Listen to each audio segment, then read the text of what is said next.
Hi, welcome back guys. This is your friend, the Scion Fanfics. Back with amazing fanfiction.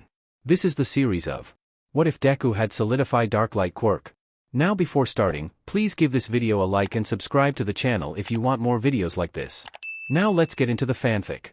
The clouds gently rolled through the sky and over mountaintops as snow fell in Deku City.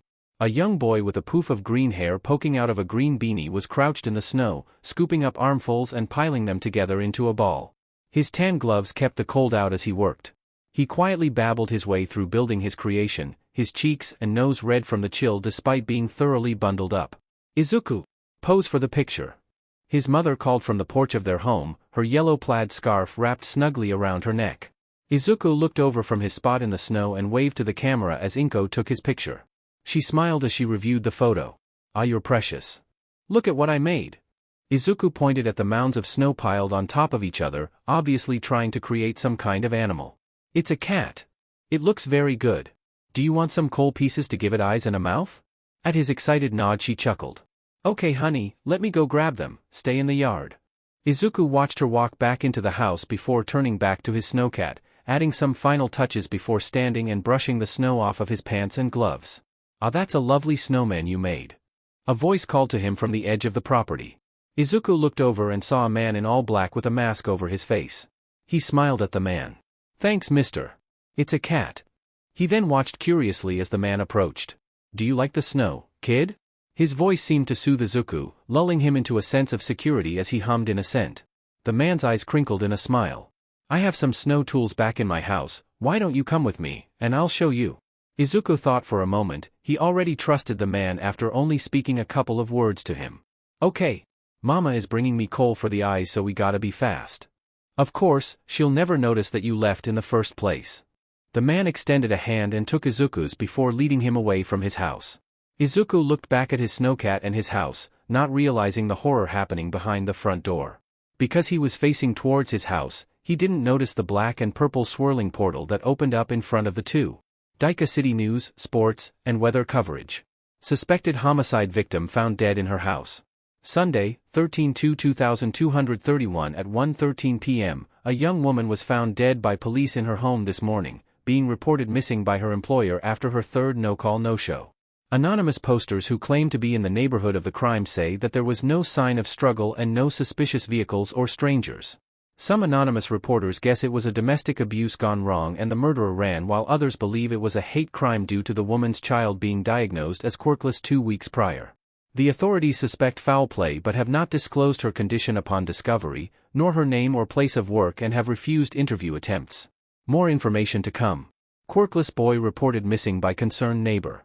Wednesday, 16/2/2231 at 4:45 p.m., a quirkless 5-year-old was recently reported missing by a civilian in the neighborhood the child resided in. The neighbor disclosed confidential content that can't be publicized until future investigations to a related investigation are released to the public. More information to come. A man in a white lab coat exited a room and walked down a long, white-tiled hallway. The door that he left through stayed open for a moment longer than what you would normally expect, but no one else noticed. The barely discernible warped shape crawling down the hallways wouldn't be noticed by anyone either. A fast heartbeat, only heard by its owner. Quick, shallow breaths, covered by conversations in adjacent rooms. The slightest scuff of a foot touching the tile, undetectable by the residents of the building. Izuku watched his surroundings as he silently moved down the hallway. Keen Viridian eyes turned to every door and snapped over to any movement. His green hair was pulled back into a bun with bobby pins securing loose strands to further reduce any sound coming from the 14-year-old. He wore a simple white t-shirt with black athletic shorts. Soft feet took measured steps. His shoes gripped in one hand and a small leather satchel bag in the other.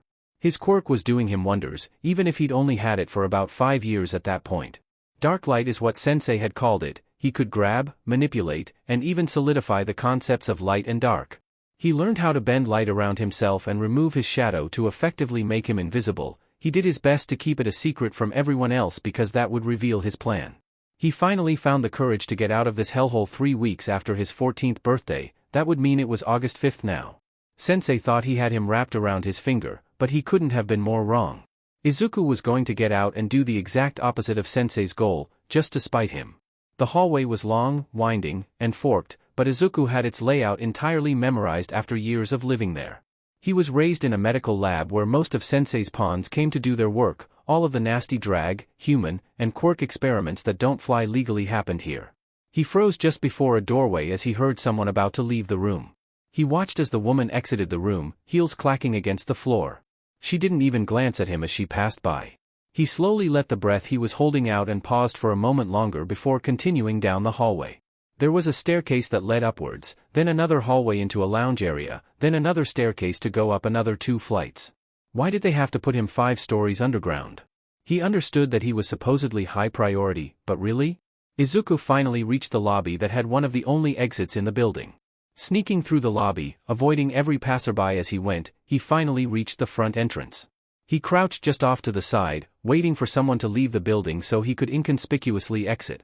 He had maybe another 10 minutes before one of his caregivers was going to check in on him, so he needed to get as far away from this place as possible. Not too long later, he spotted someone getting ready to go home for the day. Izuku grinned roguishly as he followed him as closely as he dared, slipping through the double doors behind the worker. And out into the open air. He adjusted his quirk accordingly as the evening sun shone down on the asphalt before straightening up and looking around.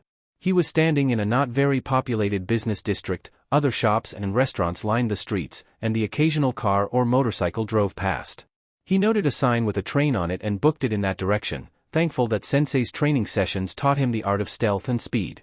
He didn't stop his sprint until he reached the train station.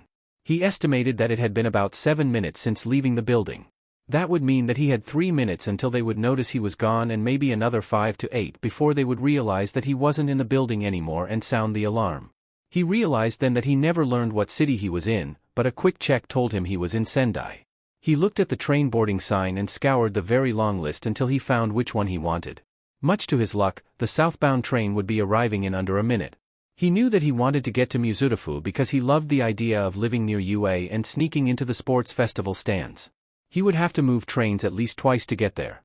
This train should take him all the way to Tokyo before he'd have to switch trains. He nodded once, determined to complete his plan. The train stopped and he got on without a hitch. There were multiple train stations around, so it was very unlikely that they would know which one he took nor where he was going, not that they ever had the need to ask what his plans were when he was independent. He was Sensei's little doll who would do whatever he asked. As Izuku boarded the train, he felt a bit apprehensive about it. Sure, he was given computer and Google privileges and went incognito to learn about public transport and how to do it, but learning how and actually doing it was very different. The train lurched into movement, and he had to be very careful to not accidentally bump into anyone while invisible. He wasn't sure how long he could keep his invisibility cloak activated for since he was rarely able to practice it, but he bet it would be safe to turn it off after he got to Tokyo. 2 hours later and no sign of Sensei's scouts, the train stopped in downtown Tokyo and oh boy, he was not prepared for how busy this city was. The sun was on the horizon and nightlife was starting to come out. He had maybe 20 minutes of sunlight left. He glanced at the train boarding sign and couldn't find Musutafu on it, which meant he'd have to go to a different station. With a sigh he turned to leave the platform, his stomach growling and reminding him that he left before he got to eat dinner. He decided to keep his cloak on for a bit longer so he could 5-finger discount something from a food stand. Wandering around for a bit, he eventually came across a street with multiple food stands set up on either side of the road. The area was crowded enough that it wouldn't matter if he bumped into anyone, and they certainly wouldn't notice if a meal was swiped. He managed to grab some takoyaki and a bottle of water from one of the vendors, starting to feel the strain of his quirk as he cloaked the food. He found a secluded alleyway and fully unlocked himself, sighing in relief. It looked like his limit on his invisibility cloak was around 3 hours. He dug in and realized how much he'd been missing out on being stuck in that lab. Street food in Tokyo was so good and takoyaki might be his new favorite food. He tossed his trash into a dumpster and exited the alleyway, sipping his water as he scanned the street signs to find a train station. It took wandering down a couple of streets before he found one and headed in that direction, speed walking to avoid stumbling drunks who were already on their 5th drink, and it wasn't even 7 yet. He shot nasty glares at them as he went, though they didn't seem to notice his disdain. The train station he got to had a straight-shot ride to Musutafu that was arriving in about 10 minutes. He sat down at a bench to wait and finished his water. He noticed a busker setting up nearby, a guitar in hand and a small stool to sit on while he played. He relaxed back as the busker began to play an upbeat but not hyper song. He wished that he had money to give to the man, but alas, him having to swipe a meal said it all. He sang along to the song quietly, humming the parts he didn't know. He idly wondered if he should do that when he got to Musutafu. His initial plan was to just beat up bad guys and steal their money, but this was a more morally right way of making money. He didn't own an instrument, he also didn't know how to play any instruments, and he had also never performed in front of anyone. Maybe busking wasn't something he should do. The train arrived and he gave a compliment to the busker before boarding. He'd avoided researching anything about Musutafu for fear of being discovered. Hell, he even threw away his computer and phone just in case they had trackers in them. He almost cried when he did so, mourning the loss of his two best friends, Wilson and Plank. He wondered where he could find their replacements. Anyways, he knew almost nothing about the layout of Musutafu, so he'd need to find a library or a cyber cafe for a map. The train ride went by quickly as Izuku made his tentative plans. He hopped off the train and joined the crowd as smoothly as someone who had been out in public spaces a total of maybe 10 times throughout his life. He watched a ton of videos on how to navigate crowds and common public etiquette though, so he was practically an expert. After he got out into the streets, he broke off from the crowd and down a street heading east. He was in an area with lots of restaurants and cafes as he jogged down the sidewalk. The sun had set by then and streetlights dimly illuminated the ground. Izuku had always felt at home in the darkness. He slowed down and explored the area, feeling marginally more relaxed. He wondered if there were any heroes patrolling here, maybe he should turn on his cloak. Nah, if a hero tries to catch him, he could pull a fast one on them and disappear after running around a corner. The train comm said that he was on the east side of Musutafu, meaning he was fairly close to the coast. He could probably find a beach house or lifeguard hut to hunker down in to get a couple of hours of sleep. Izuku was a bit thrown off when he finally reached the beach. It was called Takoba Municipal Beach Park, but it looked like anything but a beach. Trash was everywhere, and not just from the occasional litterbug. People had intentionally left car parts, kitchen appliances, contactor-sized garbage bags, and old electronics that now covered the once pristine sand. He wandered past trash pile after trash pile, some smelled worse than others, and eventually reached where water met the land. He walked the perimeter of the beach, considering whether or not he wanted to stay here or try his luck somewhere else. His mind was made up for him when he spotted a comfortably sized 4-meter-long camper that still had all 4 walls and a door. He approached the camper and knocked on the door loudly, hoping that no one had already claimed it. When no reply came, he tried to open the door, huffing when he found it locked. He pulled one of the bobby pins from his hair and bent it into a lockpick. He didn't have much practice with actually picking locks, but he'd seen enough videos about it that it didn't take too long to unlock it. He was relieved when he found the inside wasn't trashed. Everything had been cleared out of it prior to it being abandoned. The interior had built-in benches on either side, a countertop, and a door that he found led to a bathroom. He was most likely not going to use the bathroom outside of emergencies, but everything else looked pretty solid for a temporary home. He set his bag down on one of the benches and took everything out of it. He had packed a few granola bars, a reusable water bottle that he'd pre-filled, some notebooks he'd been collecting, 2 changes of clothes, a black hoodie, a reusable mask, and an assortment of toiletries. He'd need to find somewhere that he could bathe at, maybe get a membership at a pool house or a gym, or just sneak in and forego the membership. It wasn't much, but it was a good start. He bundled up his hoodie into a makeshift pillow before laying down on one of the benches, quite thankful that they were cushioned, and closed his eyes to get a few hours before the fun began. This one is called Darklight. You will be able to grab, manipulate, and solidify the concepts of dark and light. You must use it strategically. Mikumo, the previous owner of this quirk, did not, and that is why I took it. Sensei had a mask covering the lower half of his face. Wires and tubes seemed to be everywhere on his body. It was unnerving. 9-year-old Mikumo sat in front of Sensei, watching him demonstrate some of the ways to use Darklight. Yes, Sensei, he said, trying not to look directly at his face. Sensei beckoned for him to approach, then placed a palm against Mikumo's forehead. He saw red swirling mist coming from Sensei's palm before he closed his eyes. The quirk felt cold, and then warm, and then nearly burning hot before changing to a soft pressure against his forearms and shoulder blades. Sensei pulled his hand away and the pressure remained. You now have Darklight, your training will begin tomorrow. Mikumo gave a polite affirmative before standing and returning to his room. Scene shift. A man laid on his side on the ground, hands bound and mouth gagged. Someone was crying, but it wasn't the man. Please, Sensei, don't make me do it. A young voice begged. You have to become stronger, Mikumo, more resilient. Stop hesitating, hesitation will get you killed. Sensei stood behind the man, Mikumo on the other side. He was only 7, how could Sensei think he could do this? Mikumo raised the knife he was given above his head, watching the man shut his eyes in anticipation. Scene shift. Very well done, Mikumo. Sensei praised. You have been taking leaps and bounds in your training. Mikumo stood with half a dozen people lying dead at his feet, killed by his own hand. The blade he held was black as the night, and it dissipated after a moment, leaving nothing but a calloused hand in its wake. Thank you, Sensei. The 12-year-old responded, turning to the TV screen with a bright smile that could have fooled even himself. He saw his sensei smiling back at him, non-existent eyes and marred skin and wires. End scene. Izuku woke with a start. He wasn't expecting to be seeing sensei so soon after escaping him, even if it was only a dream. He shifted onto his back, his hand resting on his forehead as he stared up at the ceiling. Akatani Mikumo, the name sensei gave him when he was first taken to him. Midoriya Izuku, the name he will never let go of or forget. He couldn't forget, that would mean he was forgetting about his mother. He had found out about her death unintentionally. Izuku wanted to see what she had been up to since he left, but the only thing he found was a few Daika City news articles explaining the events that happened during the same time he was kidnapped. All of the times they threatened her life when he was still rebellious were lies. She had been dead the whole time. He was going to make them pay. Izuku sat up and glanced out of the tiny window of his camper. The night was still new, meaning he had time to get his bearings on the layout of the area he was in. Stretching and rubbing his eyes, he pulled his hair out of its bun and resecured it into a low pony. He unfolded his hoodie and pulled it on, switched his athletic shorts out for black jeans, and slipped his shoes on. He put on his face mask and his fit was complete.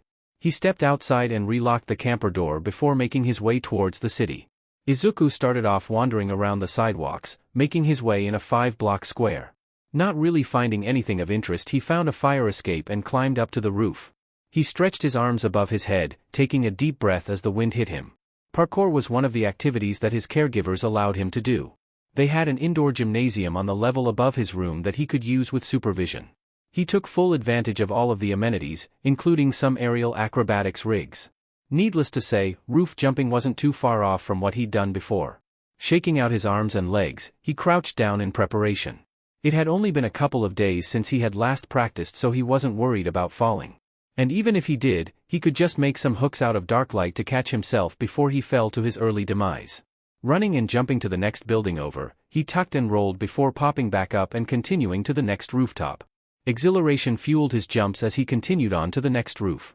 Outdoors parkour was a whole different experience from what he was used to, and he was loving it. He had gotten across his 4th building before he heard a woman scream for help. Changing course towards the noise, he crouched down at the edge of the roof, finding 2 men with the woman cornered and clutching a purse to her chest. One of the guys had a layer of black fur covering most of his body, his face slightly elongated and feet hooved. He also had a pair of horns on top of his head. The other guy didn't appear to have a visible quirk, so he was a wild card. Deciding that the mutation quirk guy would be easier to take down first, he formed a ball of darkness about the size of a grapefruit. He took aim, pulled his arm back, and threw the ball as hard as he could. Smack on target, he hit the bullman on the back of the head, causing him to stumble forwards and look around, slightly dazed. He took that moment of confusion to form 2 hooks around both of his hands before leaping off of the building towards the other side of the alley and hooking the wall to catch him halfway down before dropping the rest of the way to the ground. At the sound of him landing, both men turned their heads towards Izuku in surprise. "And who the hell are you, little shrimp?" the normal-looking guy asks, taking on a defensive stance. The bullman took a more offensive position, preparing to charge him. He decided it would be best not to reveal the fact that he wasn't even high school age yet, opting to instead reform the hooks into a baseball bat, twirling it in his hand as he straightened up and took a couple of steps towards the men. "Oi, he asked you a question." The bullman snarled. "You better answer before you regret it." He walked towards Izuku, now a couple meters in front of the other guy. Exactly where he wanted him to be. In the blink of an eye, he was a foot in front of the bullman and swinging his bat upwards at his head. The bat makes solid contact against the side of the man's head and jaw with a crunch. Izuku cringed for him as he crumpled to the ground unconscious, jaw bent at an odd angle. He turned towards the final man, who was standing frozen in place and staring at his bodyguard buddy. Trying to finish things quickly, he switched his bat out for a longbow staff before rushing the man. He swung the staff low to knock his feet out from under him, only to meet air as the guy suddenly disappeared. He heard gravel underfoot behind him and whirled around, ducking to the side as he did so. He was able to avoid the man's fist coming right at his face and went for a gut punch with the end of his bow staff. The man disappeared again and he realized he must have some kind of teleportation quirk. Quickly scanning the area, he spotted the man again. He turned to face him before he teleported away once again. Well, this is annoying. He heard the man step behind him and swing his leg around, landing a good hit on the man's stomach. Izuku started to pull his leg away, but the man quickly grabbed his ankle and calf. He didn't even have time to think of a curse word before he was in the air overlooking the city. Have fun getting out of this one. The man yelled gleefully over the sound of rushing wind before disappearing and leaving Izuku alone. This definitely wasn't something he thought he would get to cross off in his bucket list. Plummeting to his death from 3 kilometers in the air. He swung his arms around to try and stabilize himself and stop spinning so fast. He was gonna vomit. He was not prepared for this. He had maybe 30 seconds before he hit the ground. Focus, stop panicking. He couldn't breathe. He put a hand over his nose and mouth, pulling it outwards while closing his fingers at the same time. A long, pointed black face cover forms, giving him a filter to breathe more easily. 25 seconds left. He reached a hand up and took hold of the ropes of darkness that formed at his fingertips. He was able to slow his descent for a moment before the cords broke and dissipated. So it was possible for him to catch himself using darklight in midair. 20 seconds. He focused, putting both of his hands below him, forming a platform. His feet hit the platform and slipped, nearly causing him to faceplant into his own quirk until he caught himself with his hands. Sliding off the top of the platform and flailing his arms frantically to keep himself from spinning out of control again. Oh, flapping arms. Birds flap their wings to fly. Arms are like wings. Instead of trying to catch himself, he could make the wind catch him. That could work, right? 15 seconds. He spread his arms out above his head, slightly wider than a shoulder width apart. His fingers grabbed the darkness, letting it fall with him. 10 seconds. He tightened his grip and pulled towards his shoulders, the darkness forming into long, jagged fabrics. 7 seconds. The darkness connected to his shoulders and spread down to his shoulder blades. What a great way to learn a new aspect of his quirk. 5 seconds. He made his makeshift wings spread and he felt his momentum slowing down as he glided back towards the alleyway. He immediately spotted the teleporter guy who had tried to murder him holding that woman's purse and trying to wake up Bullman. Izuku cackled maniacally, causing the guy to look up and gape in shock. I lived, beach.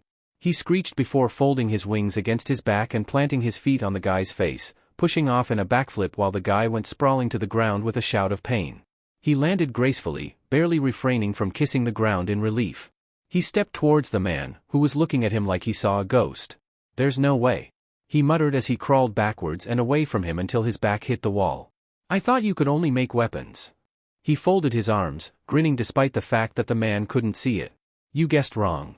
His voice was slightly muffled, and he realized he still had the filter mask on. What are you, some kind of freak demon bird? The guy was starting to regain his composure and started standing back up. Demon bird? Izuku asked, confused. His tattered wings were still folded behind him and his mask looked kind of like one of those plague doctor masks. Yeah, he could see where the guy got that idea from. He grinned from behind the mask. That wasn't too bad of an idea, actually. Call me Crow, tell your buddies to watch themselves because I'm here to stay. Izuku quickly formed his bow staff again and smacked it across the guy's head, knocking him out. He should probably invest in some zip ties or paracord to tie criminals up with. Putting that thought away too. Consider later, he picked up the purse and turned to see if the lady was still there. He found her crouched down behind a dumpster. She looked at him with hesitant gratitude as he handed her the purse. Thank you. She starts, taking the purse and slowly standing back up. Are you a pro? It's Crow-san, right? I'm Crow but I'm not a hero. Have you called the police? I don't have my phone on me. He doesn't have a phone, but she didn't need to know that. She shook her head and pulled her phone out of her purse to dial the emergency line. After giving the location and details, he figured that it was probably a good time to go before the cops showed up. I'll stick around until the police get here, just in case those guys wake up, but I'll have to dip right after that. I understand, thank you so much, Crow-san. She gave him a polite bow, which he waved off. It's what anyone else would have done, and you don't have to refer to me so formally, miss. He replied, slightly embarrassed at the respectful language she was giving him. They heard sirens on the way and he gave the lady a farewell before climbing his way up the building just as the first cop entered the alleyway. He crossed a few rooftops before stopping and testing out the mechanisms of the wings. They seemed to be attached to his shoulder blades, and he could move them as though they were his own limbs. He stretched and folded them a few times, pulling them side to side and backwards and forwards. They felt sturdy and reliable. He got into a ready stance, preparing to take the leap of faith.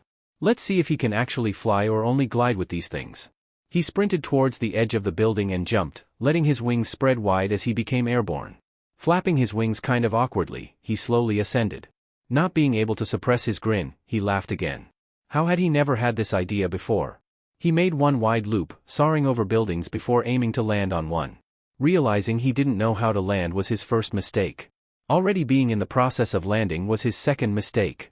He folded his wings and unceremoniously crashed onto the roof, rolling a few times before coming to a stop, laying on his back. He stayed there for a moment before getting up and dusting himself off. He'd definitely need to practice that more before he used that in combat. Good thing the city was the perfect playground to do so. He let his wings and mask dissipate as he headed towards the fire escape before making his way home. This was a perfect first patrol. Not only did he learn something new about his quirk, but he also found his vigilante name right after. Crow. He wondered what phrase he could put after it. All in due time.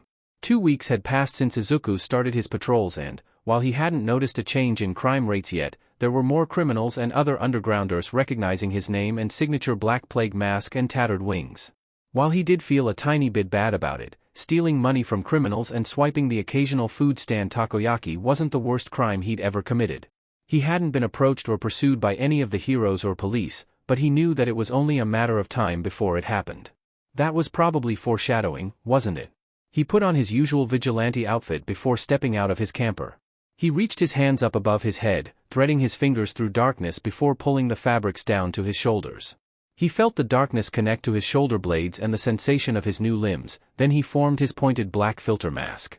Izuku spread out his tattered wings and took to the sky in 2 wing beats. He flew towards South Musutafu before gracefully landing on a roof. Binge-watching all of those bird videos has really paid off. He felt way more confident flying and landing now. He started running across rooftops, using his wings to glide to buildings he couldn't quite jump to. He got alerted to his first crime of the night via loud crashing and a car alarm going off. He jumped to the ground and headed towards the commotion. Aizawa POV. Aizawa had been having a pretty mediocre patrol so far. He was almost a third of the way through his shift and had only taken down one attempted robbery where the girl had stupidly tried picking the lock of a jewelry store with no prior experience and choosing the jewelry store with cameras and outdoor lights. It was a quick and easy arrest. She didn't even try to fight back when she realized she got caught.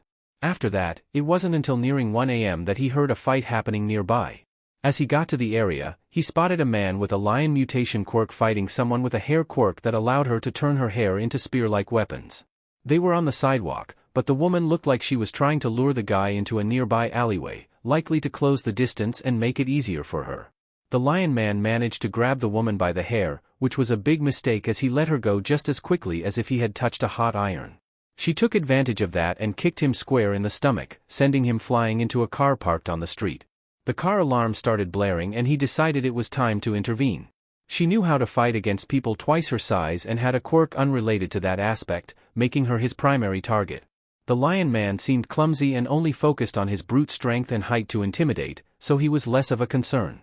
Just as he reached the ground of an alleyway, grabbing his capture weapon and preparing to activate his quirk, he saw a small figure in all black glide to the ground with tattered black wings and land slightly behind the woman.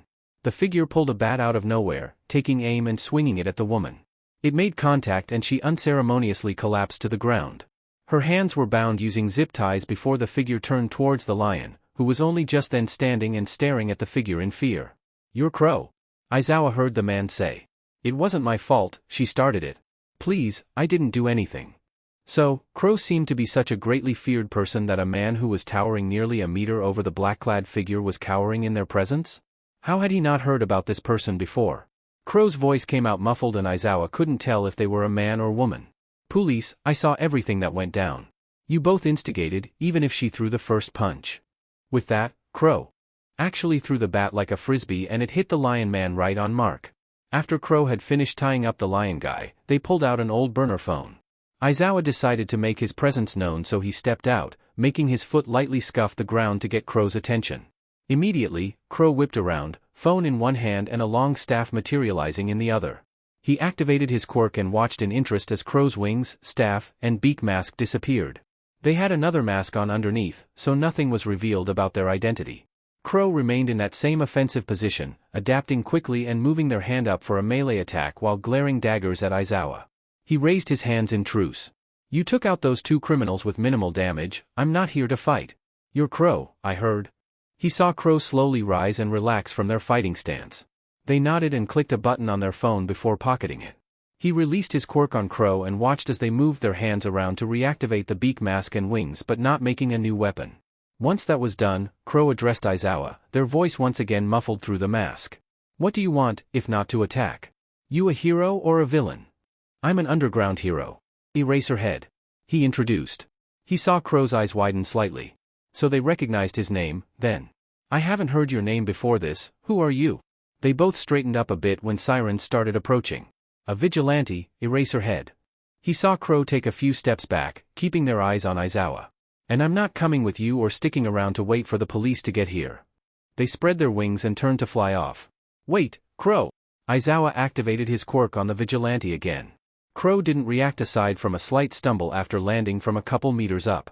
They started sprinting for an alleyway nearby without looking back. He gave chase, losing sight of them for a split second, but they were gone without a trace when he rounded the corner. TCH. That doesn't happen very often. He turned back to return to the zip-tied criminals just as a couple of police cars arrived. Detective Tsukachi might know more about Crow or reports on a new vigilante.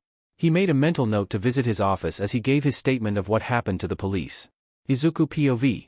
As soon as Izuku rounded the corner of the alleyway, he felt his quirk come back again and quickly activated his invisibility cloak. Ducking down as low to the ground as he could, he held his breath as he watched the hero enter the alleyway, take a quick look around and mutter something before leaving again. He couldn't believe that just happened. Running into a hero just hours after making the comment that he hadn't been pursued by heroes yet. And not just any hero, the #1 underground hero, Eraserhead. He'd only ever heard tales about him online. He was silent and efficient, and Izuku would be lying if he said he knew that Eraserhead was there the whole time. He really only noticed him when Eraserhead wanted him to know of his presence. That freaked him out. He was so used to being the sneakiest one that suddenly having someone even sneakier was weird. Was Eraserhead the first hero that he had ever met? Well, outside of the one Sensei made him kill fight. Revealing that Crow was a vigilante was hopefully a good move. He got that his costume looked kinda villain-like and he only went out at night, so if the #1 underground hero knew that he wasn't a villain, maybe they wouldn't actively search for him? He sighed as he took to the sky again.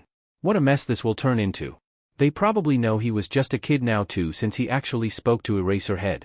He got to his camper and face-planted onto his bench bed with a groan. He also didn't get to pickpocket those criminals, which really sucked because tonight was slow, and he cut it off early. Maybe he should look for alternative ways to make money, like some kind of underground job. He made a mental note to find places with informants. Those places would most likely be bars, but he could just sneak in to avoid an ID check. He was able to steal enough to buy a cheap old burner a few days ago to notify police of his catches, but that phone lagged if he tried to do anything other than send emergency alerts. He really wanted a laptop, but good ones are crazy expensive, at least compared to his current income. He curled up and pulled the second-hand blanket he bought from a thrift shop over himself. He'd go out scouting for jobs tomorrow evening and hope for the best. Back in Detective Tsukachi's office?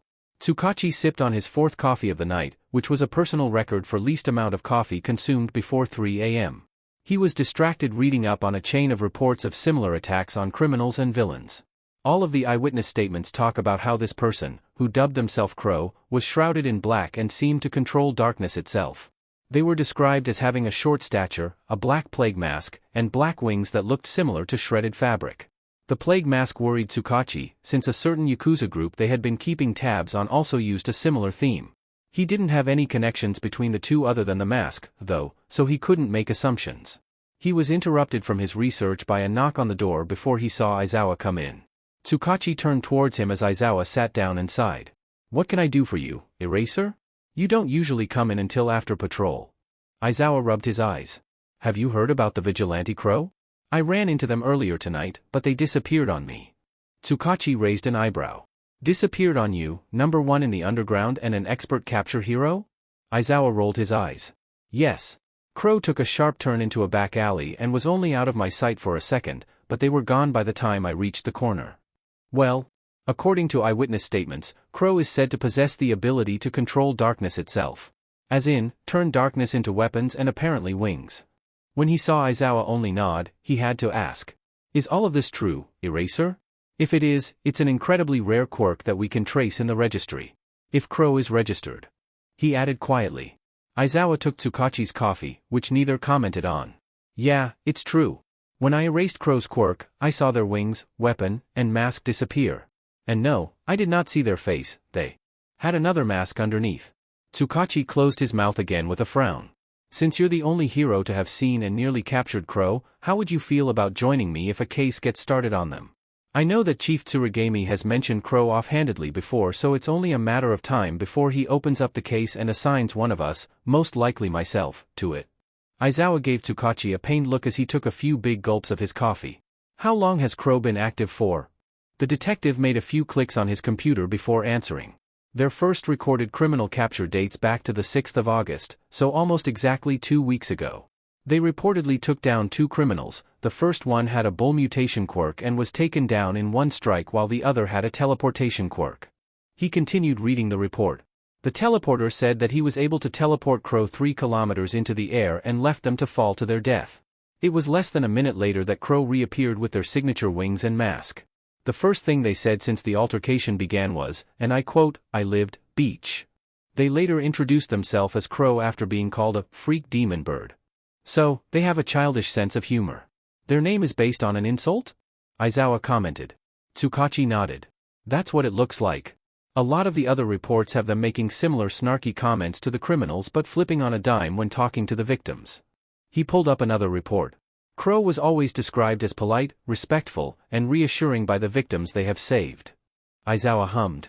Come to think of it, they weren't snarky with me, but they also weren't polite. I don't think they saw me as an enemy nor as an ally or victim needing to be saved. That would make sense. One of the victims said that Crow was fighting against his attacker but fled as soon as a hero announced her presence. It looks like they're doing their best to stay off the radar and avoid confrontation, so you got pretty lucky that they didn't run before talking to you first. However briefly.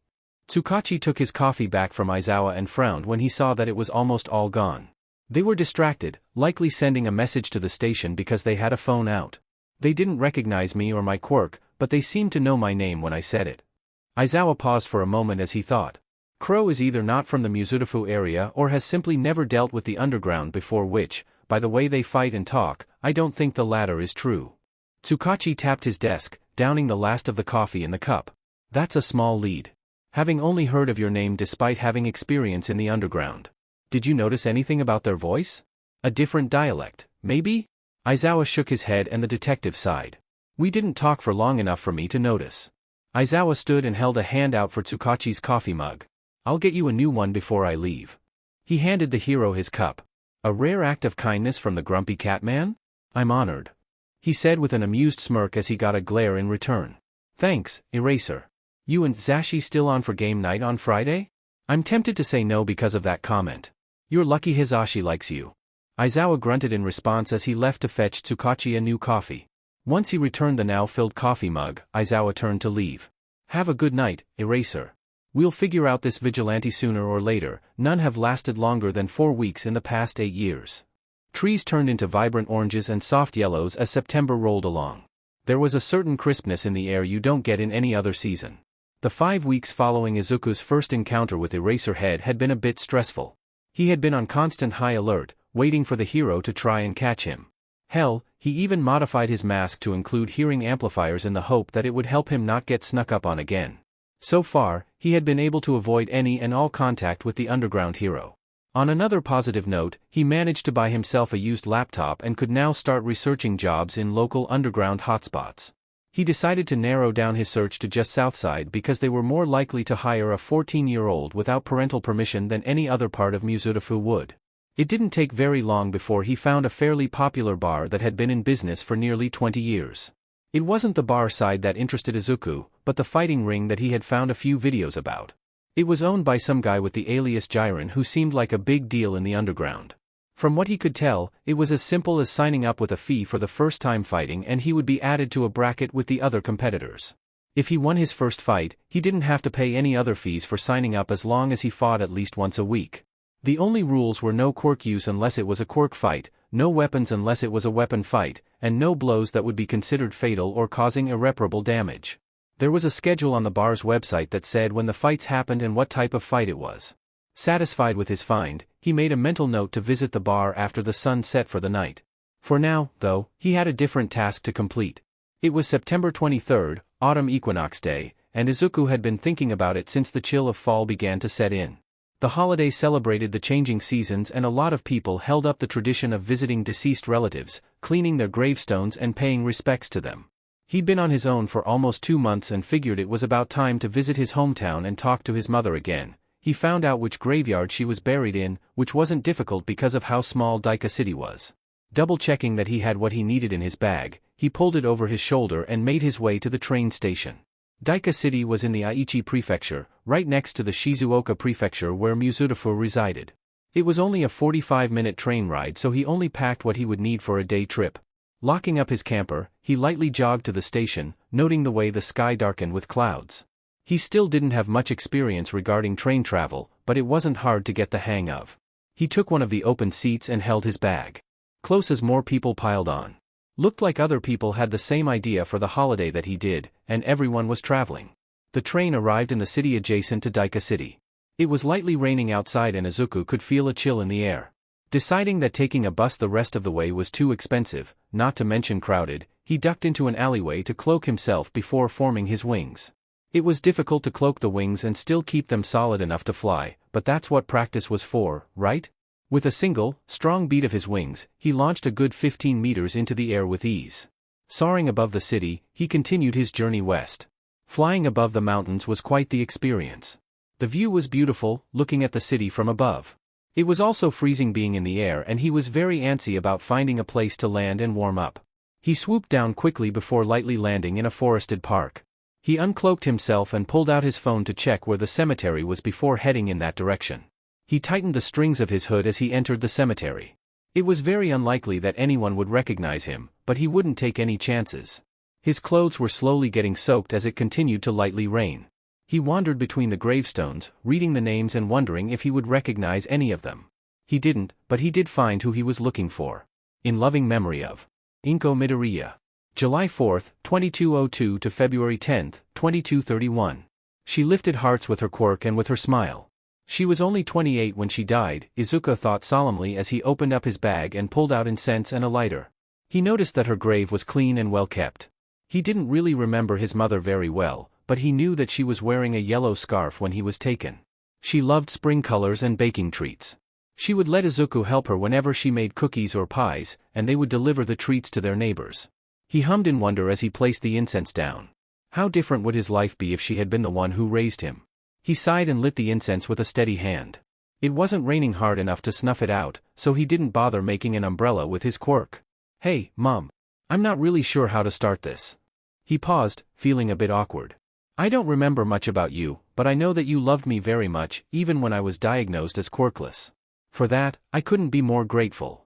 He tucked his hands into his hoodie pockets, keeping them warm. "I'm sorry that I was the one who got you killed. You didn't deserve that. Maybe if I had turned to go back into the house that day, you would still be here." The man who had taken him, Daiji Hirasego, quirk, calm. He can alter someone's fear or anger response using his voice, was assigned as his caregiver along with a specialized Nomu named Kurojiri, quirk, warp. He can warp to any location he has been to or has the coordinates to. They were the closest people he had to parents, but neither of them really knew what they were doing. They had been nice to him, though they tended to be the only two who acted semi-familial towards him. He kind of missed them sometimes, but he knew he would never go back to that place.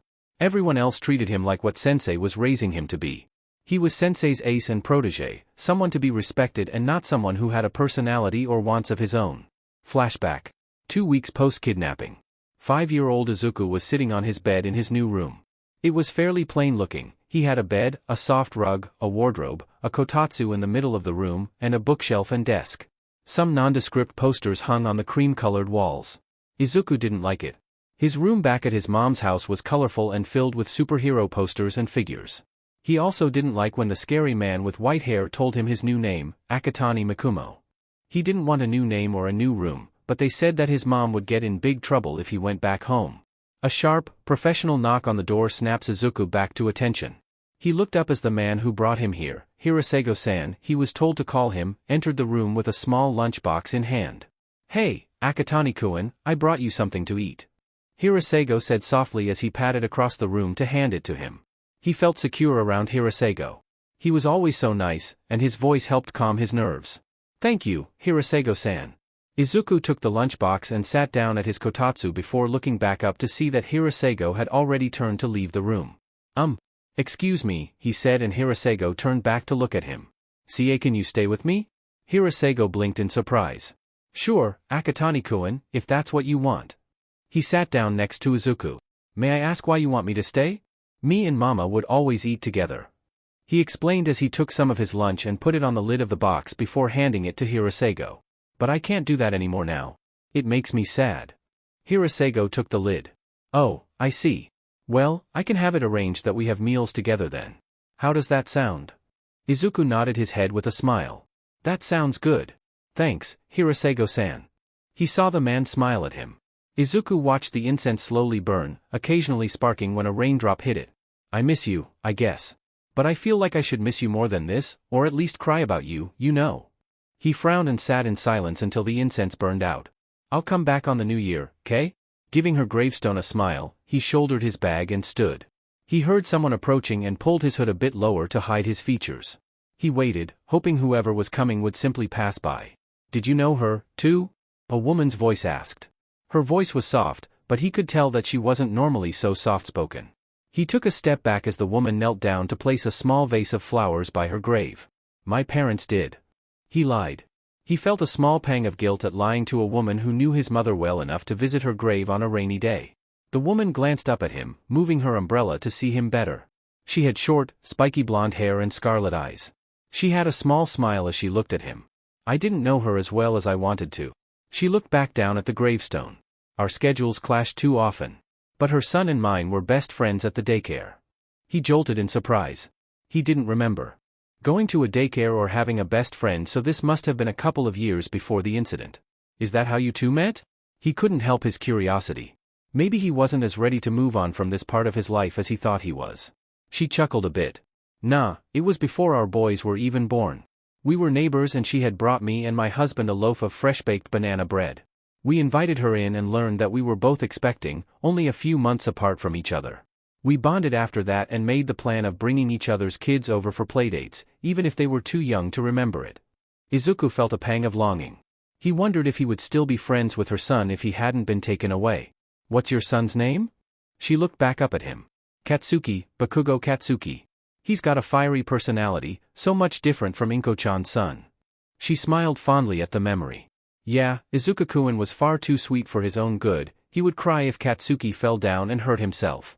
He was such an empathetic kid. He watched as she stood and tipped the umbrella so that he was covered by it as well.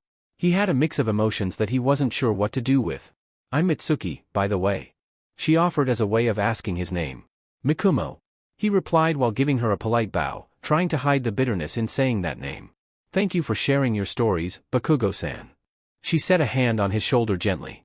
"Of course, Mikumo-kun, it was nice getting to retell old memories." He felt her fingers lightly pinch at his hoodie. "Geez, you're soaked, kid. Do you need a ride back home or are your parents coming to get you?" He smiled at her caring nature. "I'm okay. I don't live far, don't worry." Mitsuki pat his shoulder, seemingly satisfied by his answer. "All right, if you say so. Take care, Mikumo-kun, thanks for visiting Inko-chan." Her personality always drew in the kindest souls. "Of course, I'll be coming back on New Year's as well." He gave her another bow before turning to leave. "Have a good day, Bakugo-san. Hey, if you stick around, you and your family are more than welcome to come celebrate New Year's with us," she said as she prepared to kneel in front of his mother's grave. Izuku nodded, knowing he probably wouldn't. "Thank you for the offer." With that, he departed, preparing himself for his cold flight back to the train station. Izuku slipped into the gymnasium, trying his best to be quiet as he shivered. He got that it was fall time now, but did it really have to be so cold today of all days? It was still an hour from sunset, too. He hurried towards the back with the showers and locked the stall before turning the water on, peeling off his cold clothes while the water heats up. He had held off on thinking about the things Mitsuki had talked to him about until he was able to let his mind wander. He stepped under the hot water, sighing in relief as his frozen limbs regained feeling. "Bakugo, huh?" he wondered. Was I really best friends with whoever Bakugo Katsuki was? He had faint glimpses of a spiky-haired toddler with a sharp smile. He remembered laughter and superhero figurines. A pang of sadness hit him, along with the familiar longing he'd been feeling on and off since visiting his mother's grave. He frowned as he scrubbed his hair. It was no use wondering what his life could have been like because that wasn't how it went. Maybe in another life he was happy being a quirkless nobody in Daika City with a fiery best friend that he cried about if he got hurt. He cleared his throat to get rid of the small lump forming and rinsed his hair out. Yeah, he should probably stop thinking about that topic. Now that he considered it, he had been pretty lonely living by himself with no friends to talk to. He recalled seeing an advertisement for a cafe while he was searching for underground jobs. Maybe he could make some friends by working there. Drying off, he stuffed away his previous thoughts to keep himself from spiraling. He focused on what the process of getting an underground job would entail along with his trip to the fight bar later that evening. Packing away his shower supplies and feeling much better, he headed back to his house to wait out the rest of the daylight. The sun had set on autumn equinox day and nightlife came out as Izuku made his way to Southside Musutafu. Stopping outside of a packed bar, he double-checked that he had his entry fee for Jiren's fighting ring before heading inside. He didn't get carded at the door, not too surprising considering the area he was in, though he was receiving a few stares from the patrons for obviously being a child in a bar without adult supervision. Taking a quick glance around, he spotted the door that led to the fighting ring and made his way through the crowd. He pushed past a man that smelled strongly of smoke but continued on until he was in front of a fairly attractive woman sitting at a ticket stand. She gave him a critical eye but smiled all customer service-like. "Good evening. Will you be participating in the bidding tonight, sir?" she asked cheerily. He shook his head. "Not bidding, but is this where I sign up to fight?" The woman raised an eyebrow but nodded. "You can, yes. Have you fought here before? If not, your entry fee is 3,000 yen. He pulled out 3 bills and handed them to her. "It's my first time. Tonight is a quirkless fight, right?" She took the money and cashed it in before holding out a hand for Izuku with a stamp in the other. "Yes, sir," she replied as he took her hand and she stamped it with the bar's fight logo. "They'll explain the rules to you once you're in there. Fighter seating is straight and to the left, there will be a sign for you to follow."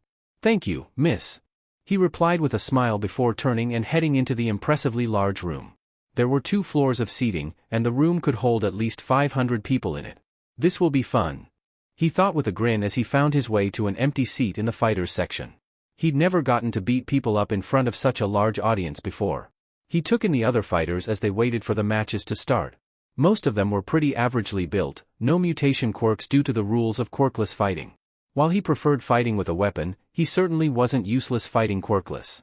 The announcer's voice came on through the speakers as a referee entered the ring. "Good evening, everybody," the man called, echoing through the stands. "Welcome to Jiren's fighting arena. Tonight, as you all know, is quirkless fight night. The rules are straightforward, no attacks with intent to maim or kill, and no weapons or quirks. If you have a passive quirk and haven't done so already, please see Tsumuji at the reception stand and we'll get you fitted with quirk suppressors. You can win in 3 simple ways: knock your opponent out of the ring, out of commission, or force a surrender. Getting pinned for more than 5 seconds will also be counted as knocked out of commission. Matches will be 20 minutes long. If no one wins in that time, the competitor that took the most hits loses." The large 4-sided TV screen above the fighting ring lit up, showing the brackets. New fighters were up first, meaning Izuku's match was the third up. Taking a breath, he let it out slowly. He didn't know anyone's names here, meaning he couldn't strategize against his opponent until they were already in combat together. Since it was a quirkless fight, he really only had to focus on physical strength. Pretty much all of the other competitors were bigger than he was, which also meant they would be slower than him as well. The announcer called up the first fight. Looking at the bracket, a number was listed next to each of their names. "Our first fight of the night is Ryu, with 5 wins under his belt." A tall man with sharp features stepped into the middle of the ring while cheers sounded around the arena. Versus Azuri, a new competitor. A woman just as tall as Ryu joined him in the middle. She was muscular and had a couple of mean-looking scars on her arms and jaw. "Competitors, are you ready?" the referee called through her headset. Both competitors answered in the affirmative. "Begin." From what he could tell, they were using primarily street fighting styles with some basic martial arts sprinkled in. Both were impressive to watch. The sheer power someone could have even when fighting quirkless always amazed him. It took 10 minutes before Ryu pinned Azuri with her arm bent awkwardly behind her. The 5-second countdown came and went. Ryu helped his competitor up and they shook hands before leaving the ring. The second fight went similarly. A worker came and brought Izuku to the area where he would wait for his own match to start. The second match took 15 minutes, and the inexperienced competitor yielded. "That brings us to our third match of the night and the last of the newbies," the announcer called out. "Will we stick to the trend of the new fighters losing or will this fight break the streak?" We have Nico, with 12 wins under his belt, versus our final newbie, Izuku. Izuku was 30 centimeters shorter than Nico, who was looking at him with blazing pink eyes. He swallowed but offered a hand in good nature. His competitor took it, and they shook. The referee stepped up to them. "Competitors, are you ready?" she asked as Izuku and Nico backed away from each other. After they confirmed, she raised an arm between them. "Begin." She then hopped back to the edge of the arena. Izuku circled his competitor, studying Nico's movements as he ducked a high kick. He used more martial arts than street fighting and was quick and light on his feet. He wasn't surprised that he had 12 wins. He dodged to the side as Nico lunged at him, only to realize it was a fake lunge when a low kick attempted to knock him to the ground. He tucked and rolled over the sweeping leg before popping back up and closing the space between them again.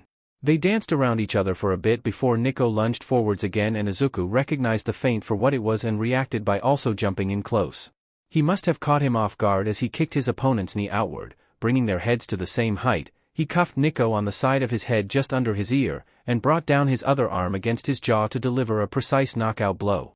He stepped back as Nico collapsed to the ground, unconscious. It took a moment for the crowd to realize what just happened, but they freaked out when the referee called out Izuku's victory. The match lasted 5 minutes, which he was pretty satisfied with. He headed off back to the fighters section. Sitting back down, he noticed a few wary looks from some of the competitors while others were congratulating him on his win. If he won the finale, he'd only have to fight 4 times. He wondered if the quirked or weapon fights would be busier than this or not. His next 2 fights weren't too different in the fact that he won them both. His second fight of the night was against a man with 20 wins. He was about his height but was built for wrestling. Izuku had to wiggle away from him twice before taking him out. His third fight was against a woman with 42 wins. She was wearing quirk-suppressing cuffs and was an expert at street fighting. He got hit a few more times than he'd have liked, but he was eventually able to throw her out of the ring. Then it was the finale. He was against someone named Kamari. They were androgynous and most of their muscle power was in their legs. From watching their previous matches, he knew that they were fast and kicked hard. He had to watch out for grappling moves as well. Even if Kamari hadn't actually grappled anyone in the previous matches, he had seen them position their arms in certain ways that made him suspect it. The referee called for them to start and, just like the previous matches they fought in, Kamari lunged forwards and twisted around for a precise kick to his side. He dodged the attack with relative ease. He was pretty lucky that his fighting style was also speed-based or that would have really hurt. Izuku swept a leg to knock Kamari off balance, but they must have predicted his move as they leapt away, putting distance between them. Oh, how he itched to use his quirk. He'd definitely have to come back for quirked battles. They circled around each other for a moment, looking for openings. Izuku ended up purposefully making an opening, which Kamari jumped at. They kicked out at Izuku, and he noticed the change in their arm position as a grappling move. He took the hit, blocking with an arm while wrapping the other around their knee and rocking himself forwards, throwing all of his weight against Kamari to knock them down. He felt a hand grab his shoulder and twist before they both hit the ground. Kamari scrambled to get on top of Izuku, knee pressing painfully into his sternum. One of his arms was pinned above his head while the other was squished under Kamari's other knee. He squirmed. Feeling the pin they have him in holding strong. They both momentarily make eye contact, breathing hard, before the referee started the countdown.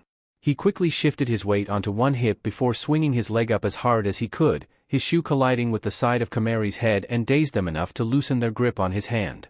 Taking advantage of his now freed hand, he took the side of Kamari's neck and pulled them down onto their stomach. Copying what he saw in the first match, he pressed a knee between their shoulder blades, the other knee on their hips. He bent their arm back, twisting it uncomfortably as the referee began to count down again. Once the referee called the match, Izuku released his hold and stood up, catching his breath. Kamari turned onto their back and sat up before taking Izuku's proffered hand. The match took a total of 12 minutes. With that, the matches were over. He was led back into the ring to receive his first place prize. "Our newbie is the victor of Quirkless Fight Night," the announcer exclaimed. "Congratulations to Izuku for winning the grand prize. He won a solid $1,000,000 and some change." "Oh yeah, now that's what I'm talking about," he thought excitedly as he looked inside the bag they gave him. Checking the time, he realized that the fights took 4 hours, and it was already closing in on 1 a.m. The fight crowd had piled into the bar area, making it difficult for Izuku to wiggle his way through to get outside. Pushing the front door open, he took in a relieved breath at no longer being jostled this way and that by excited and angry audience members. "Saw your fights. You're pretty good for a newbie," a scratchy voice to his left said. He looked over and found a rather interesting-looking man. Snow-white hair poked out from under a black hood as he pulled out a cigarette. Metal glinted across the man's face and hands as he lit his cigarette with a blue-flamed finger. "Thank you, sir," he replied politely as he walked towards the man, going in the direction of home. "I'll be coming back for the quirked and weapon fights too." The man blew out a puff of smoke and hummed.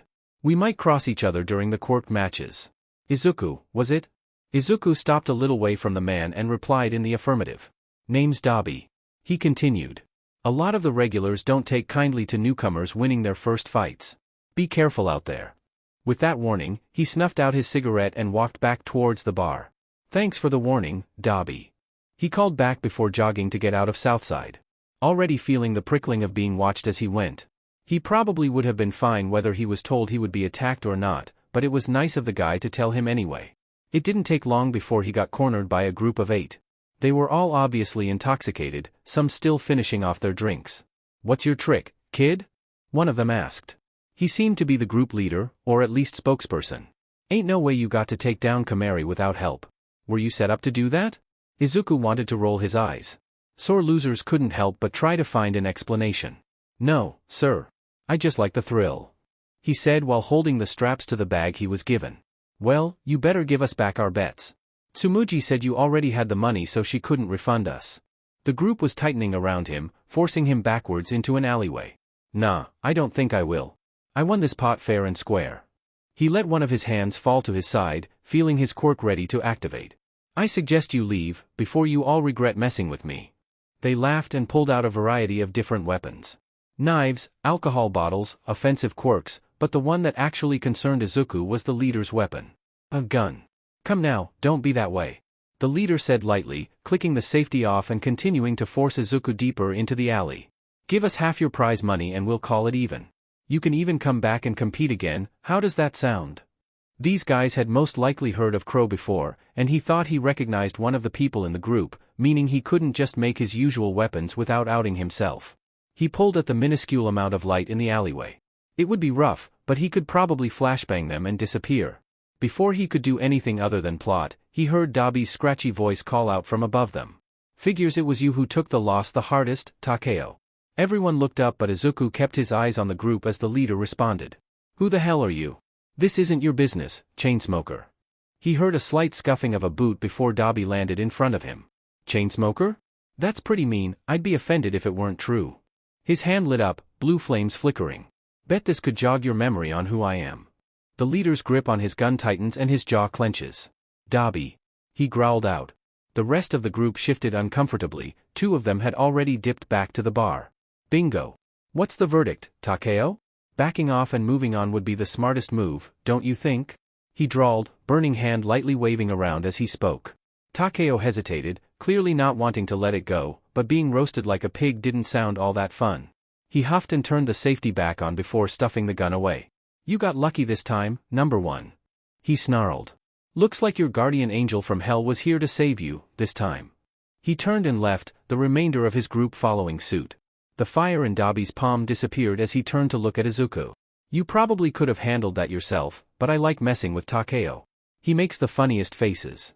He chuckled before walking out of the alley, gesturing for Izuku to come with. Izuku followed him. "I appreciate the help, Dabi." He started walking northeast, the same way he had been going before. "Where do you live, kid? I'll walk you there." There were a few others talking about you in a not-so-pleasant light back at the bar. He glanced back at the boy. "You sure set a lot of people off without even meaning to." "I'm out by Takoba Beach," he replied as they fell into step with each other. "I probably should have guessed that I'd have haters. I wasn't really planning on winning the fight night, then I got SCKED into the adrenaline rush and forgot." "You were going to fake lose?" Dabi asked, slightly incredulous when Izuku nodded.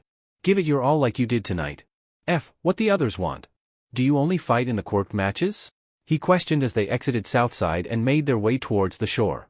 "Yeah, I don't have a weapon I'm confident in using and my hand-to-hand isn't all that great either," he hummed. "Your quirk is pretty cool though, is it hotter than normal fire?" "By quite a bit. My hands are the only part of me that can handle the heat." He gestured to the scars on his hands and face.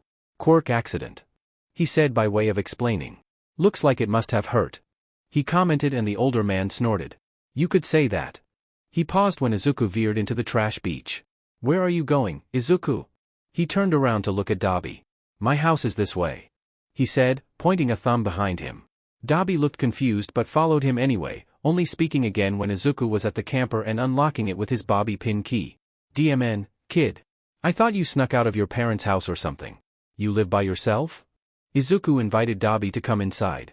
Yeah, my mom died when I was a kid, and my dad is MIA somewhere in the United States. He pulled out a lukewarm soda and tosses it to Dabi. And like hell am I going into foster care, that sounds like a nightmare. They both cracked open their sodas at the same time. After taking a long sip, Dabi addressed him again. I've got an old apartment I stay at that's got 2 rooms, and I ain't using one of them, he offered. Izuku tilted his head. It would be nice to have a working bathroom and to be able to take a shower or bath without breaking into the gym. And, with winter on its way, having a place with actual electricity would be a good idea. He doubted it would be very difficult to hide the fact that he was a vigilante from Dabi, considering the majority of his gear was his quirk. He shrugged and glanced around his camper. If you're offering, sure. I doubt winter would be very pleasant in this thing. I wouldn't have thought the summer was pleasant either. Dabi commented as he watched Izuku stuff his few belongings into the small bag, backpack, and now bar merch bag. I would just go to the gym if it got too hot, so it wasn't too bad. Besides, it was already late summer when I moved in here. He shouldered his stuff and looked at Dabi. Where's your apartment? Southside, above Kimmy's cafe and close to that generic convenience store. He replied as they exit the camper again. No way. I was planning on applying to Kimmy's cafe, this works out perfectly. Izuku exclaimed. He shrugged. I'm sure you'd get the job. Kimmy Tudu is the owner's name. She gives me baking rejects every once in a while, or uses me as her guinea pig when she makes something new. Some of those pastries are questionable. Sounds like torture. He replied sarcastically as they walked. You can't say anything until you've tried her leek and peanut butter croissants, he stated dryly. Izuku made a face and the older man chuckled. Dabi's apartment was quaint, but it had running water, air conditioning and heating, and working amenities. He showed Izuku to his new room before calling it a night. Izuku laid in his new bed that night. Things are finally clicking into place, he thought. An actual apartment to stay at and 2 new sources of income. Maybe that means I can stop robbing criminals. Or maybe just the ones who deserve it. Dabi! Izuku shouted angrily. Did you move my sheet again? You're gonna have to be more specific than that, kid. He drawled. Did you move my dash? The sound of rummaging is heard from Izuku's room. Never mind, I found it. Dabi rolled his eyes.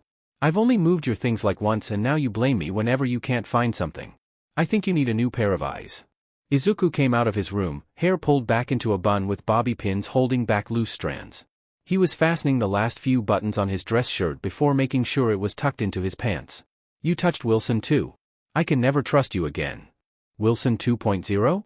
Is that what you named your laptop? He asked, amused. What happened to the original Wilson? Fake tears welled up in his eyes as he recounted his story. Wilson was my first ever computer. He was my pride and joy, taken away far too soon. Oh shit. I'm gonna be late for work, I'll tell you the rest later. You left me on a real cliffhanger there. He replied sarcastically as Izuku raced out of the apartment and to the cafe. Izuku didn't necessarily have to work at the cafe because of how much he made from his fighting matches, but being able to socialize like a normal person was nice. Thanks for coming in, he called out as his customer left. He glanced over when his name was called. Hey, Midoriya Izuku. His coworker, Sayuri, started. I'm all clocked in and ready to take over, have you counted down the drawer? Izuku nodded, taking off his apron. Yeah, I did, thanks Sayuri-chan. She gave him a wave. See you tomorrow? Friday mornings are always super busy, so it'll be nice to have your skills on deck. I'm not that good at this, he denied. But, yeah, I'll see you tomorrow. Midnight rolled around and he was so ready to go out patrolling. He'd been on the vigilante registry for 10 weeks now. He was currently the 3rd most wanted vigilante on the list. He'd been slowly climbing the ranks. He was pretty sure that he was only this wanted because of how long he'd been a vigilante for and the fact that he'd managed to almost completely avoid the police and heroes. Izuku slipped out of his room quietly and puts on his shoes at the door before heading out. The night was crisp, the breeze blowing cold as he glided through the air. He decided to wear a black cowl instead of his usual face mask to keep himself warm. It fit snugly, and he wasn't worried about it falling off his face when he moved around. He had been patrolling for a little over an hour when he saw another figure running across the roofs a few buildings from him. He couldn't tell who it was, but they seemed to know exactly where they were going. Curiosity got the better of him and he changed course and began following the other person. Maybe it was another vigilante? An underground hero? Or just some rando wanting to practice their parkour skills at but 0:00 in the morning. Izuku followed the stranger for a good 5 minutes before he saw them stop suddenly and peer into an alleyway below. Keeping up his stealth, he managed to get to the same building the figure was on before he saw them jump down into the alleyway. There was a terrified scream moments afterwards and he made it to the edge of the roof. Peering down he saw the figure pulling jewelry and other valuables off what appeared to be the side piece of some gang boss based on how decked out she is. He was disappointed that the figure wasn't a vigilante or hero, but rather a slightly more skilled criminal than he usually saw. Dropping down, he silently landed not far from the two. Summoning his baseball bat, he cleared his throat to get the criminal's attention. The criminal looked over their shoulder at Izuku, hands full of expensive accessories. He heard them scoff in annoyance before turning around fully. The lady immediately bolted while yelling curses at them. "Kinda low of you to sneak attack a defenseless person," he commented, twirling his baseball bat as he took a couple steps towards the criminal. "Did you know she was going to be here? You seem pretty dead set on where you were going." "You've been following me?" they said, shocked. "Who are you? You don't know who I am?" "I'm wounded," Izuku exclaimed, mock grabbing his heart. "Ever heard of Crow? That might help you figure out who you're dealing with now." "Ah, I know who you are." The stranger smiled widely. "You can try to catch me, but I don't think that you can even lay a finger on me." "Pretty bold statement, there," he replied, though he was switching to a much more cautious strategy, his bat lengthening out to a bow staff. "Let's tango." Izuku lunged forwards, swinging his bow to hit the side of their head.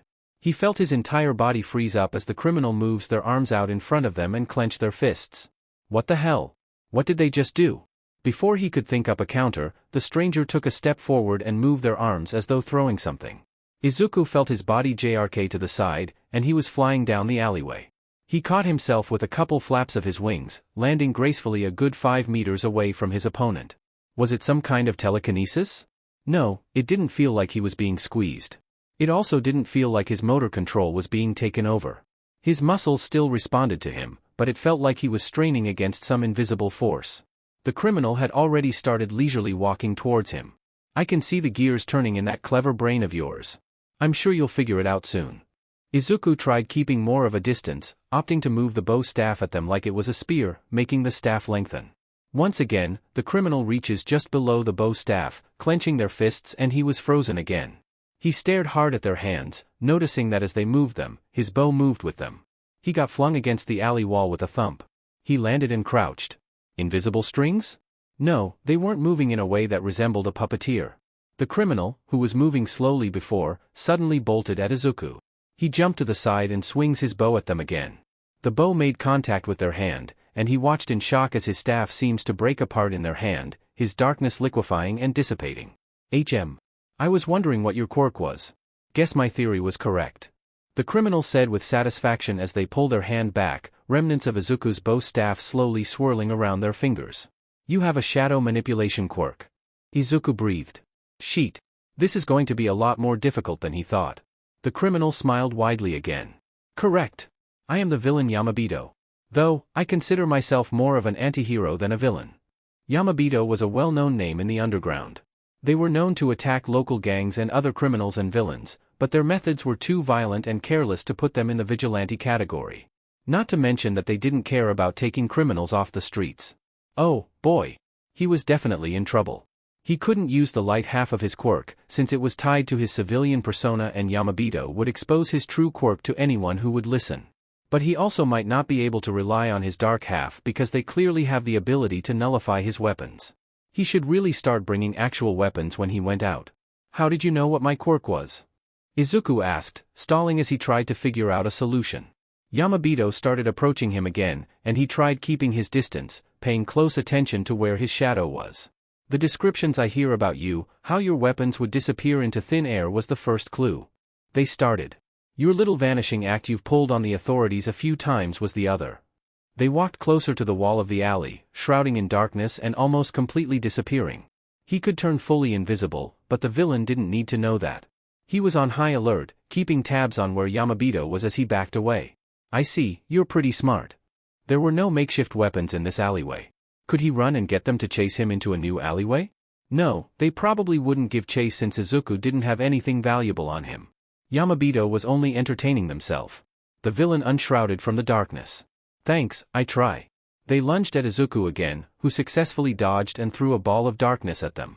They caught and crushed it with a hand before rushing at him once again. The two of them continued this game for nearly 20 minutes.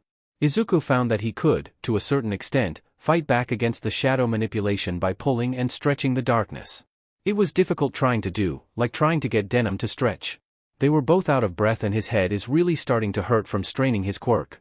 He had to end this or run, but at this point he didn't think that Yamabito would just let him go. One last big push.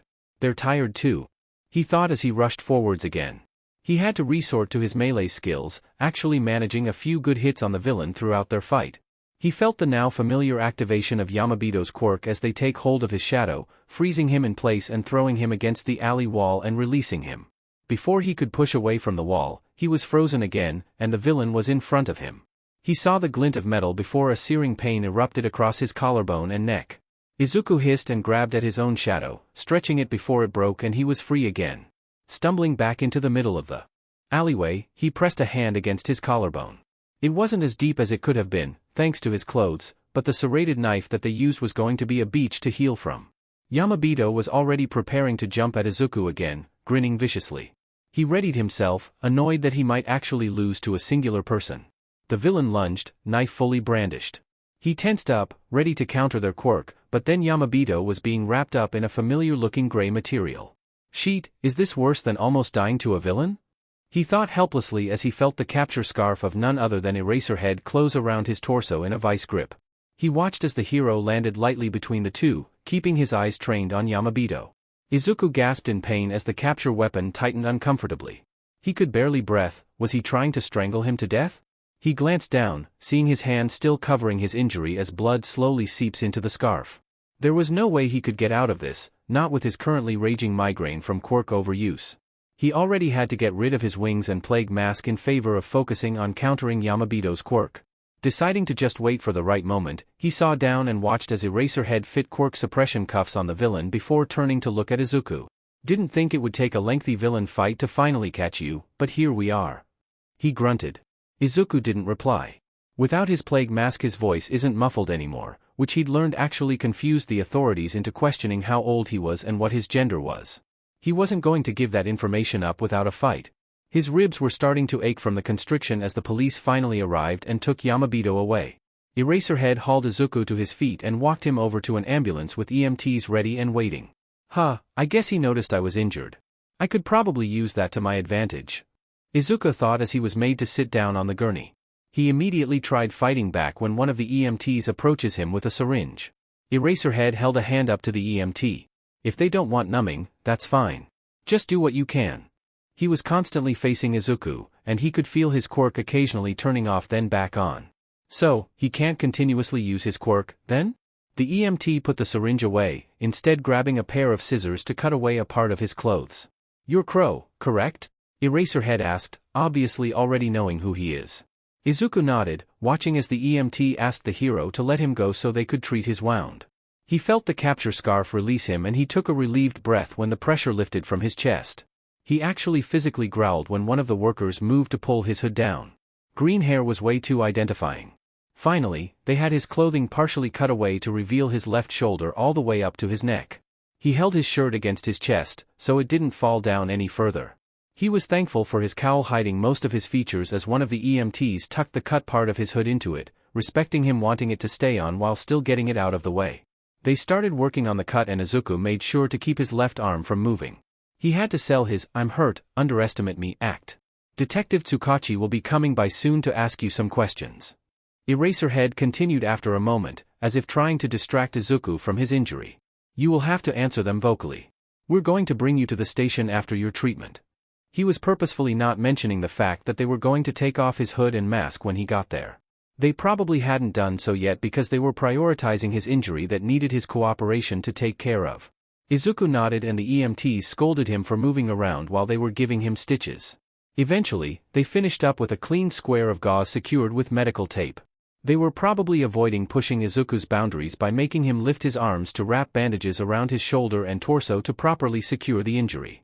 Once the EMTs finished up, they hopped out of the ambulance, most likely signaling to the others that the treatment was finished. Sure enough, not long after the EMTs left, he saw a man in a trench coat along with a police officer holding a pair of HNDCFFs approaching the ambulance. "So, you're the vigilante who's been eluding us for so long," the man in the trench coat said as they walked over.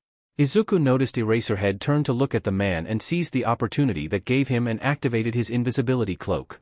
He hated showing off a part of his quirk he never wanted to reveal, but this was pretty much his only way to get out. He jumped out of the ambulance and crawled underneath it as he heard shouts of confusion and surprise. Reaching the other end of the ambulance, he glanced around before standing and sprinting away. That was way too close for comfort, he thought as ran. At least I got free medical treatment out of it. Once he was back at the apartment, he took a couple extra strength painkillers and crashed onto his bed. He groaned when he realizes he had to work in the morning. A turtleneck will hide his injury well enough, right? Does he own a turtleneck? He'd worry about that after he sleeps. Shoyuta cursed at himself when he realized the vigilante disappeared yet again.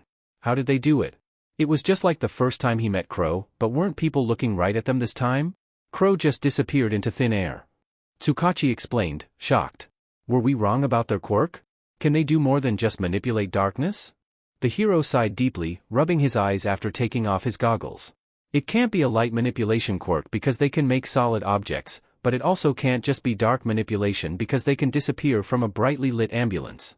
Could it be some form of teleportation? He shook his head. No, that can't be it.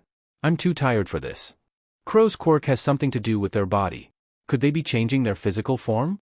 That would explain being able to grow wings and apparently disappear.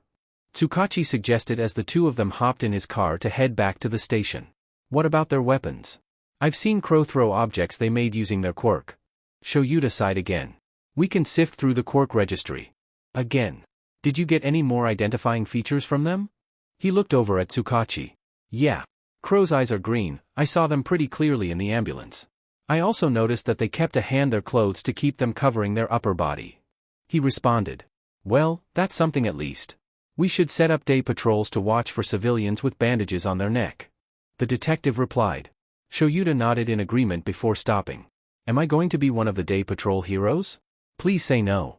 Tsukachi huffed a laugh. I wish I could say you didn't have to, but you're the one who has spent the most time with Crow. He rubbed a hand down his face. But I haven't even had a conversation with them since our first time meeting each other. He argued. The detective shrugged. Sorry, Eraser, you're our best shot at finding them in their civvies. I hate this job. It was the morning after his little run-in with Yamabito and Eraserhead. Izuku rummaged through his closet, not finding any turtlenecks or anything that could cover up his injury without drawing attention. He removed the gauze to change it out, finding the stitches holding as well as they could. The cut started at the front of his shoulder joint and curved a quarter of the way up the side of his neck. The EMTs had to put butterfly stitches on parts of the injury that they couldn't stitch up normally due to the jaggedness that the serrated knife caused. Sighing when he couldn't get the bandage on properly, he decided to SCK it up and ask Dabi for help. Sure, his roommate had no clue that he was a vigilante, but couldn't he just blame it on him being clumsy? Or maybe a drunk person mad about one of his previous wins. He walked out of his room, finding that Dabi was already up and making himself some breakfast. Hey, Dabi-kun? He called when Dabi grunts in response, not looking up at him. Could you help me with this? It happened last night while I was out. Dabi finally turned towards him. He looked at the injury then back at Izuku. How the F did you do that, kid? Izuku scratched his cheek. Got caught off guard by some guy who was mad about my win a few days ago. He replied, doing a pretty good job at acting sheepish. He heard him sigh as he shut off the stove and moved the pan off the burner. All right, get to the bathroom. He waved his hands in a shooing motion. Dabi was surprisingly good at treating injuries. After applying antibiotic cream and a new square of gauze, he wrapped it with bandages using deft hands. Not too tight? He asked as Izuku lightly plucks at the bandaging across his chest. No, this is great. Thanks, I appreciate it.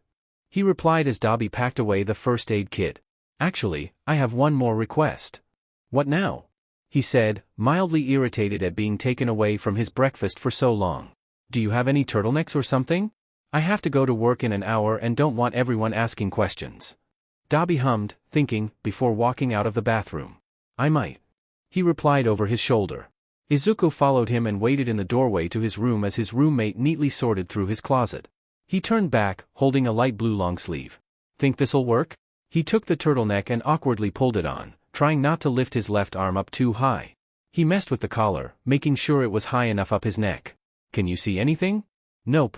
Just looks like you're dressed for the cold, even though you don't even have to leave the building to get to work. Dabi responded before pushing past Izuku to return to the kitchen. Great. I won't spill coffee on it, I promise. He touched his hair, realizing it was still down, grabbing a hair tie and trying to put his hair up. He failed miserably without being able to lift his other arm up without risking tearing his stitches. One more favor? Last one, I promise. He held out the hair tie, not saying anything else. Dabi, who was just about to take a bite of his omelet, sighed and set his plate down. You're lucky I take pity on the weak and injured. Hey, I am not weak, I've won 2 out of the 5 matches we've had. He retorted, handing him the hair tie and turning around. Right. He felt Dabi pulling his hair into place. And I'm not doing that clusterfuck of bobby pins you always do, just so you know. He touched his bangs, they went down to his brow line. While he didn't like having hair in his face while he worked, it wasn't going to kill him. That's fine. Thanks. He said as Dabi walked away to actually eat now, leaving him with a sloppy bun. Izuku and Kimi were the openers of the day, Sayuri would be coming in about an hour. Good morning, Kimi-san. He yawned as he clocked in using his phone. She sent him a peace sign. Hey, kiddo, ready to get this day started? Izuku nodded, tying on his apron. Yep, I haven't worked a Friday morning in a while. You'll be on register duty for the first half of your shift, then you'll be swapping with Sayuri-chan. He gave his confirmation, and they started opening duties. The morning had been going quite smoothly, though it was a whole lot busier than what he was used to. Having 3 people working made it easier, though, and Kimi was constantly making jokes and keeping morale up. It had been 3 hours and was coming up at 11 a.m. when an unfortunately familiar man walked into the cafe. Fing hell. He thought as he puts on his customer service smile and greeting. Running into Eraserhead again after less than 12 hours of almost getting arrested was not something he needed right now. Eraserhead walked up to the register, looking dead on his feet. Not much of a morning person, then? Hi, what can I get started for you, today? He said cheerily at the man, who looked like he was going to wither away at his overwhelming positivity. A latte with 2 espresso shots, please. He replied tiredly, not looking at him. Yes, sir. Anything else for you? At the man's headshake, he continued. That'll be 500 yen. What's a good name? We'll have your drink out for you soon. Izuku noticed that Kimi had gone on break and Sayuri was working on someone else's drink. Guess it was up to him. He would love to purposely mess up the hero's drink in retaliation for how uncomfortable the capture weapon was, but that would reflect badly on the cafe. After finishing the latte, he set it on the counter. Aizawa-san. He called out. Never thought I'd learn his name, even if it's just his last name. He thought as Eraserhead approached and took his latte. Izuku felt a slight chill when the hero looked at him for a second too long before walking away. He's totally suspicious of me. How did he find out? Is it the turtleneck? Do I talk too similar to Crow? No, I'm in my customer service persona, there's no way that's it.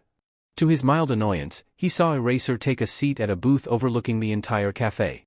He must be on patrol, or just paranoid about being in Southside.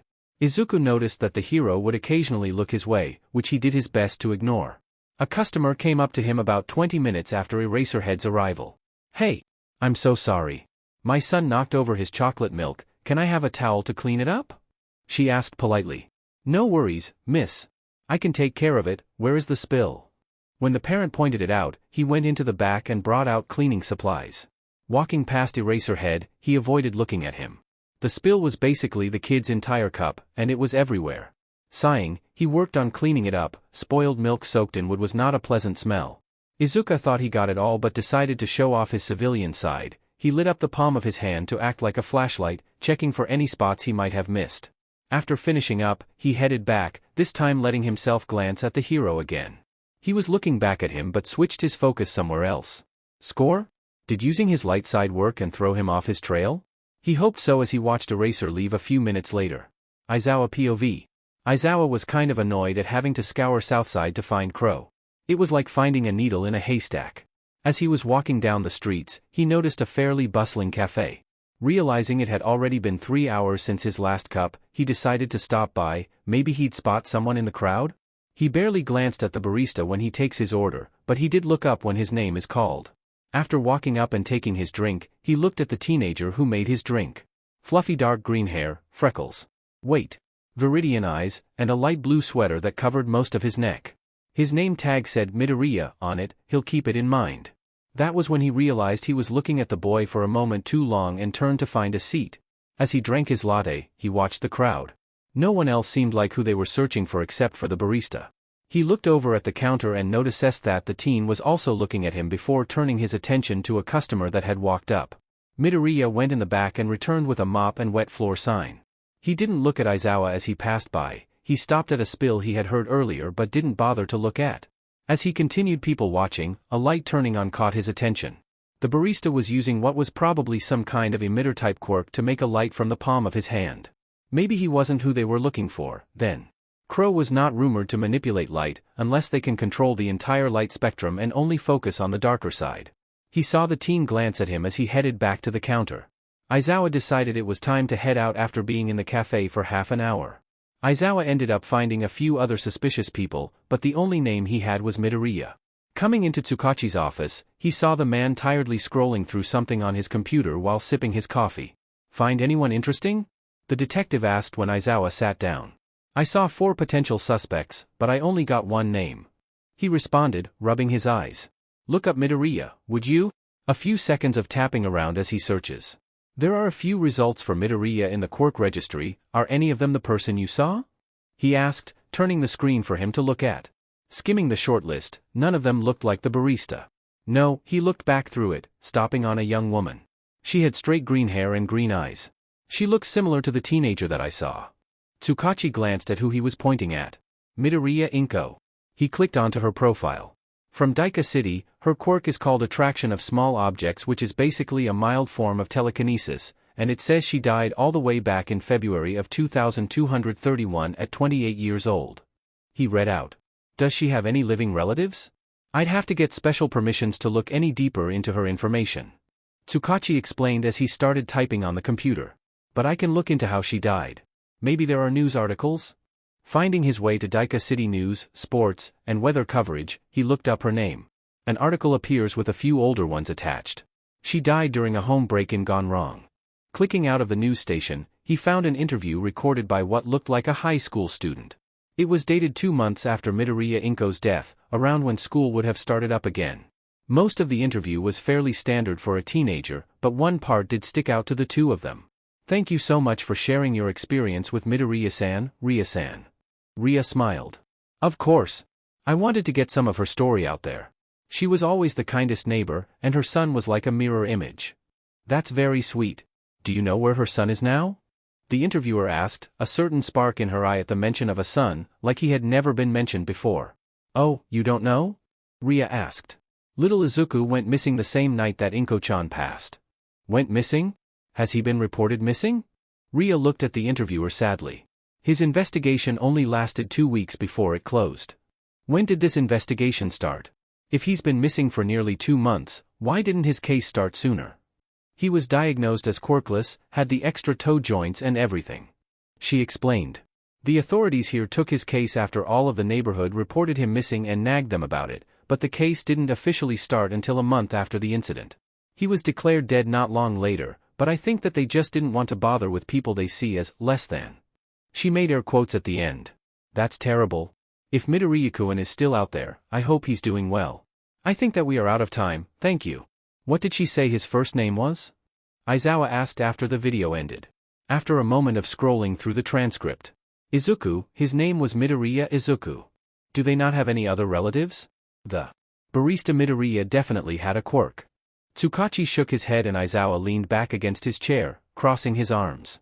"Let's not focus too hard on a 9-year-old cold case from a different city. If a child went missing on the same day his mother died, chances are he was also killed and moved elsewhere. If the police in Daika City are prejudiced, they most likely never searched the area because he was quirkless."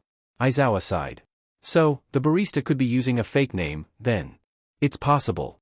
Southside Musutafu isn't exactly safe, especially for teenagers or younger," Tsukachi said, taking another drink of coffee. "Keep an eye on him, just in case." "Yeah, I will." He levered himself up. "I need sleep before my shift tonight. I've been up for the past 36 hours. "Right, I'll keep looking into Midoriya until my shift ends," Tsukachi responded, turning back to his computer. 13-year-old Mikumo sat alone in his room, scrolling on his computer. Having just completed his second computer science course, he had been itching to put his skills to the test. What better way than to hack into the lab system? It took him a lot longer than he expected to sign himself in and cover his tracks, having to switch to a random video game he had opened whenever one of his handlers came to check in on him. Mikumo was in. There were a ton of folders saved in the cloud, but most of them weren't of any interest to him.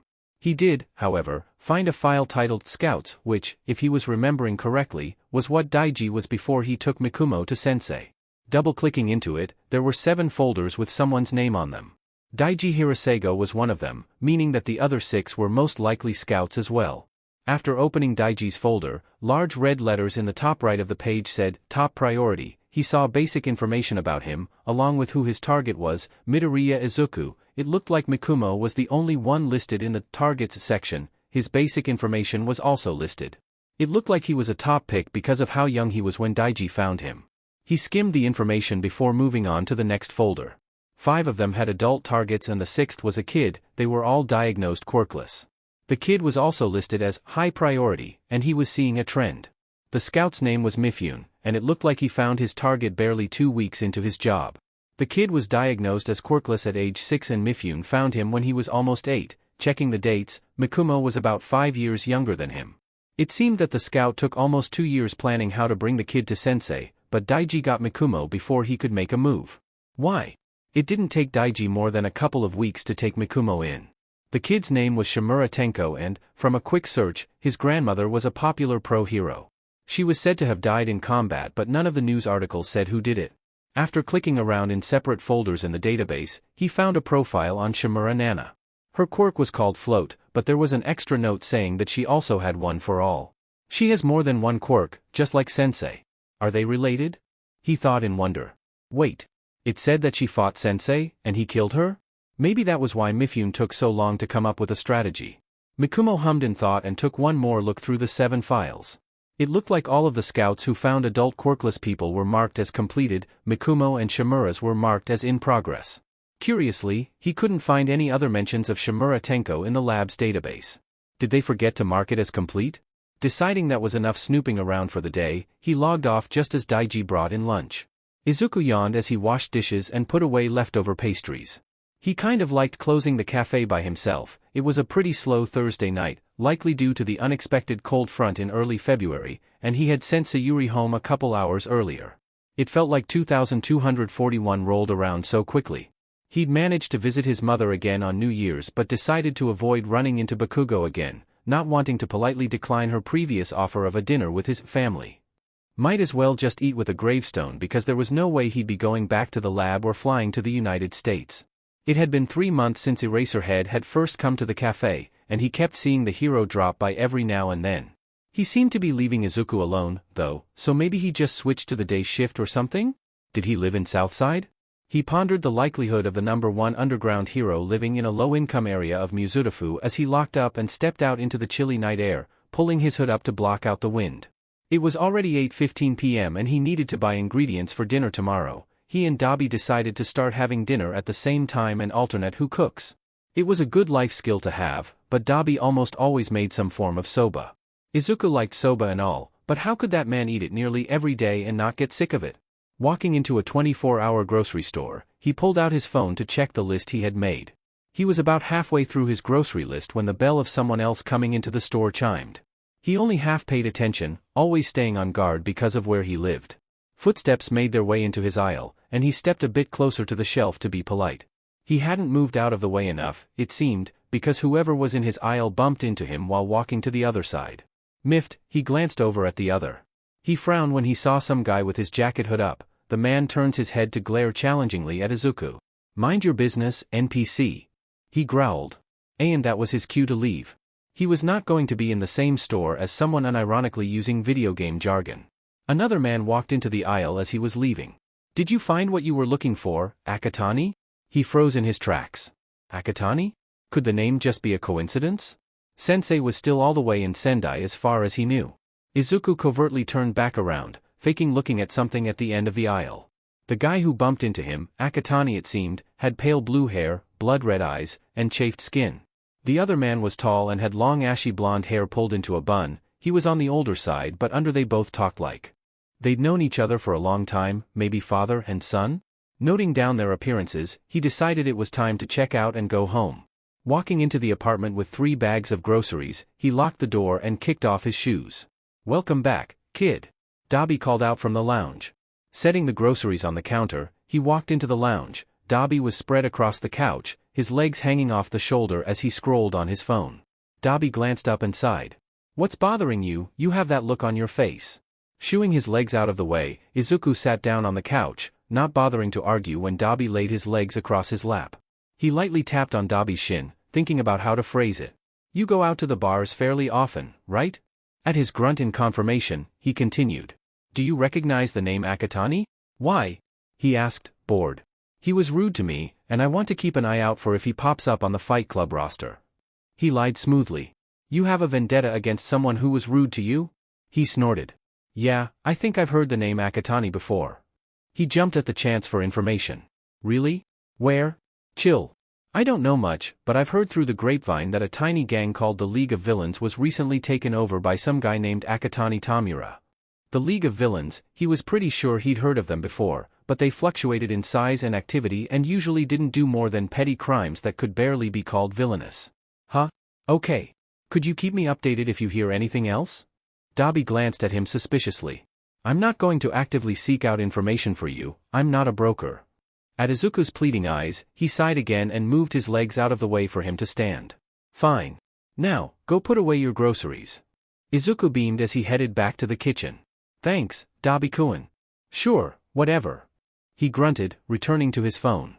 Making sure he was wearing what he needed to for his midnight patrol, Izuku exited the apartment.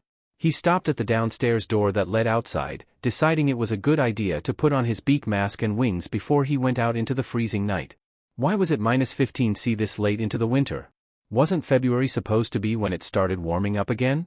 Shaking his hands out, he prepared to head outside when a floorboard creaked behind him. "Sheet. Izuku?" He turned to see Dobby at the top of the stairs, looking at him incredulously. "Ah, Dobby, ah." He pondered whether or not to tell a lie for a moment. "What the F-? He heard his roommate breathe.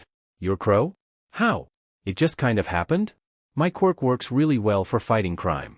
He scratched the side of his mask. "Your quirk? It's not light manipulation?" Dobby was walking down the stairs towards him. For some reason, Izuku could see amusement on his face. "No. I lied about that. I can still manipulate light, but it's more like I can manipulate opposite sides of the spectrum." To prove his explanation, he created a ball of light in one hand and a ball of darkness in the other before letting them dissipate. "What are you doing up so late?" Dobby snorted. "I was going on patrol." He flicked his beak mask curiously. He tilted his head. "Patrol? Wait, like vigilantism?" Dobby rolled his eyes and nodded. "Are you saying that we've both somehow been active vigilantes living under the same roof with no clue about each other for like 5 months? Yup. He grabbed one of his wings, it bent and warped like an al dente noodle. "You can actually fly with these? They seem kinda flimsy." Izuku raised an eyebrow as Dobby continued to look at them with fascination. He rolled his shoulders, flexing his wings. "Yeah, and they're actually pretty strong. I've been able to fly against 100 km/h wind without them breaking apart." He shuddered, remembering how cold January mountaintops were. He hummed, impressed, before looking at the door outside. "Since we're both here, we might as well patrol together. I've never been on a patrol with someone else before, but sure. Too bad it's freezing out." He complained as they headed out onto the streets. "Isn't it supposed to blizzard in a few days?" Izuku stopped dead in his tracks and looked at Dobby with pain in his eyes. "DMN, you really hate the cold, huh?" He sighed deeply as they made their way towards an alleyway that led to a busier street. "Not in the least." Dobby patted the top of his head with a gloved hand. "Cheer up, I'll take care of picking up groceries if you pay for them." He snorted. "I guess that'll work for me." The vigilante roommates started their patrol together, and if Dobby made Izuku fly them both back to the apartment, Izuku would never confirm nor deny it. Just as Dobby had predicted, a blizzard rolled in 2 days later and Izuku found himself bundled up in 2 blankets with his laptop and a hot cup of milk tea. "It's not even that cold in here." Dobby, fire wielder, blue flame quirk Dobby, said as he walked around the 18C apartment in shorts and a t-shirt. "Easy for you to say." He grouched, sipping his tea and dying in his video game for the 4th time in a row. "My fingers aren't even moving properly." Dobby leaned over the back of the couch to watch him play. I think you might just be bad at platformers.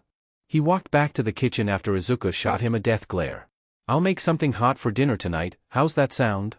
Izuku hummed noncommittally as he closed out the game and opened up a search engine. Aren't high school entrance exams happening this month? He wondered if he'd be able to sneak into the observation room of UA's entrance exam to watch it or not. You not going to high school? Dabi called from the kitchen as he made himself lunch. I don't even have a middle school degree. He responded. Dabi made a surprised sound before reappearing in the lounge with a sandwich in hand. You never graduated middle school? How long would getting a degree like that take? Izuku shrugged. I could probably get one pretty quickly. I've only ever taken online classes, but I'd like to think I know more than the average middle schooler. When do high school applications close? He asked, taking a bite of his sandwich. Izuku clicked around for a moment. It says February 15th for the majority of them, so in like 9 days. That would be enough time to get an online degree or something, right? Maybe. He hummed, thinking. I'm legally dead. If I want to be able to graduate from middle school, I would have to hack into government databases to get my living status changed first and foremost. They chilled for a bit, Dabi turning on the TV to watch some kind of soap opera. Izuku started doing research into changing his life status after Dabi nodded off, finding a way fairly easily. It didn't take too long before he successfully input the code he'd saved to create a backdoor into the firewall of the website. He found his profile in the Aichi Prefecture database, a few clicks later, and he had successfully changed himself from deceased to alive. He noticed that he was still registered as quirkless on his profile. No problem, a couple searches later, and he put in a request to update his quirk status. The AI walked him through the steps and, 30 minutes after starting the entire process, he is now alive and registered with the emitter-type quirk, Light Manipulation. He finished his tea and stretched, glancing over to make sure Dabi was still asleep. He was very tempted to find a marker to draw on his face with. Amused, he returned his attention to his computer. He only killed 30 minutes to change his life and quirk status, and weather reports said that it wouldn't warm up until late next week. Quietly sighing, he looked into testing out of middle school. To his misfortune, there were no online tests he could take to graduate, and the earliest in-person tests were too late to apply for high school. Frowning, he looked into middle schools in Daika City that he could hack into. He decided on one of the biggest middle schools. They were less likely to notice the sudden appearance and graduation of a student that had been missing for 9 years. After navigating to the school's website, he accessed admin privileges and opened up some staff-only sections. From there, it was a matter of finding the software the school used, downloading it, and creating a profile and graduation status for himself. Easy peasy. He has just closed and logged out of everything incriminating when Dabi stirred. Ah, you woke up before I could draw on your face. Izuku grinned when Dabi gave him a sleepy glare. If you did that, you wouldn't be feeling cold anymore. He warned, lighting up a blue flame in his hand. He raised his arms in surrender. Hey! Don't threaten me, I didn't even do it. Izuku glanced back at his laptop. Oh, I thought about your comment about getting an online degree. I tested out of middle school while you were sleeping. DMN, how long was I asleep for? Dabi checked his phone before looking back at Izuku skeptically. You're saying you found an online test that accepted immediate applications and passed without previously studying all in barely an hour? Izuku pulled up the certificate PDF he saved and showed it to him. Yeah. That's really fucking impressive, kid. He ruffled his hair as he stood up. Good job, you know what high schools you're going to apply to?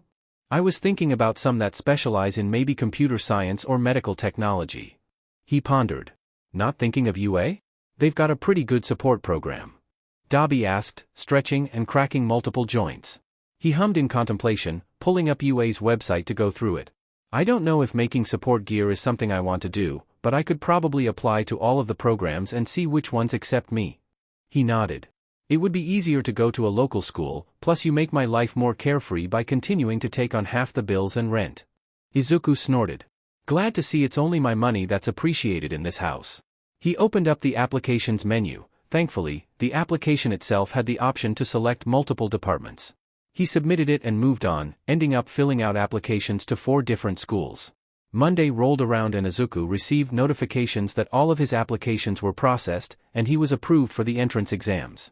He smiled as he left his room. UA was the first entrance exam. He kinda doubted he'd join the high school if he got accepted, but getting the chance to check out the campus greatly appealed to him. You seem pleased with yourself. Dabi commented, drinking coffee before he had to leave for work. I got approved for the entrance exams in all of the high schools I applied to. He replied happily. "Nice work, kid," he said, giving Izuku a grin. Pocketing his phone, he went about his morning routine, entrance exams buzzing in his mind. 18 days later, Izuku found himself on his way to the north side of Musutafu, bright and early. UA entrance exams had arrived, and he had no clue exactly what to expect. He had never had formal schooling before, and there was only so much Google and videos could tell you. Taking the stairs two at a time, he gawked at the school. It was massive and students were everywhere, rushing to get to their exam rooms. Oh right, he was here to take a test, not sightsee. Checking the email he had received, he made his way to the room his written exam was going to be in. After the written exam, he was being sent to a fake city for the practical, and then to the basement of UA for a support practical exam. That's a lot of tests, he thought, mildly annoyed that he decided to actually do this when he didn't have to. The written exam came and went, some of those questions were essay questions, which he loathed. Other than that, he didn't think he did horrible. He watched Present Mike explain the rules of the practical, then some very serious-looking teen stood and acted like a robot. It was kinda funny seeing someone acting like that while having a pretty normal human face. Finally, he gathered with a group of students in front of the gate to a fake city. He noticed a pretty cool-looking student with some kind of shadow or darkness quirk, his silver hair contrasting greatly with the rest of him. There was another student who had a permanent RBF, spiky blonde hair, and scarlet eyes. Wait. He looked eerily like Bakugo Mitsuki, not to mention he was the same age as Izuku. He made a note to keep an eye on him, curious to see what his previous best friend was like. Ectoplasm made his appearance to the students and called for them to begin the practical. Racing in, he kept close to the buildings when he saw Bakugo setting off sparkling explosions, tearing apart robots before Izuku even had the chance to get close. He managed to take out a few scattered robots by focusing his light to a single focal point and incinerating the robots like bugs under a magnifying glass. Multiple times he had to pull students out of the way of flying debris as Bakugo continued his rampage. He was putting the students in harm's way more so than the actual villain bots were. Ectoplasm's voice called the 6-minute mark through the speakers. Izuku was set off that he only has 10 points because of how often he'd had to help other students get to cover. Veering off to an adjacent street and sprinting past other students, he managed to incinerate a fair number of robots. 25 foot he thought as he takes down another 2-pointer. He turned his head after hearing more explosions, immediately annoyed again. He grinned mischievously as he decided to try and steal some of the robots Bakugo was after. Unfortunately for him, Bakugo was standing in the middle of a pile of debris, catching his breath. A student caused a robot to explode not far from them and he saw a large piece of scrap metal flying towards Bakugo, who was turned the other way. The other boy didn't notice the deadly projectile and Izuku sked up his pride in favor of making sure no students died during the exam. He sprinted towards the boy, who looked at him in irritated surprise, jumped almost high enough to clear Bakugo entirely, and twisted around, heel kicking the scrap metal away from its initial trajectory. It went clattering to the ground just as Ectoplasm announced the end of the exam. "What do you think you were doing? I don't need help from extras," Bakugo snapped while stomping back towards the front. "Okay, I guess you also don't need a head because that metal sheet was about to decapitate you." Izuku started jogging ahead of Bakugo, so he didn't have to keep talking to him. "You're welcome, angry Pomeranian," he muttered under his breath. "Ha!" He heard the other boy shout, but he didn't pursue. The support practical exam was kinda hard. He'd never actually worked with robotics or gear before, so having to dismantle different types of equipment and put them back together was confusing. Yeah, he was probably not getting into the support course. Finally, he got to go home just as the sun was beginning to set.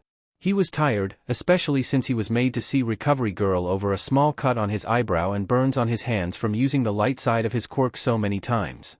Flopping down onto his bed, he was ready to be done with the day and fall asleep when Dobby called for him to come and get dinner. A few days later, he checked the P.O. box for their apartment and found the usual junk mail. Sifting through it he saw what he was hoping for, a white letter with UA's symbol on it.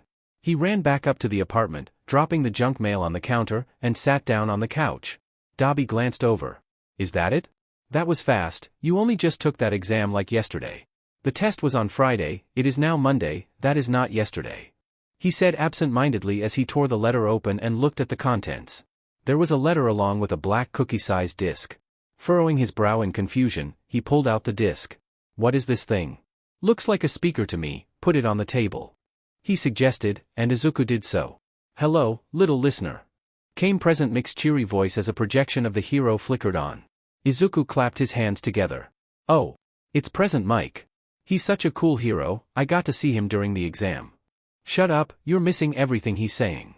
He tuned back in just as Present Mike was telling him his scores. You scored in the 90th percentile in your written exam, very well done. During your practical exam, you managed to get 25 villain points, even with the competition between examinees. He could tell that Present Mike had very likely watched their exam and saw how annoying Bakugo was. But we didn't only score you based on your power and skill with taking down villains. There is another point system we use that is calculated by a group of judges. They're called rescue points. Depending on your level of care for other students and your actions that saved them from flying debris and villain attacks, the judge panel has awarded you with 45 rescue points. That's a total of 70 points? He watches in surprise as a score sheet pops on in the projection. He scored 4th best. Your willingness to forego collecting villain points in favor of protecting the other examinees truly shows your heroism. Welcome to UA. Pulling the letter out of the envelope, he saw his classroom was 1A, along with a summarized version of events. He obviously flunked the support practical, which he was kind of expecting to. But, looking at the other 2 scores, he felt a small swell of pride that he did that. Izuku got pulled from his thoughts by a hand lightly punching his shoulder. Congrats, Izuku-kun. Think you'll take the offer?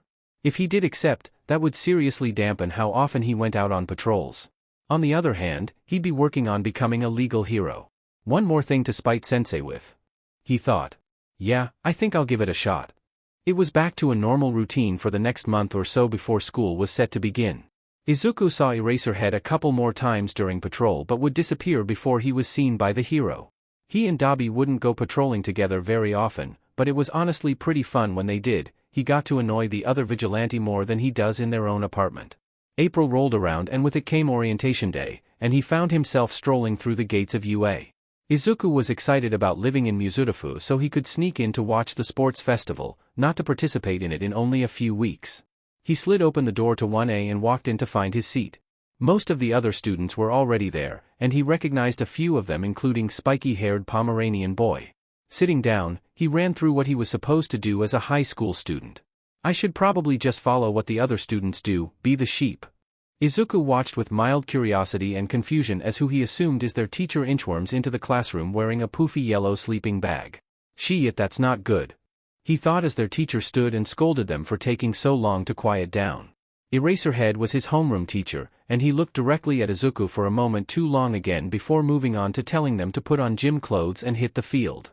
He pulled the collar to his shirt up a bit higher. He had no clue if it fully covered his scar or not. Izuku managed to score some concealer from a very sparkly boy with a French accent in the changing room. Now to just hope it doesn't wipe off during the test, he thought, awkwardly letting the kid, Aoyama, apply the concealer at his own request. He really didn't want to let him do it himself because he admitted to never using makeup before. The quirk apprehension test was more than just using their quirks. In pretty much all of the tests they were given he couldn't use his quirk for. He still ended up scoring 4th place, so he was pretty high up. Looking at the scoreboard he heard Katsuki quietly mutter his name, so he glanced over and saw the boy staring at the scoreboard with a confused frown. Ah, what luck, Bakugo-san must have talked about him and his mother to her son. He was thankfully able to avoid questions from the fiery blonde, but he knew it would be inevitable. What kind of an excuse was he going to make for this? What a headache. The next day arrived and he thought he was doing pretty alright given the fact that this is his first time in a school setting. It was kind of fun, if he was being honest, and the other students were pretty cool.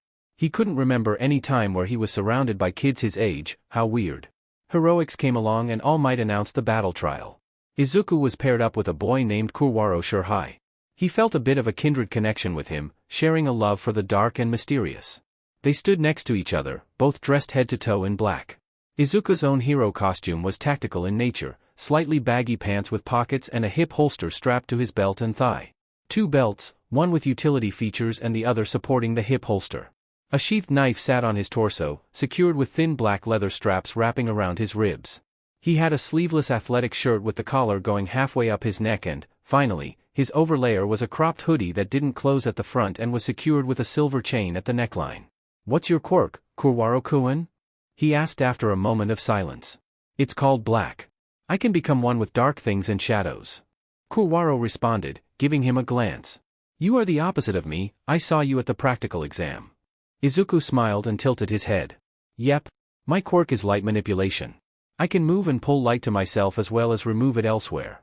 He saw Kurwaro process that for a moment before smiling widely at him in understanding. I'll back you up. The void will lead us to victory. He replied just as All Might called for them to begin. They were up against Bakugo Katsuki and Kirishima Izuku. He didn't know much about Kirishima aside from his hardening quirk. Izuku quietly followed his teammate through the hallways. They were fairly lit up and the uniform shape didn't cast many shadows for Kurwaro to use. They both froze and pressed against the wall when footsteps approached. One is on offense, the other on defense. Kurwaro signed to him. I can distract this one, I'll make a shadow for you to slip past. He signed back and they both nodded. There you are, heroes. Bakugo had just walked through one of the forks in the hallway, grinning menacingly. His palms crackled as he stalked towards them. Looked like he was in the villain persona. Izuku tapped on Kurwaro's shoulder to get his attention. Get behind me and cover your eyes. He obeyed and Izuku grinned at Bakugo, cupping his hands into a ball shape. Hey, angry Pomeranian. He heard him scoff. I think you lost your leash. Before Bakugo could respond, Izuku was already opening his hands. He felt the strings of light glide across his fingers, gathering them in his palm before releasing in a flash. Bakugo exclaimed in surprise and covered his eyes with one hand while shooting explosions blindly with the other. Izuku took a deep breath, grasping as much light on the wall of the hallway as he could. He held his breath and dragged light to himself, darkness flooding in and leaving a path for Kurwaro. Go now! He yelled, feeling the light heating up in his hands the longer he held onto it. Shurhai POV. He heard his brother in darkness order him onwards and obeyed. Turning around to face the hallway, an entire wall was shadowed. Shurhai slipped into the dark with ease, zipping through to the other side before having to reappear and continue on foot when the road ended. Let me know when you get to the room. I'm keeping him from following you. He heard Midoriya laugh as Bakugo cursed and felt himself grinning. Found a stairwell going up. He informed, gliding up the spiral stairs using the shadows of the railing. He slinked through the hallways and up staircases. He hit the 5th floor and heard a slight shuffle in a room ahead and crouched to the ground. Peering into the room, Kirishima was there and facing away from where Shurhai was. He backed away and clicked on his earpiece. Bomb room is 5 floors up. He whispered. I'll keep you updated on my position. He could hear explosions in the background and Izuku cackling. I'll be there in 5 minutes. Shurhai crawled back to the doorway and peered in. Kirishima was talking in his earpiece, and he could tell by the one-sided conversation that Bakugo was getting frustrated that Izuku kept stopping him from going back to the bomb room to help defend. Just hang in there, I've got things handled here right now. The redhead took a deep breath, then sets his face into a mean expression. Villain mode, activated. He said, doing something weird with his hands. He heard explosions closer than before. They must have gone up a couple flights, I need to hurry. He stood up, keeping an eye on Kirishima. I have to go in without the cover of the dark. He stated, noticing that the only dark object available was the shadow cast by the bomb on the opposite side of him. Izuku didn't respond, he was likely preoccupied. He could swear that the boy was maniacally laughing while Bakugo yelled curses from the 4th floor. Shurhai composed himself and strolled in. Kirishima was already facing him and trying his best to do a villain impression. Ah, one of the heroes finally shows himself. He exclaimed, his villainous grin morphing slightly into his usual toothy smile. He stopped walking and put a hand on his hip, smirking. Your smile shines too brightly to be frightening. He said, feeling amusement when Kirishima got flustered at the comment. He took the chance to strike while his opponent was off his guard. Lunging forwards, he tried to jump into the redhead's shadow to dodge the inevitable counterattack. Shurhai wasn't quite fast enough as he felt a palm hit him in the sternum and he was stumbling back again, coughing. He watched for any opportunity to get past and to the bomb, but Kirishima's defense was difficult to break through. They were going in a semicircle for about a minute, Kirishima keeping himself between the bomb and Shurhai. He clicked his earpiece. The eclipse cannot exist without the sun and the moon. He said cryptically, trying to convey that he couldn't handle this on his own. There was silence on the other end for a few seconds, and he was beginning to worry that Bakugo was still giving him a hard time. Let the Song of Twilight descend like a curse upon our enemies. Seconds later, Izuku burst through the room. His hands were covered in bright light, and he cackled in triumph at finding the right room. Kirishima had less than a second to make an "oh shit" face before Izuku quite literally flung himself at the villain. Shurhai was quite impressed watching as his teammates started wrestling their opponent to the ground. He only watched for a moment before bolting around the two to get to the bomb. He heard a loud thump and a yelp from Izuku before he touched the bomb, and the heroes were declared the winners. Turning around, he saw that Kirishima managed to throw Izuku off of him and slammed him to the ground. Shirhai approached and crouched down next to his classmate, looking down at him. We worked well together. He held out a hand and Izuku took it. Yeah, we did. They started leaving the building to head to the observation room. Our quirks meshed in the way I was hoping. Perhaps we can continue this allegiance? He suggested. You are the sunbeam as I am the nightshade. He grinned. I like that idea. Izuku POV. Izuku got home later that day feeling quite drained but satisfied. School took a lot of mental energy. Hey, Izuku-kun? He heard Dabi call from the lounge. What's up? He replied, pulling his shoes off and heading to where his roommate was. He looked mildly concerned, which was his first clue that something was wrong. You told me to keep an eye out for Akatani Tamura and the League of Villains. Izuku's attitude became more serious, and he nodded for him to continue. They've been recruiting anyone and everyone recently. Hell, even I got an invite and I'm a known vigilante. Do you know why? It couldn't be something that was happening anytime soon, right? They'd need months at least to prepare everyone if they were recruiting left and right. Dabi shook his head. Not yet, but I'm bar buddies with a couple of people who agreed to go undercover to learn more. Izuku nodded. Okay. Thanks for giving me an update on this, Dabi-kun. Sure thing, kid. Looks like your vendetta might just help us uncover something. He replied. He sighed when he got to his room. He was glad that school today was good. He even managed to get the capture tape around Bakugo's wrists after tiring him out. If it hadn't been as good of a day, he probably wouldn't have taken the news of Akatani and the League of Villains activity suddenly skyrocketing very well. What were they planning? He highly doubted that Crow will be approached for recruitment, so he'd have to rely on Dabi's bar friends for information. Can't do much about it right now. He thought, though his anxiety wanted to protest that fact. Hey, you! Izuku found himself standing in front of UA on Wednesday morning, staring at a group of reporters.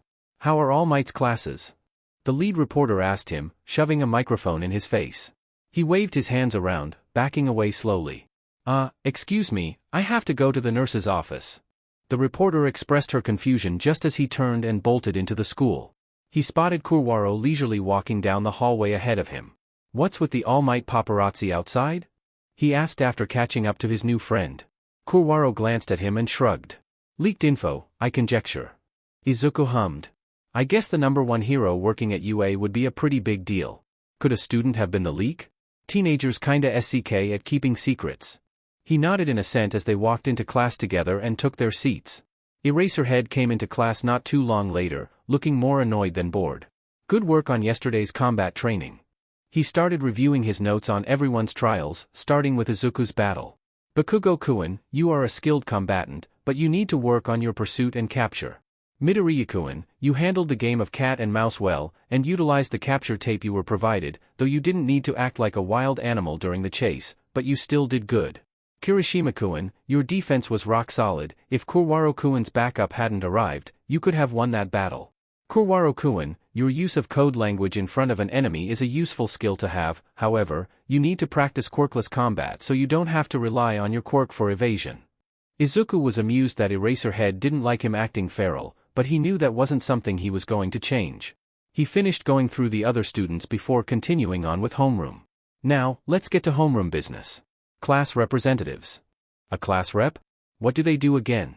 He thought he looked it up before, but he hadn't considered the fact that they would actually have one. Ida called for an election to be held, which was a pretty good idea. He has no clue who to vote for, though. He didn't really know any of them very well, so he might as well just vote for himself. Yaoyorozu Momo ended up winning with 2 votes and they let her pick the deputy rep, which ended up being Jairu Kyuka. His other classes were fine. He was getting used to the concept of being in a school and finding that he liked it, but lunch was still a nice break. The alarm and intruder announcement were a great way to ruin Izuku's good mood as students started shoving each other to get out. Wasn't this a prestigious hero school? Why were people panicking? He was just considering dipping into a random classroom to be free of the crowd when Ida was flying through the air and crashing into a wall at the end of the hallway. He announced that it was just the reporters, and the students calmed down. Did they use their quirks to get onto campus? That sounded like hefty fines and even jail time. At least the other students chilled out. The rest of the day continued as normal, although Izuku was still curious on how the reporters got into UA. It was Friday morning and, to Izuku's surprise, Dabi actually made breakfast for the both of them. He yawned, sitting down in the lounge with his bowl of instant ramen and scrambled egg. Dabi joined him a second later. Aren't we like, kinda rich now? He asked, taking a bite. Why do we have instant ramen? Are you complaining about this delicacy? It's shin black, arguably the best there is. He replied, almost offended. He waves his chopsticks around. You could just say you don't know how to cook. Dabi raised an eyebrow at him before reaching for Izuku's bowl. Guess you won't be wanting this then. He laughed when the younger snatched his bowl and clutched it to his chest. I'm kidding, he exclaimed, protectively cradling his ramen. Thank you for the meal. That's what I thought. They ate in amiable silence for a bit before Dabi set his bowl down and looked at Izuku with a serious expression. Izuku copied him and tilts his head. What is it? I mentioned a few days ago that I have a couple friends at the bar who joined the League of Villains to keep an eye on the group. You've met them before, remember? Dabi frowned, looking at the boy. The League is planning to attack UA, Izuku-kun. He gawked at Dabi. Why, you're joking, raiding a hero school? How are they even going to get in? When is the attack? He shook his head. I don't know anything else about it. They're having a meeting right now, I'll let you know what I learn. Izuku stood up and started pacing the lounge anxiously. What do I do now? Do I tell a teacher about this? Eraserhead is already suspicious of me. Should I ask for a meeting with the principal? He started muttering. Could this be related to the break-in a couple days ago? Kid. Izuku-kun. Hey! He snapped back to attention and looked at his roommate. Relax. You can tell them about it after I have more information tomorrow, yeah? And I'm a well-known vigilante with credibility, I'm sure that I can find Eraserhead on one of his patrols and warn him. Izuku forced himself to take a breath, feeling relieved that Dabi knew what he was doing. Right. Yeah, after their meeting, sounds good. He stood up from the couch and ruffled Izuku's hair. Go get ready for school, everything will be okay. He yawned as he took his seat in homeroom an hour later. Eraserhead walked in and everyone quieted down. For today's hero basic training. He started. It has turned into a class with 3 instructors. All Might and me, and one more person. Turned into? Is it special training? Izuku pondered as Zero asked what they would be doing. The hero holds up a card with blocky letters saying rescue on it. Disasters, shipwrecks, and everything in between. It's rescue training. He responded. The class broke up into conversations about the class, excited or boasting. Hey, I'm not done. Eraserhead interrupted. You can decide if you want to wear your hero costume or not this time. That was a pretty easy choice for Izuku. The collar of the gym uniform was just a little too low to fully cover up his scar, but his hero costume didn't have that problem. The training will take place off campus, so we're taking a bus. That's all. Izuku stretched and glanced over at Kurwaro, who seemed excited about the field trip. He'd saved people before, obviously, but never in a disaster zone. Turned out, 13 was the other teacher helping out with the rescue training. The training building, unforeseen simulation joint, was huge. There were 6 simulation locations, each mimicking a unique disaster scenario. Izuku was kind of spacing out, the entrance had a perfect view of the central plaza and everything surrounding it. Eraserhead was just getting ready to direct the students around when the lights cut out and Izuku noticed a purple-black cloud appearing in the central plaza. What the F is that? He realized mid-exclamation that he knew exactly what that was and his blood ran cold. There's no way. Absolutely no way. He thought as the other students and teachers started reacting to the appearance of none other than Akatani Tamura through Kurogiri's portal, followed by more villains. Izuku felt frozen. Kurogiri was here? Were they here for him? Did Sensei learn where he went? No, Akatani was talking about All Might. Wait, Akatani was the leader of the League of Villains. He pulled out his phone and saw that he didn't have connection, so if Dabi tried contacting him, he didn't get it. He made sure his hood was as far down as it could be. He couldn't afford for Kurogiri to recognize him. Eraserhead jumped down there to act as a distraction while 13 got the students to evacuate, but it was all in vain as Kurogiri appeared behind them and Izuku felt the familiar cold rush of his quirk teleporting them. He found himself dropping from a few meters up and landing on hard asphalt. Looking around, it looked like he was in the middle of a destroyed city. This must be the ruined zone since the ceiling of the USJ was still above him. He turned when he heard someone approaching, breathing a sigh of relief when he saw Kurwaro. Midoriya-kun, he said, glancing around. What do we do now? Get back to the entrance? Izuku suggested and Kurwaro nodded in agreement.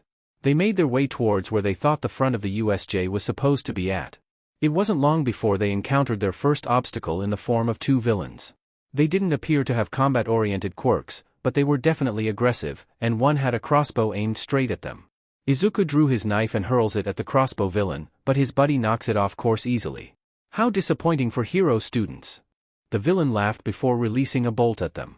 He ducked as Kurwaro sank into the shadows and the bolt whizzed past them. He watched his friend move through the shadows towards the villains and knew he had to back him up. What are a pair of low-level chumps doing attacking a hero school? You won't make a name for yourself by getting beat up by a bunch of 14-year-olds. Izuku snarked, letting his fingers glide through a string of light and solidifying them in his grasp until he has two short staffs in either hand. Ain't doing it for the fame, brat. The crossbow villain said, ping a new bolt into place.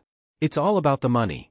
The bolt came flying at him and Izuku grins as he swung one of his staffs, colliding with the bolt and sending it clattering to the ground. He charged just as Kurwaro reappeared behind the villains holding a metal pole he'd picked up from the ground. Quit pulling cowardly ranged attacks and fight me for real. He challenged, watching with satisfaction as his friend swung the pole and hit the other villain on the back of the head. He crumpled just as Izuku took out the crossbow villain. He heard the laughter of more villains all around them and glanced at his friend. The abyss doesn't forgive hesitation.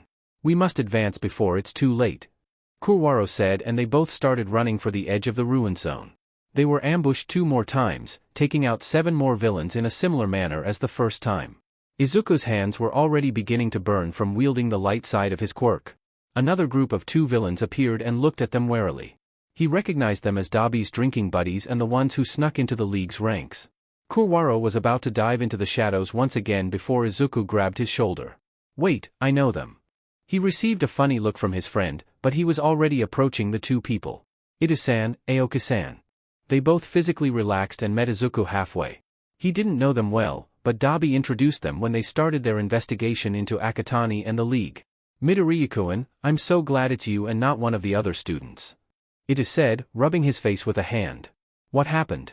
I thought there was just a meeting today, not a FING invasion. He asked, incredulous. Aoki shook her head. We thought it was an informational meet, we didn't even have time to let Dabi-kun know before we were warping here. What's going on, Midoriya-kun? Who are they? Kurwaro asked quietly, tentatively walking over to stand next to him. Oh. Sorry, Kurwaro-kun, these are my roommate's friends. Izuku motioned at the 2. We went undercover to keep tabs on this villain group, but we guessed wrong about this raid. Itu explained and Aoki nodded. We should wait to talk about this. Izuku said urgently as they heard more villains a little ways behind them. Right. We know the way back. I don't think that Akatani was planning to let anyone stay in his group after this. Aoki replied and the 2 adults started leading them away. He started to follow but Kurwaro grabbed his elbow. I'll explain everything when we're safe, do you trust me? He said, watching the concern and confusion on his face. He hesitated, searching his eyes for deception, then nodded. With every shadow I command. Yes, I trust you. Izuku squeezed his hand and smiled before turning to catch up to Itu and Aoki. Let's go. He could think about what all to tell his friend later, not right now. They successfully made it out of the ruin zone and to the corner of the central plaza. A bunch of villains were gathered, and they could hear fighting going on. Izuku stopped and stared at the commotion. Kurwaro stopped next to him. Aizawa-sensei is by himself over there, he said, looking over at his friend. Shall we join the fray and tip the scales in our favor? He asked, face set in determination. Itu and Aoki glanced back at them. You heroics kids have no sense of self-preservation. Itu rolled his eyes but changed direction to head towards the middle of the plaza, unsheathing his sword. Let's get this over with.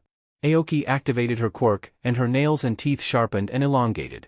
They got to the fountain just in time to see Eraserhead take out 4 villains. He looked exhausted and his right arm looked like it was falling apart at the elbow. To Izuku's horror, Eraserhead was focusing on Akatani and not on the monster right next to him. Was that a Nomu like Kurogiri? Aizawa-sensei. He yelled, just as the Nomu attacked, slamming his head into the ground hard enough to crack the floor. He saw Kurwaro sprint for the Nomu and followed after him. He watched as his friend merged into the creature, forcing it to stand and back away from Eraserhead. Get him! He heard Kurwaro yell and Izuku was diving past the Nomu and grabbing his teacher, dragging him towards the stairs. We're here as backup, Aizawa-sensei, hang in there. He tried reassuring as Eraserhead got his feet under him and stumbled, feeling worried when he responded with a slurred voice. He definitely had a really bad concussion. Look out, Midoriya! Itu yelled and Izuku turned in time to see Akatani pointing and the Nomu chasing after him, slowed by Kurwaro's control. He generated a spear of light and launches it at the creature's eye while dodging to the side. It hit the mark and the light dissipates, He watched in fear as its eye heals in seconds. Aoki appeared at Eraserhead's other side, wrapping his right arm over her shoulder. "Let's go, Itakuen and your friend can hold them off." Izuku nodded and they made their way as quickly as they could go towards the stairs to the entrance. "Incoming!"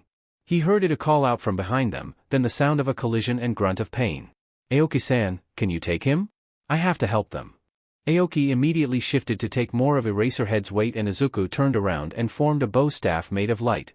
He hears her giving an introduction as she continued towards the stairs. Itu's arm was bent wrong, but he was still defending, Kurwaro beside him and looking worse for wear. Izuku raced back and went straight for Akatani himself. He was the one controlling the Nomu, meaning he could stop the attack. Akatani readies himself just as Izuku swung at him. He caught the staff with a hand, and it dissipates in his grasp. The villain extends a hand at Izuku's face, and he quickly formed a bat, smashing it into the reaching hand. "Call off the Nomu!" he snarled. Akatani hissed in pain and jumped back a few paces, gripping his hand. "Who are you to tell me what to do, brat?" Izuku didn't let him get far, throwing the bat at him and running a circle around him while making a new bow staff. Akatani ducked under the bat but couldn't fully dodge the staff as it swiped the side of his face, knocking off the severed hand. "Nomu! Get rid of this NPC!" he yelled in rage, glaring at him as he put the hand back over his face. Izuku glanced back to see the Nomu turning and charging towards him. He felt a hand touch his shoulder and JRKS away just as a burning pain shot through his arm, then the Nomu was right next to him with a raised fist coming down towards his face. He jumped back, but there's no way he was going to get out of the way in time. He raised his arm, forming a sturdy dark shield and felt the Nomu's fist collide with it, sending him flying and skidding across the floor with a yelp. His shoulder definitely dislocated from that impact. The doors to the entrance slammed open with a rush of wind. He looked up and saw All Might attacking the Nomu while Akatani grinned in glee. Itu and Kurwaro ran over to him as he shakily stood. "Where are you hurt? Can you walk?" Itu asked, looking at his partially disintegrated left shoulder. "I think I dislocated my arm blocking that hit earlier and my shoulder took a hit from whatever Akatani's quirk is," he explained as they hurried back towards the entrance as the way too intense fight between All Might and the Nomu started. Aoki and Eraserhead were already most of the way up the stairs and he saw that Ashido was on his other side helping. He watched with relief as a fleet of UA staff appeared at the top of the stairs, Cementos, Snipe, and a swarm of ectoplasms rushed down the stairs to aid All Might against the villains. Itu walked on his right side, and he grimaced when he poked his arm to find the dislocation before popping it back into place. "Thanks, Itu-san." They got to the top of the stairs and saw Principal Nedzu and Present Mike talking to Aoki. Eraserhead was elsewhere. "I should probably go over there, this isn't going to be fun to explain," Itu said with a sigh before walking towards the hero and his friend. Izuku and Kurwaro were approached by Midnight, who directed them to the medical team by the doors. "Where's Aizawa-sensei?" he asked before Midnight left. "He was already taken to the hospital," she replied, then gave him a smile. "Don't worry, he's going to be fine, thanks to you too." He felt relieved and he heard Kurwaro let out the breath he was holding before. "We need to talk to you about who those two are, though," she continued, pointing towards Itu and Aoki. Izuku nodded and she headed off, letting them get medical treatment. Kurwaro didn't ask for an explanation right away, but he could tell that he was curious. He pulls out his phone and handed it to his friend. "Put in your number, we can find a time outside of school to talk." He took the phone and nodded, typing on it before handing it back. Everything else went by in a blur. Izuku and Kurwaro gave their statements to a detective who Izuku vaguely recognized from the time he was almost arrested. He felt a bit wary when Tsukachi looked at him like how Eraserhead did during UA Orientation Day, but nothing else came of it. After that, he was finally homeward bound. "I'm home," he called out. "I also have some pretty big news." He heard Dabi's door open and close, and his roommate appeared from the hallway. "I heard from Aoki-kun what happened already." He looked at Izuku with guilt on his face. "I'm sorry that our judgment was wrong, you got hurt because of it." He waved off the apology. "It wasn't your fault.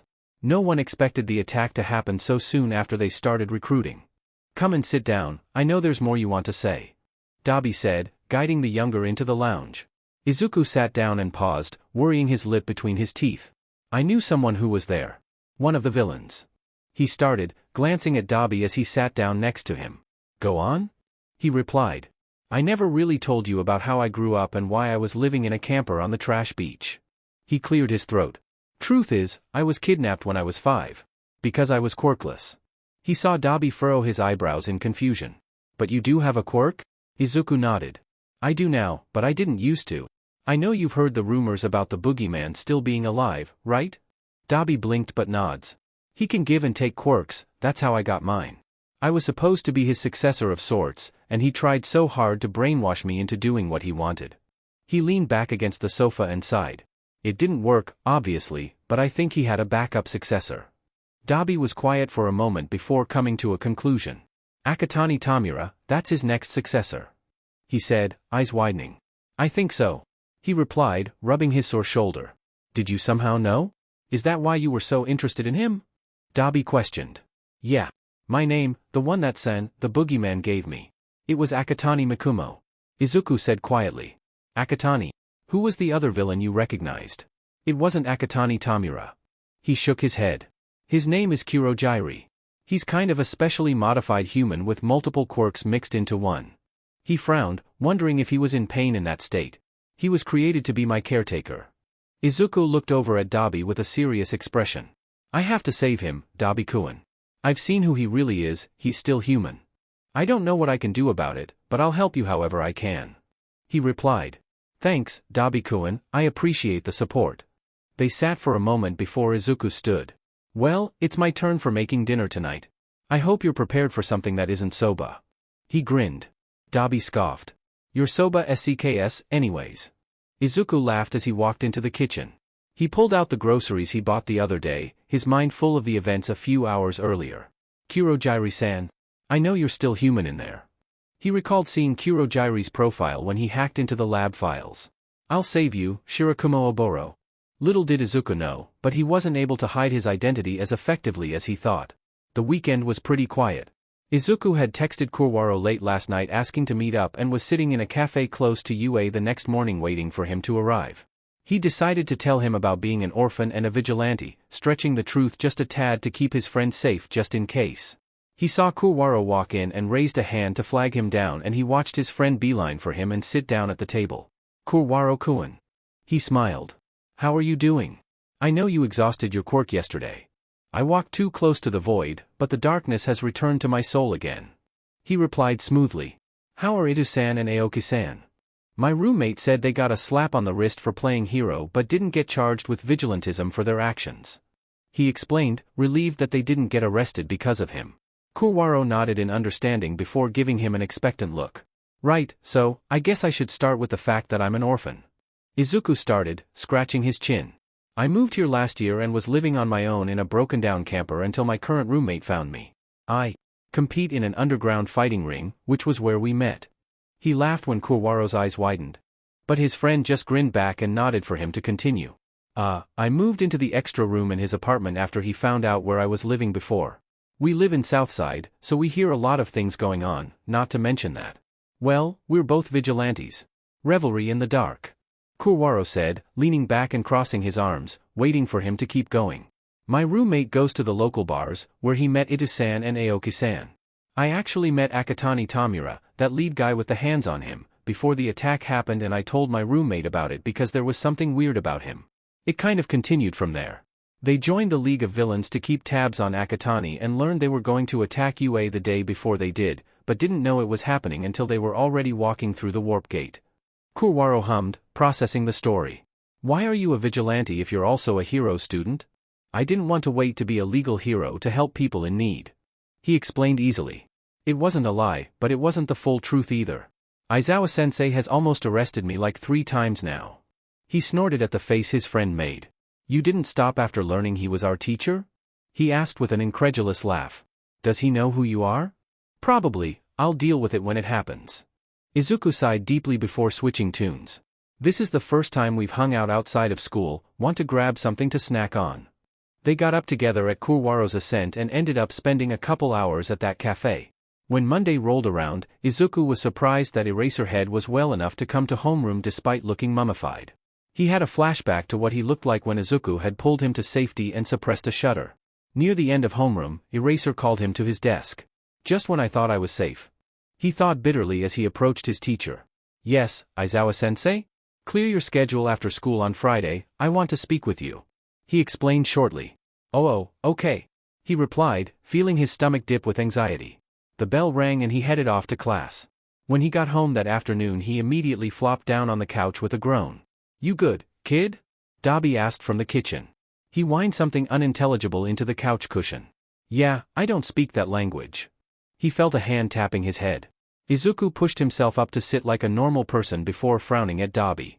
"I think I should drop out of UA and go into hiding." He snorted, crossing his arms.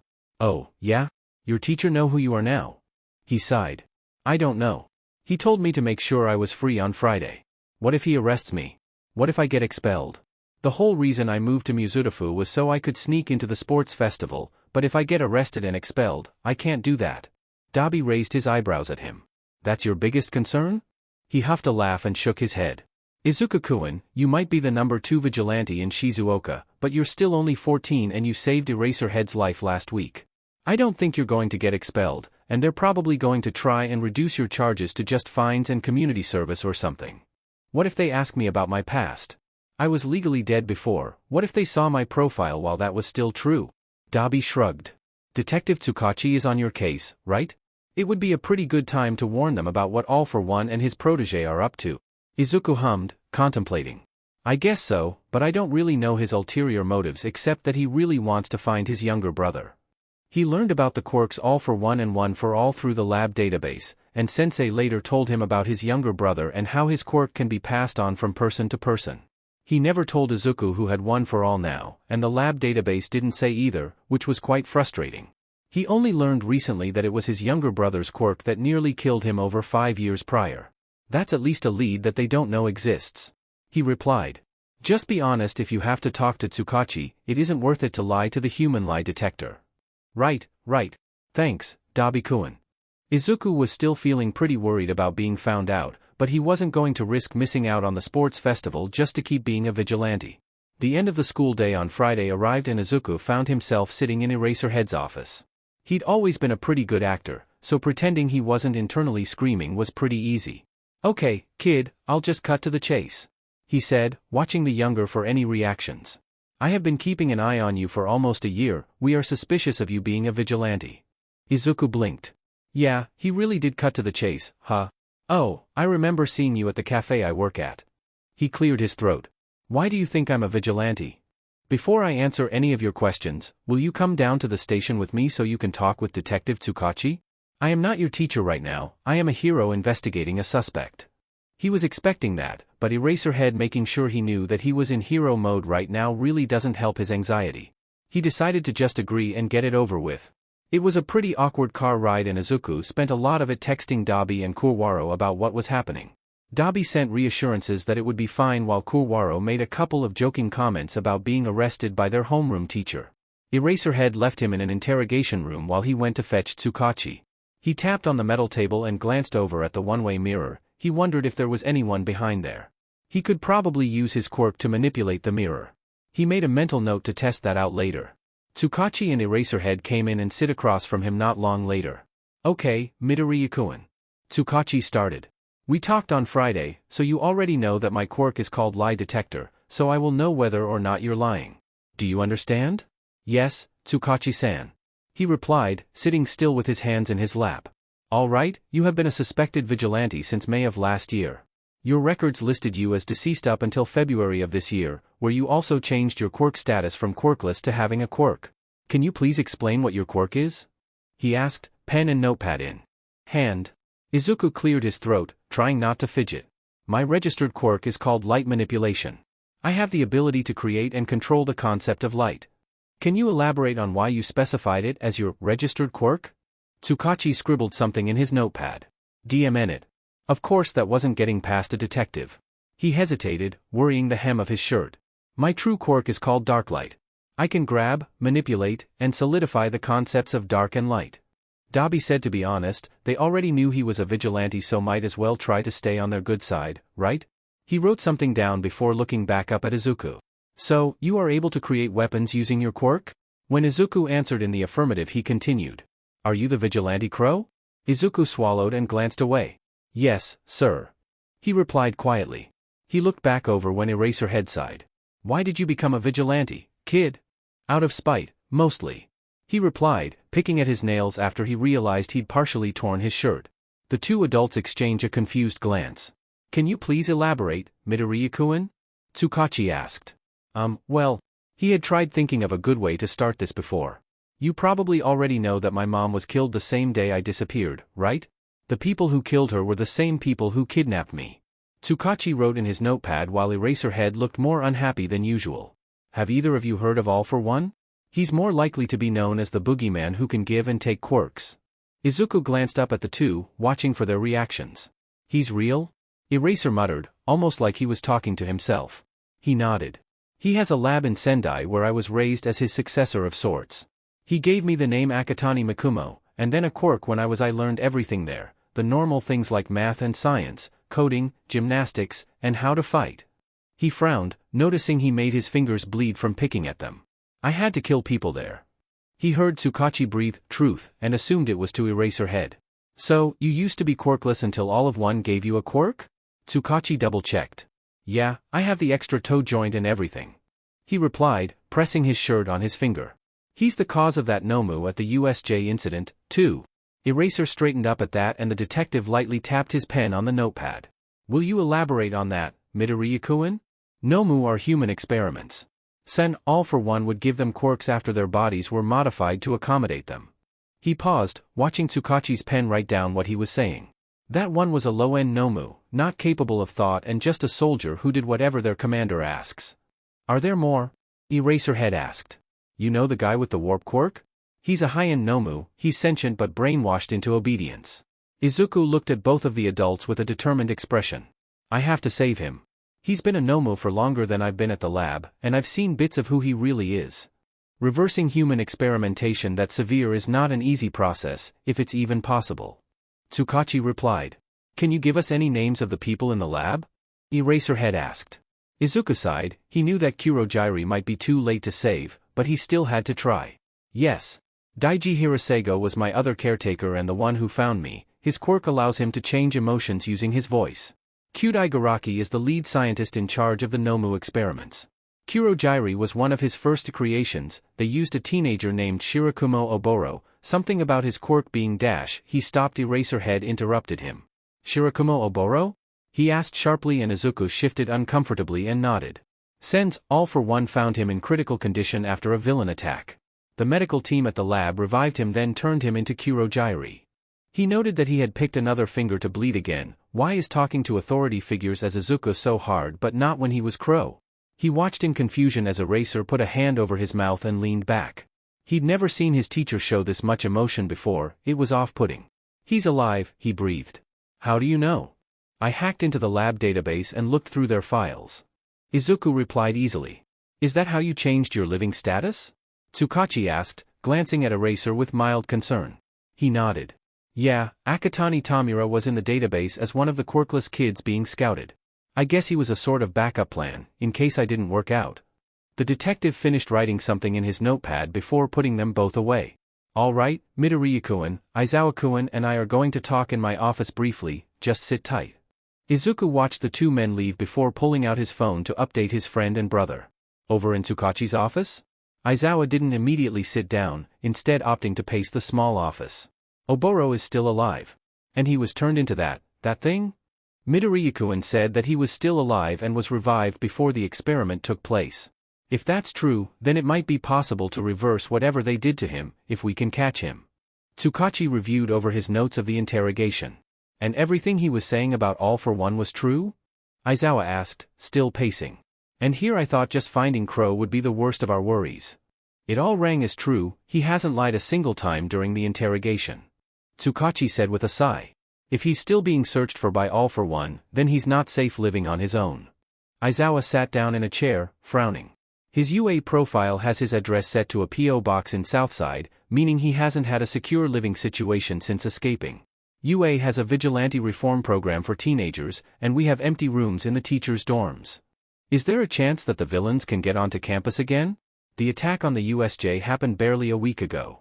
No, we've already been implementing new security measures. Teleportation and warp quirks aren't common, but we know how to counter them. He replied. Tsukachi hummed, thinking. So, you want to put him in the reform program and move him onto campus? He needs an emergency foster as well, you know. Aizawa sighed and nodded. Yeah, I know. I'll talk to Hisashi about temporarily moving to UA for the time being. I'd feel more comfortable knowing that we had custody of him. Afraid he'll disappear on you again? He joked. Yeah, I'll get the forms ready if you make the calls. Principal Nedzu should still be on campus, right? He grunted and checked the time, seeing that it was only 4, right? Well, let's make this fast so Midoriya isn't kept waiting. Back in the interrogation room? Izuku had made himself a pair of sunglasses and was adjusting the lens until he could see through the one-way mirror. It didn't look like there was anyone on the other side, but he still grinned to himself that he could successfully see through mirrors now. He looked over when the door opened, and Eraserhead walked back in. He let his glasses dissipate when his teacher gave him a look. Hey Eraser. Izuku said, a little nervous to ask. Am I getting expelled from UA? You know, for being a wanted criminal and all.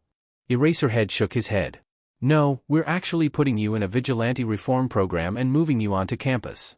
He replied. Tsukachi is getting the paperwork printed and filled out right now. He tilted his head, confused. I'm moving? Why? My apartment passes health code every time, and I have a roommate. He sighed. That's not the point. You're a 14-year-old without legal guardians living in Southside with one of if not the most dangerous villains searching for you. Consider it a sort of house arrest. We also need to make sure you don't go out being a vigilante again. Izuku suppressed his huff of annoyance. He'd been handling things just fine by himself, thank you very much. What if I get my roommate to claim legal guardianship of me? Would that change things? While living on UA campus sounded like a dream come true, it also felt like he was going to be stifled. Not to mention the fact that he'd have to move away from someone he considered family. If your roommate is able to become your legal guardian, we can't force you to move out without their permission. He turned to see Tsukachi entering the room with a stack of papers under his arm. But that would also mean we could charge your roommate with child neglect and endangerment. Izuku frowned, looking at the table when the papers were slid towards him. He sifted through them before stopping dead and staring at one of the forms. WH, an emergency foster form? He looked up, incredulous.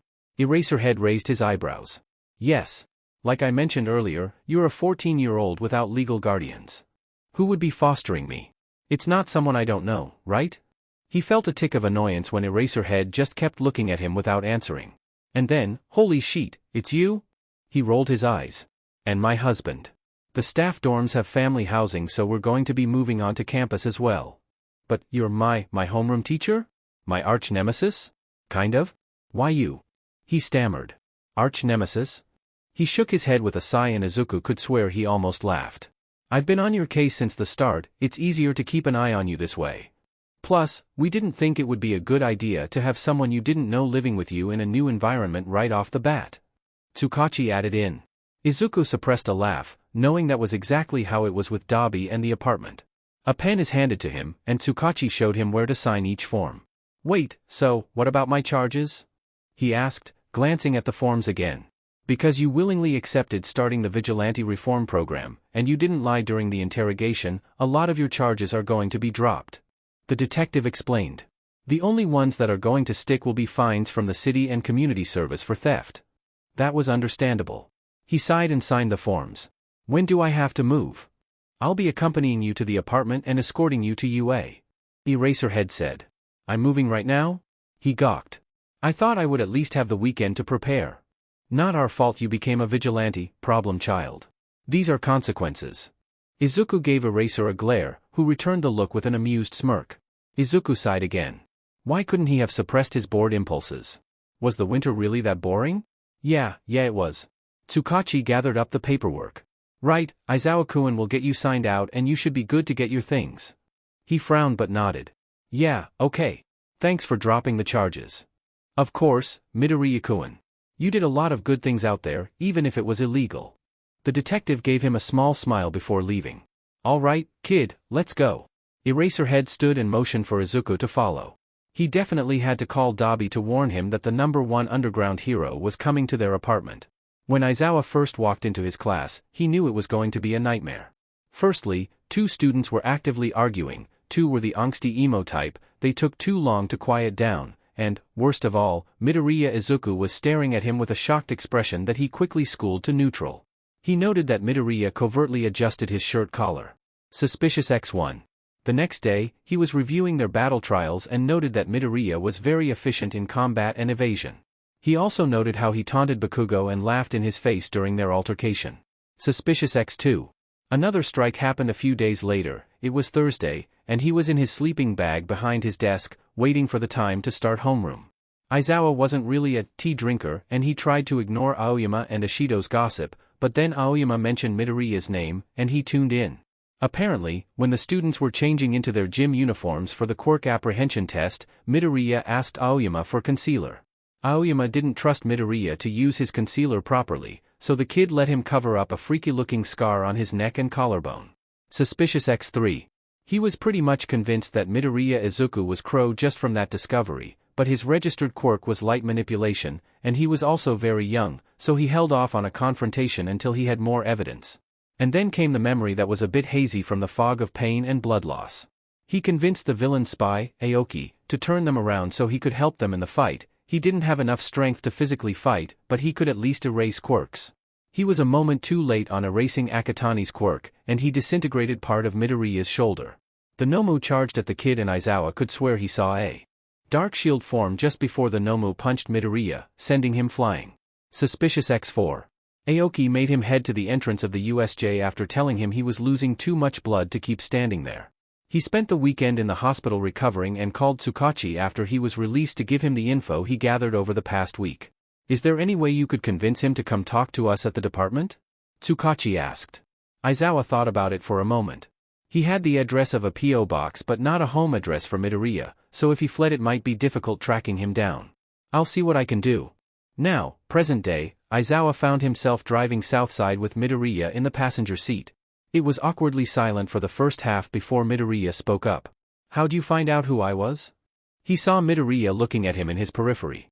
"The scar on your neck, and I also saw you make a shield to block the Nomu's punch," he explained shortly, turning down a side street in Southside. The kid hummed before pulling out his phone to text someone shortly before they stopped outside the cafe he frequented last summer. Midoriya seemed mildly annoyed that Aizawa was accompanying him into his apartment, but he couldn't risk him disappearing even if he didn't think he'd do that now. He waited in the lounge while Midoriya went to his room to start packing. In the meantime, he took a look at the decorations around the room in mild curiosity. There were trophies and medals for some kind of underground fighting ring he was fairly certain he had heard of before. There was a beat-up Endeavor plushie being used as a pin cushion, and a few other hero plushies in much better condition. To his surprise, there was an Eraserhead plushie, which he was positive he didn't have basically any merch, especially not a plushie. He picked it up and couldn't find a tag on it. Was it hand-sewn? Izuku-kun has always had a knack for arts and crafts. A familiar voice drawled, and Aizawa glanced over to see Dabi leaning against a wall with his arms crossed. "Wait, he's Midoriya's roommate?" he thought incredulously, setting the plushie back down and turning to face Dabi. The number 1 and number 2 most wanted vigilantes in Japan have been living together this whole time. Great. I can tell. He considered the possibility of arresting Dabi but decided against it in the end. If he tried to arrest him, Midoriya would most likely either flee or fight, and he'd rather not have the added headache. Not to mention that he was on fairly good terms with the vigilante, good enough terms that Dabi willingly exposed the fact that this was his apartment. Midoriya came out of his room with 3 bags of varying sizes and styles, looking very unhappy. Aizawa turned back towards the trophy wall when he noticed Midoriya and Dabi exchanging some kind of telepathic conversation that he'd only seen with identical twins before. He felt a bit bad about separating them when it was clear they were family to each other, but Midoriya's safety was taking priority. They left the apartment shortly after, heading for UA where Nedzu would be meeting up with them. Nedzu gave the two a smile, or he thinks it was a smile. He was holding a folder under one arm while waving with the other. "Good evening.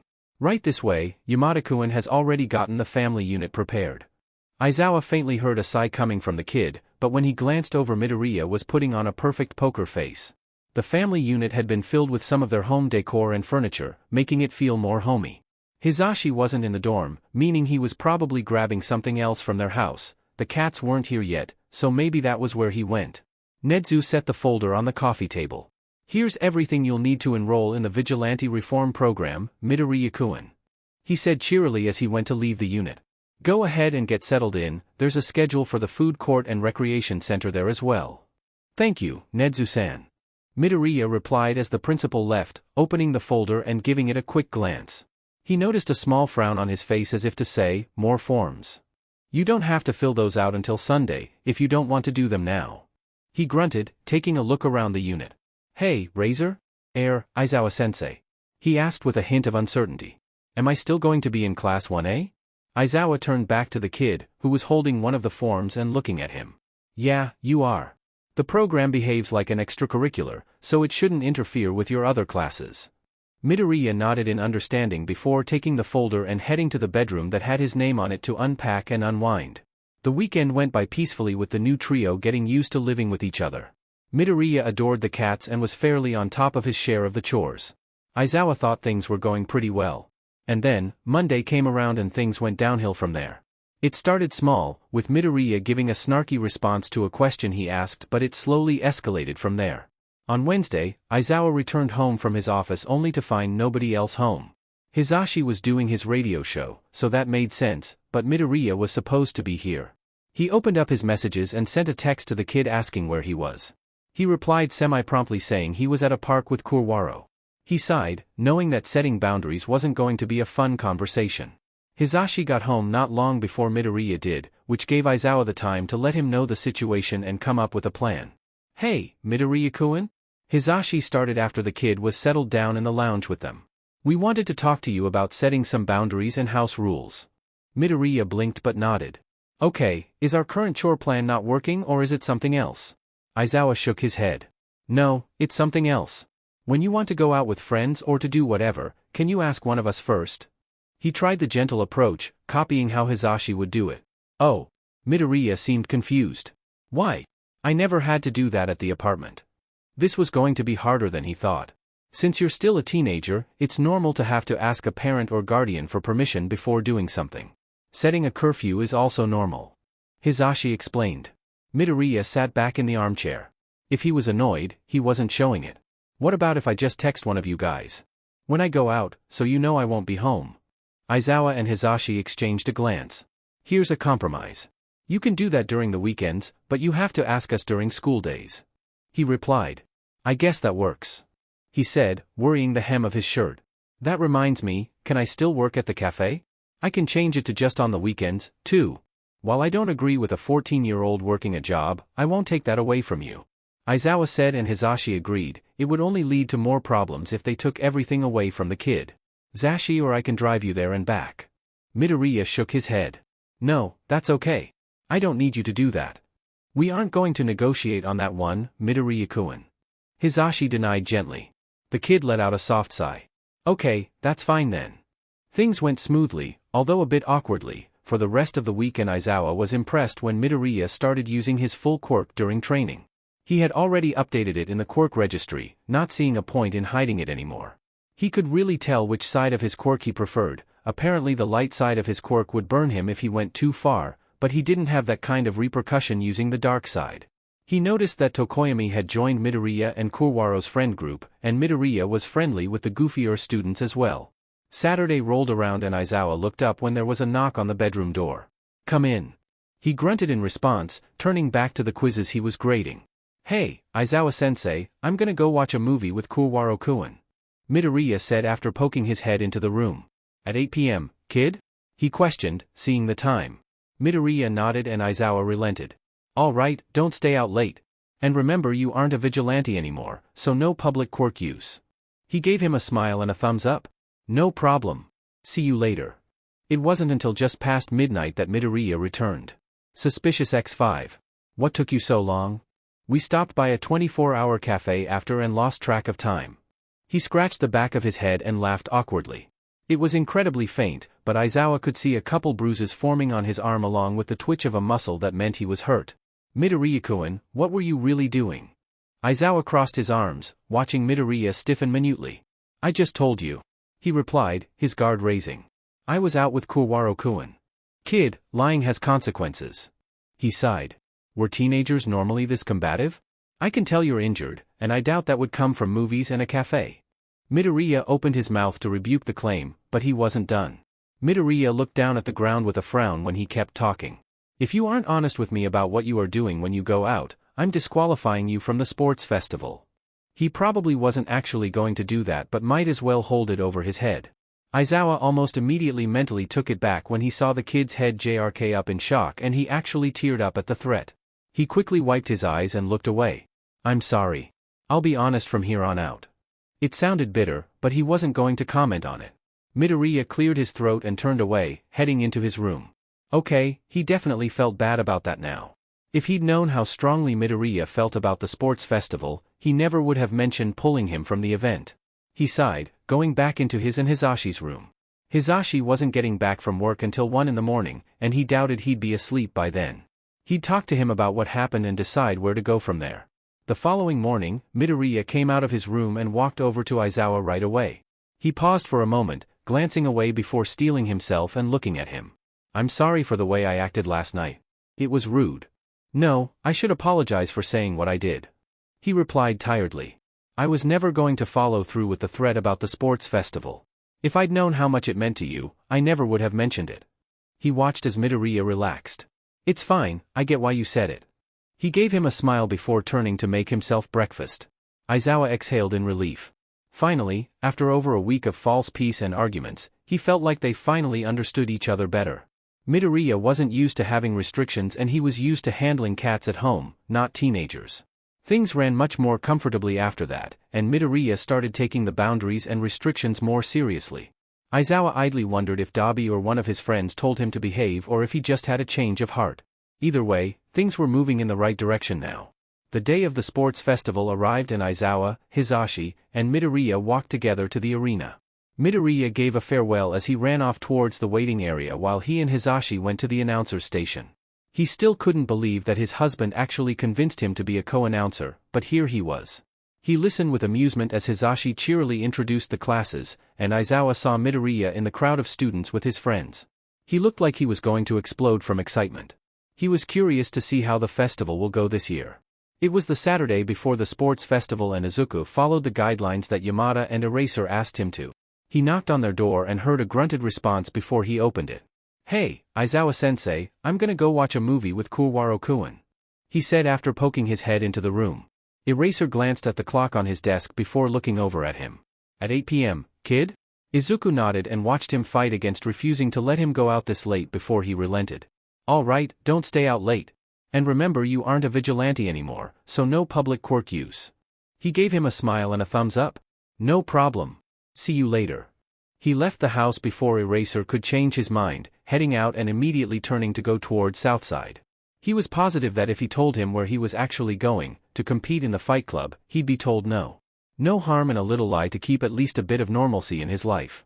Izuku sprinted through the streets before taking the stairs 2 at a time and practically bursting into the apartment. Dabi, are you ready yet? He yelled out, pulling off his shoes and walking further into the apartment. Gimme a minute, kid, we still have over an hour before it starts. Dabi drawled, strolling out of his room with his hair neatly wrapped up in a towel. I know, are you sure you don't want to participate this time? He replied, flopping backwards onto the couch. It's a quirkless fight tonight, my body can't handle that sheet. As if to explain more, he lifted his leg and flexed his knee, making it crack a minimum of 3 times. Izuku coughed out, old man, and was promptly smacked, making him laugh. Kidding. Are you ever going to see some kind of underground doctor for that? It could be serious. Dabi snorted, sitting down next to Izuku. Nah. This was years of quirk abuse, I doubt they'd do more than send me to physical therapy or something. He ruffled Izuku's hair reassuringly. What's it like living with 2 pros? He hummed, staring up at the ceiling. It's fine. Eraser kinda gets on my nerves but I think I do the same so we're even. They're setting all of these new rules for me to follow but at least I get to do whatever I want on weekends. They were fine with you coming to a not totally legal fighting ring and even participating in it? He questioned, skeptical. Izuku grinned, sitting up. I might have told him I was going to the movies with one of my friends. Dabi sighed, shaking his head. You're going to get yourself banned from Southside one of these days, kid. He stood up, pulling the towel off of his head, fluffing his hair. Come on, let's get going before the crowd arrives. Right. He hopped up, making his way over to the front door. And Eraser just told me not to use my quirk publicly and this is a quirkless fight, so I'm technically not breaking the rules. Whatever, I'll be expecting that phone call when you get caught. He replied, pulling on his shoes. There were 16 fighters there tonight, and Izuku was already at the finale and standing in front of his opponent. It was Kamari, one of the first people he had fought when he started out. He was kind of worried that they had moved away because they disappeared for a couple of months before showing up again tonight. It was pretty obvious that they had been training, considering how efficiently they fought compared to before. The start of their match was called, and he was already caught off guard by a feint. Not a good start, but he recovered easily enough.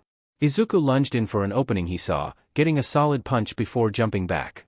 Kamari took the opportunity of his retreat to expertly yank his arm up and towards them before kicking his legs out from under him.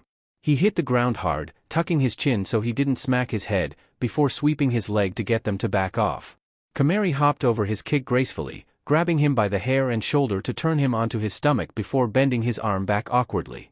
Izuku fought against the hold before he heard his shoulder pop and pain exploded across his arm. Kamari didn't let go and he ended up tapping out before his shoulder got any worse. Sitting up, he saw a couple people from medical run over.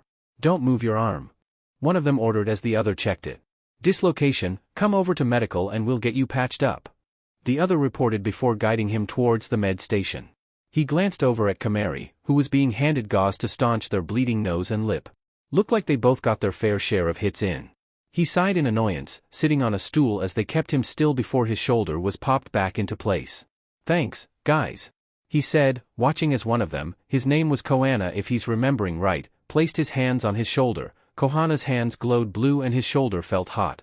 "There, I sped up the healing process a bit but try not to overuse that arm," he ordered, taking a step back as he noticed Kamari approaching. "I'm sorry about that," Kamari said sheepishly, gesturing at his shoulder. "I wasn't aiming to hurt you that badly." Izuku smiled, standing up from the stool. "Me too, I busted your lip pretty bad. It was a good fight, you've really improved since before you went AWOL." He held out a hand and Kamari shook it, returning his smile. "Yeah, good fight," they replied before Izuku gave his farewell and left to collect his second-place reward and to find Dabi. He was pretty easy to spot, what with the bright white hair and all. "That looked like it hurt. Dislocated shoulder?" he asked as they headed out of the fighting ring. He nodded. "Kohana-san patched me up though, I think they usually speed up the healing process by a week for non-severe injuries." He gingerly moved his shoulder, it was a bit sore but manageable. "Better hope that eraser doesn't spot it," Dabi foreshadowed before checking the time. "You should scurry home, it just hit midnight." "Is it really? I didn't even notice the time passing," he said, surprised. "I'll see you next week. Are you going to watch the sports festival on Monday?" "Of course I will. Can't miss watching my gremlin brother beat the sheet out of other students," he replied with a grin. They split off, Izuku feeling like all the stress of the past week was finally shedding. It was around 12:30 a.m. when he finally got home. Quietly closing the front door, he slipped off his shoes and looked up to see a rather annoyed Eraserhead standing in the lounge. "What took you so long?" "We stopped by a 24-hour cafe after and lost track of time," he quickly lied, putting on a slightly embarrassed act. He ignored the twinge his shoulder gave him, but he didn't miss when Eraser's eyes flicked to his arm and back. "Midoriya-kun, what were you really doing?" He crossed his arms. "Sheet, why does he have to be so observant?" he thought, feeling defensive to save one of the only times he got to hang out with Dabi. "I just told you," he replied, lowering his arm and looking at Eraser a bit more challengingly than he was planning. "I was out with Kurwaro-kun." "Kid, lying has consequences." Eraser sighed. "I can tell you're injured, and I doubt that would come from movies and a cafe." Izuku was about to say it was because of hero training but then bit his tongue when the hero kept talking. "If you aren't honest with me about what you are doing when you go out, I'm disqualifying you from the sports festival." He snapped his head up from where he was staring at the ground, furious at the fact that he would threaten something like that. He blinked, realizing he let his emotions get the better of him. There's no way he was going to cry in front of Eraser, angry. Tears or otherwise, he wiped his eyes, looking away from the slightly shocked expression on the hero's face. "I'm sorry. I'll be honest from here on out," he said, trying his best to not let any of his anger boil over into the sentence.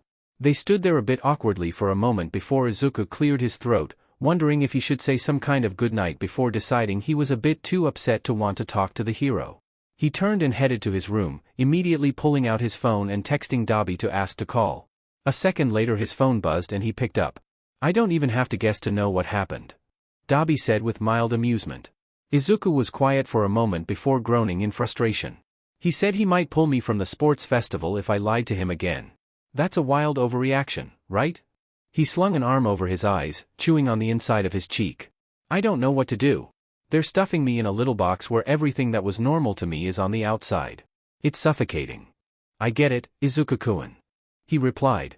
Tell me what you think Eraserhead's thought process was when he learned you didn't actually go to the movies. I mean, obviously he wouldn't think it was fair. He laid on his side on the bed, picking at a slightly frayed end of his pillowcase. I lied to him because I was going somewhere he wouldn't approve of, and he wanted to show me that he wasn't going to tolerate it. Exactly.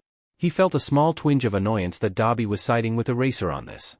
I don't agree with him bringing up the sports festival to control your actions, but do you think he's ever raised kids before? No.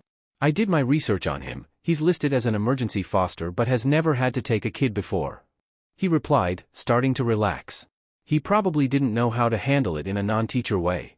You're a smart kid, you didn't even need me to figure it out. You're both learning, and I doubt the sports festival threat was legit, anyways. Isn't that festival for heroes scouting students or something? Something like that, yeah? No, you're right, thanks. He rubbed his eyes tiredly, wondering when the roller coaster that this new part of his life was going to end. No problem, kid. You should probably apologize to him, turn over a new leaf and sheet. Dobby yawned.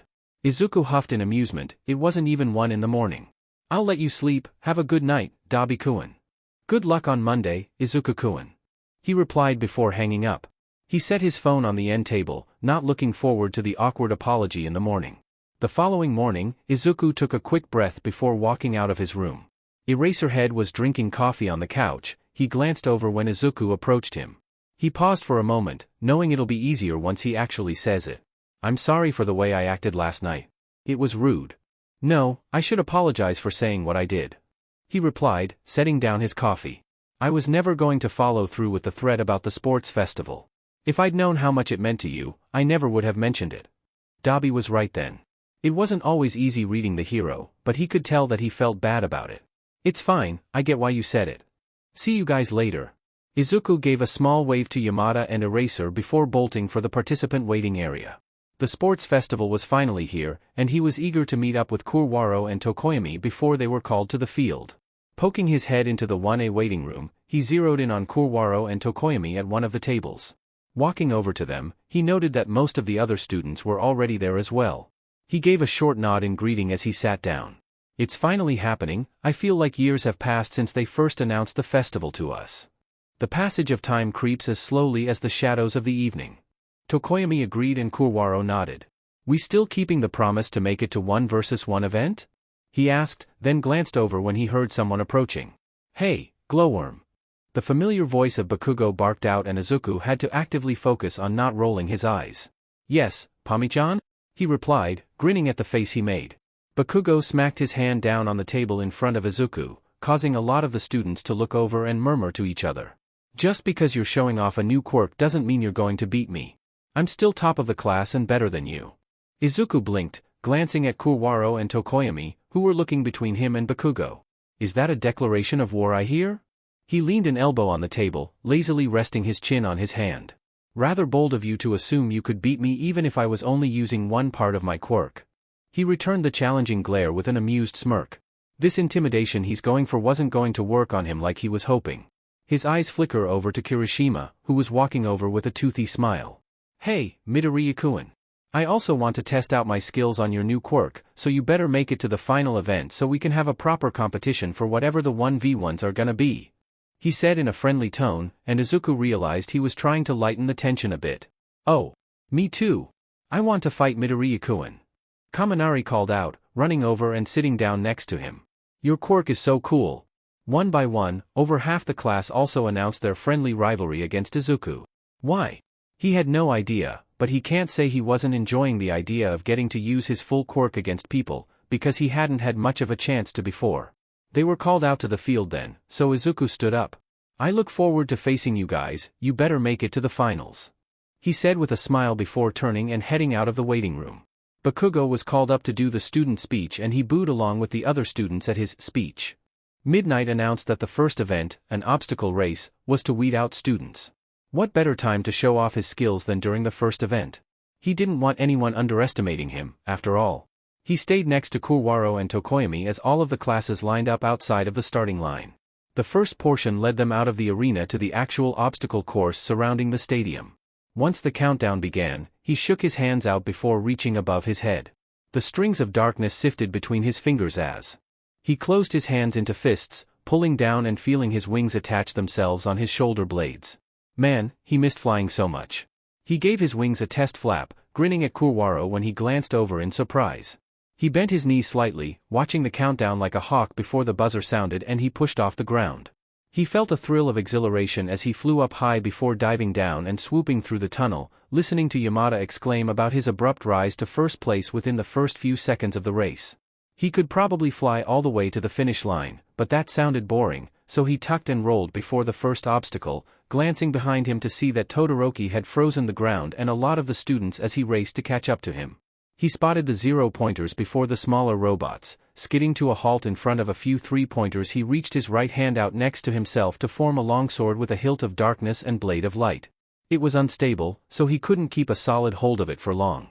He jumped up and twisted in the air before bringing the blade down on one of the 3-pointers. The robot exploded, and he used the momentum to fling himself high enough to reach the top of the nearest 0-pointer. He raised the sword above his head, grasping the hilt with both hands before slashing down with all of his strength. The blade cut through the robot like a knife in butter, and he focused on lengthening the blade and nearly cut the entire robot in half. He landed on its shoulder as it began to topple backwards, pushing off and propelling himself towards the next obstacle. Todoroki had caught up to him and froze all of the 0-pointers as he went. Izuku stopped at the next obstacle, the fall, and turned around to wait for the other students. He gave Tokoyami a nod as he stopped next to him, watching as other students slowly trickled through.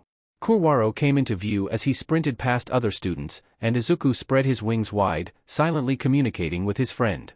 Kurwaro grinned widely before altering his course slightly to head towards him. Izuku turned just as his friend jumped and merged into his wings. Tokoyami took off once again and Izuku ran to the edge of the cliff, jumping off and diving down before shooting back up and past the majority of the other students. He saw Bakugo giving him a glare as he flew past, taking second and third place as the final obstacle came into view. It was a minefield, which Todoroki was already a quarter of the way through. He heard a challenging yell and explosions behind him, turning his head to see Bakugo flying up to meet him. He whirled around all the way just as Bakugo tackled him and they both went careening towards the middle of the minefield. Izuku curled his wings around himself for protection as he hit the ground with Bakugo on top of him, setting off a minimum of 5 mines as they skidded across the field. He vaguely heard Yamada's commentary as the last mine exploded, sending them both into the air again. Izuku beat his wings, accidentally smacking Bakugo in the face before flying towards the end of the obstacle course. He heard something coming at him again and narrowly dodged an ice spike. "Kurwaro-kun, take this," Izuku called, forming a large baseball bat. He felt his friend grab the bat and tried steadying his wings into a sharp decline. He heard Kurwaro cackle with glee and the impact of the bat against another ice spike before they were shooting through the tunnel and into the arena. Izuku landed lightly on the ground, turning to his friend after Kurwaro hopped out of his wings with a wide grin. They high-fived as their first and second place positions were announced just as Todoroki, Bakugo, and Tokoyami ran past the finish line. The second round of the UA Sports Festival first-year stages, Midnight called out, turning to the giant screen with a flourish. A cavalry battle with the top 42 from the qualifier.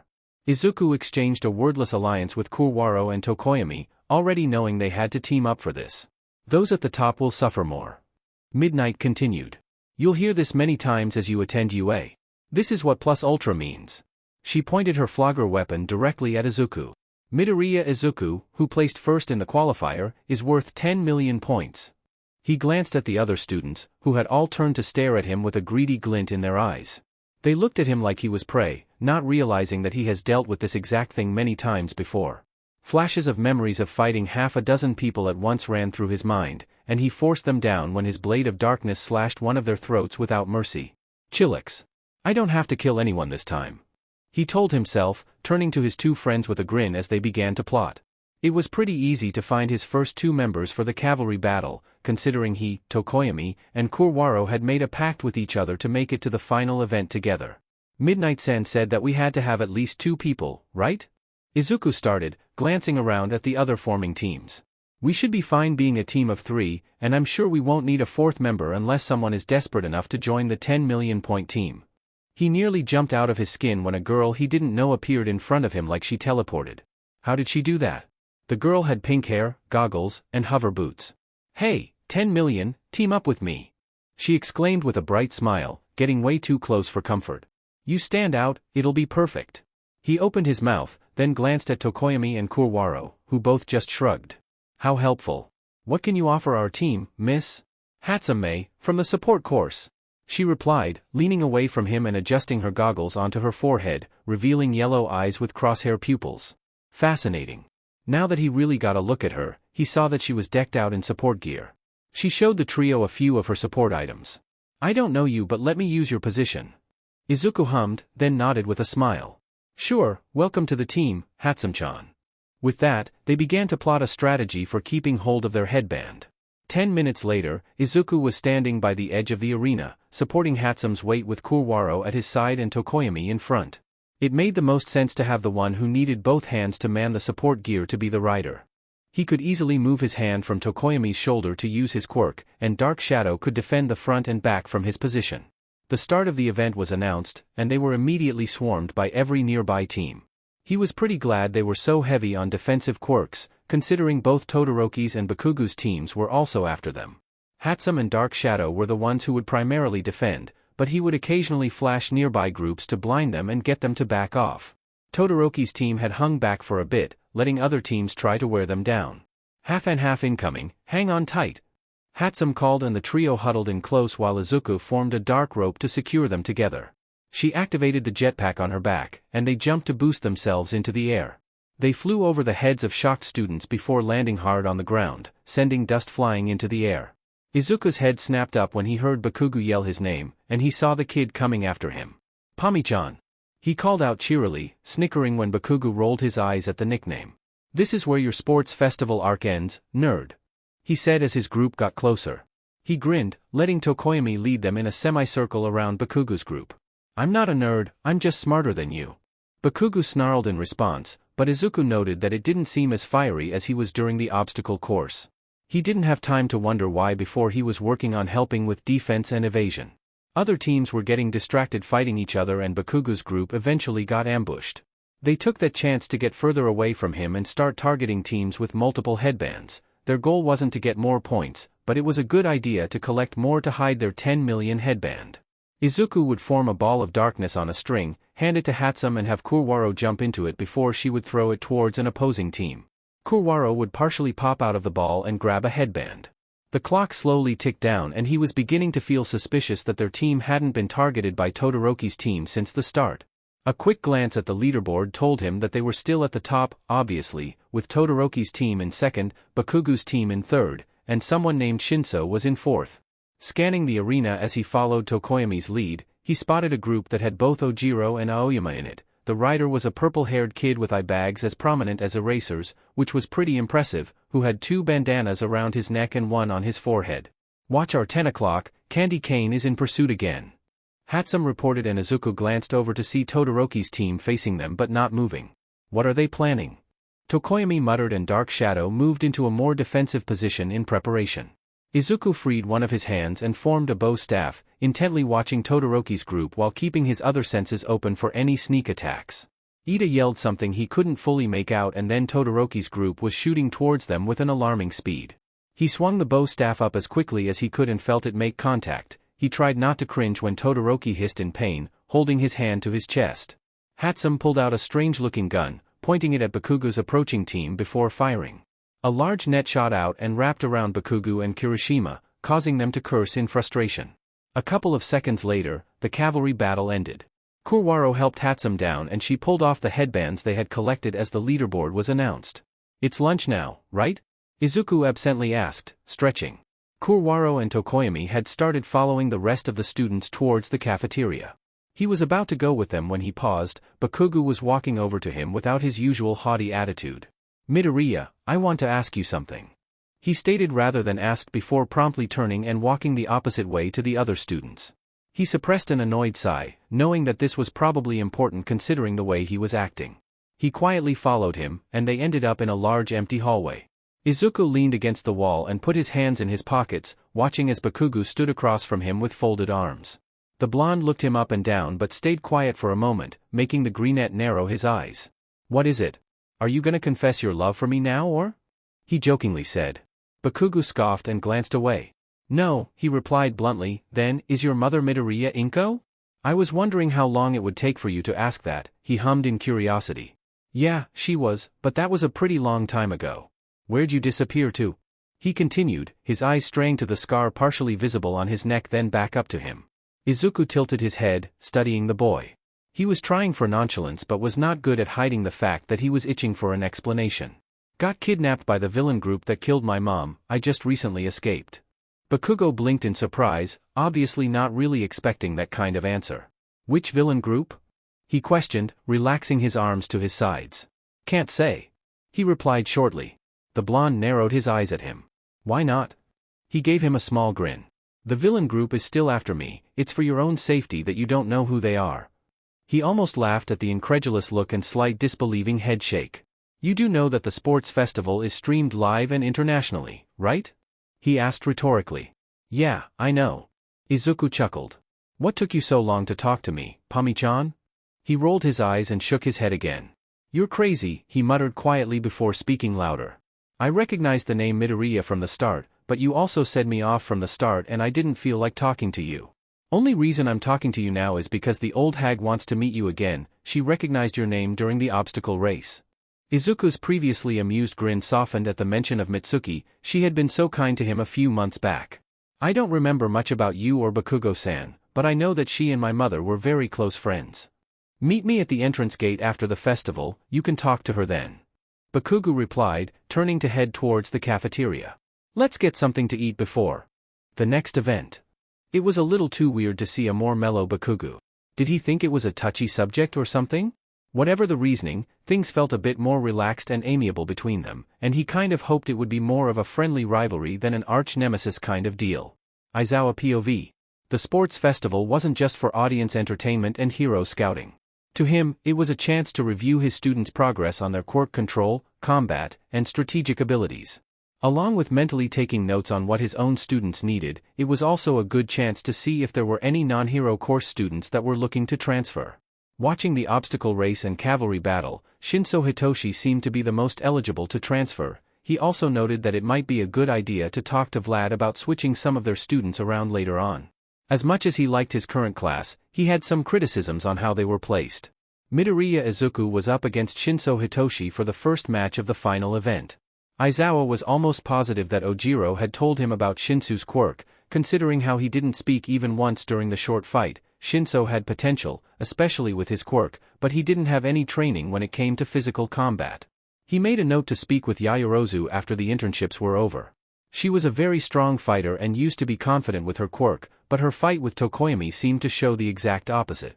He and Hizashi exchanged an exasperated glance with each other as Hatsum Mei's voice projected out through the stadium speakers. She was smart, he'll give her that, and this was a good opportunity to advertise to heroes and businesses. He did feel a bit bad for Ida, but it was also the kid's fault for accepting support equipment from his opponent. Kurwaro vs Bakugo was a fight he was quite curious about. They both had strong quirks, but Kurwaro had an obvious disadvantage at the start of the match, considering he couldn't effectively use his quirk. His evasive maneuvers were quite impressive, and he even got Bakugo to target specific parts of the arena. By the end of the match, the arena was all rubble, creating plenty of shadows for Kurwaro to use. Bakugo had a lot of potential, he had a very strong quirk and a fairly good level of control with it, but his temper and pride had gotten in his way multiple times throughout the sports festival. Aizawa might have him talk to Inui to work through whatever those strong emotions were coming from. Speaking of strong emotions, Todoroki definitely needed to talk to Inui. He nearly hit audience members after he attacked Zero, ending the match in less than 10 seconds. He seemed genuinely remorseful about how he beat his classmate. He suspected issues at home were interfering with his performance. Kaminari gave a valiant effort trying to beat Shiozaki, but he shouldn't have repeated what Todoroki had done and used his full power during the first attack. He was immobilized without issue, making for the second fastest match so far. Aizawa sighed, glancing at Hizashi who was trying to make commentary on Kirishima and Tetsutetsu's match, but it was a lot of the same attacks happening over and over. He made sure his mic was off before standing up. I'm gonna go grab us something to drink. Hizashi gave him a smile and a nod, signing a quick thank you before he headed out. It seemed like Midoriya had the same idea as he did. He found himself standing behind the greenette in line at the mini cafe stand. Midoriya turned to him with a small grin. Kirishima-kun and Tetsutetsu-kun still fighting? He asked, chuckling when Aizawa grunted in response. Yeah, it'll probably end in a draw, and they'll need to do a tiebreaker. You think so? He replied, moving to stand next to the kid. Midoriya seemed confident in his prediction as he nodded. You're doing a good job so far, he continued after a moment. I'm sure you'll get plenty of internship offers. He got a bright smile in return, and they put in their drink orders, Aizawa paying for them all despite Midoriya's protest. Thanks, Aizawa-sensei. He sheepishly said after a moment. Don't mention it. He replied, leaning against a wall and waiting for their order. Aizawa quietly shut the door and sat back down next to Hisashi, handing him his honey matcha latte. Hisashi clicked mute on the mic and took the drink. Thanks, babe. You didn't miss much. He nodded towards where Kirishima and Tetsu were now having an arm wrestling competition. This the tiebreaker? He asked, recalling Midoriya's prediction. Hisashi nodded and started filling him in on what had happened while he was gone. Kirishima ended up winning, and they had some kind of tender brotherly moment before moving on. Aoyama and Ishido were the last to compete. Similarly to Kaminari, Aoyama overused his quirk, which let Ishido take him out with an uppercut. On to round 2, and it circled back to Midoriya versus Tokoyami. He was curious about how this fight would go considering they were good friends and seemed to have teamed up specifically to get to the final round to fight each other. Tokoyami had started out by attempting the same barrage of attacks that he did to Yaoyorozu, but Midoriya was smarter than that and easily dodged and redirected Dark Shadow. At first glance, it looked like they were evenly matched, but Aizawa could tell that Midoriya was quite relaxed and in complete control of the situation. It seemed that Tokoyami had realized that as well, and not long after the Greenette showed off the light side of his quirk in a dazzling display of surprisingly good yo-yo skills. Ida versus Kurwaro was an interesting match. Kurwaro's evasive maneuvers were impressive, and the arena was slightly too small for Ida to truly use the full potential of his quirk. It was like Kurwaro was acting like Ida was a bull and he was waving the red flag. Most impressively, Kurwaro had created his own shadow at the end by pulling off his overshirt and tossing it into the air, dropping into the shadow as Ida zoomed past before jumping back up and wrapping the shirt around Ida's head before pushing him out of bounds. The crowd ate it up as Kurwaro smiled and winked at the camera before leaving the arena. Todoroki was up against Shiozaki, with him having a lot more control over his quirk than before. He froze the ground first, making it more difficult for Shiozaki's vines to penetrate the ground, then he froze her vines one by one until she was immobilized. Kirishima versus Ishido was a fight he was looking forward to, especially after the fight and tiebreaker between him and Tetsu. He wanted to see how his student would fare against an opponent who was faster and potentially more strategic than him. Depending on how Ishido used her quirk, she might be able to break through Kirishima's hardening. Alas, she didn't move fast enough and ended up losing because Kirishima pushed her into a corner that she couldn't escape from. Getting into the semifinals, Midoriya fought against Kurwaro. He primarily used the light side of his quirk until the end of the match, where he attempted to attack Kurwaro using his dark bat. Kurwaro jumped into the bat to avoid getting injured, but before he could jump back out and attack, Midoriya flung his bat out of bounds. They laughed about it and Midoriya teased his friend as they left the arena. Todoroki versus Kirishima was a fight that took a lot longer than he had anticipated. Kirishima's quirk was strong enough that he could break out of any ice that Todoroki threw at him. He only ended up losing because Todoroki was able to launch him out of bounds with a well-placed pillar. Finally, it was Todoroki versus Midoriya, the two half-and-half quirks.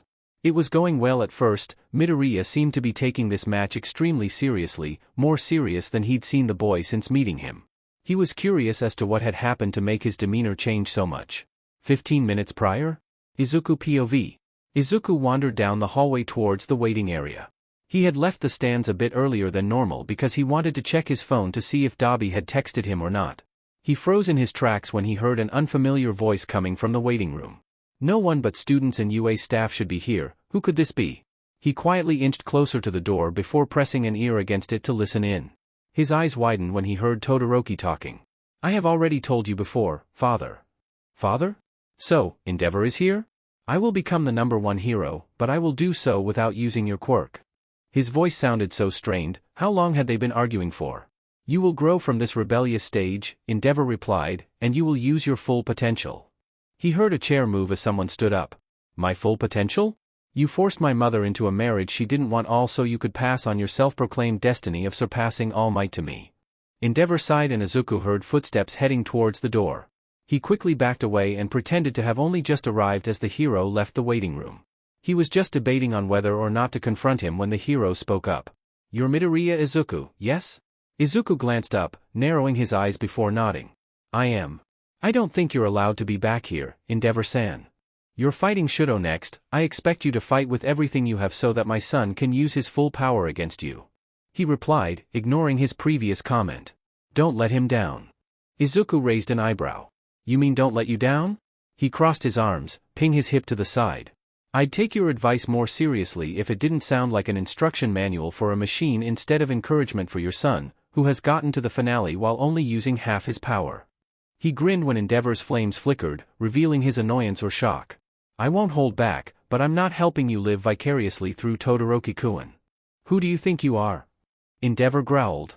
I'm the number 2 hero, you better speak to me with more respect.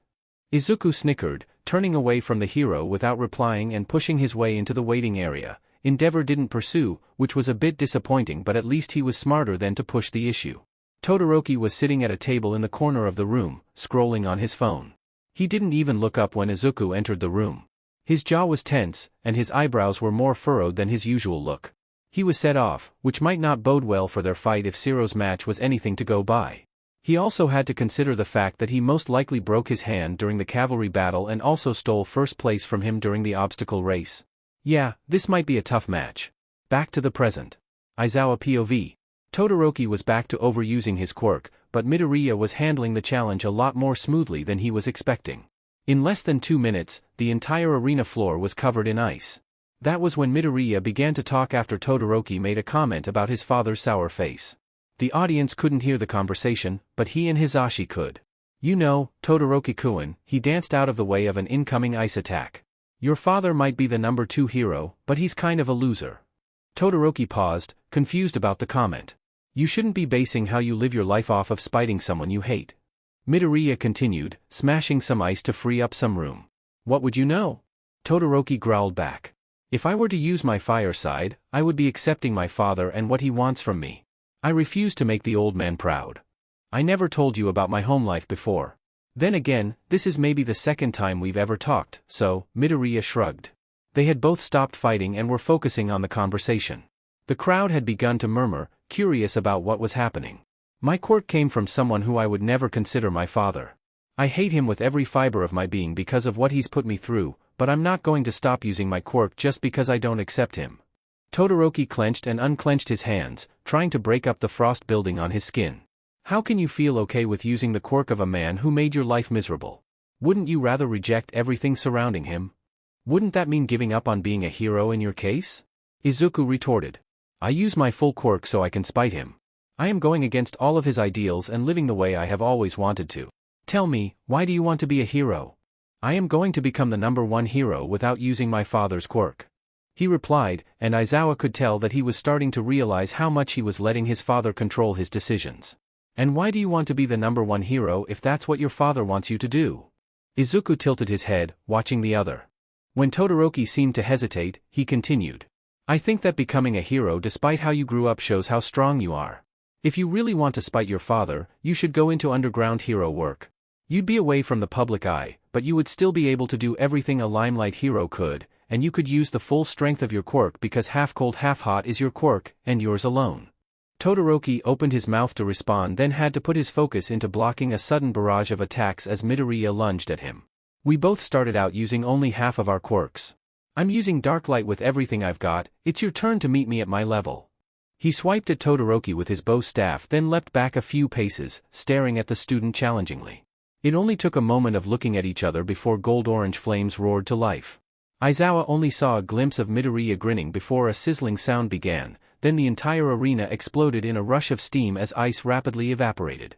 Hisashi exclaimed in surprise, falling back from his chair while Aizawa partially stood up to try and catch a glimpse of what was happening.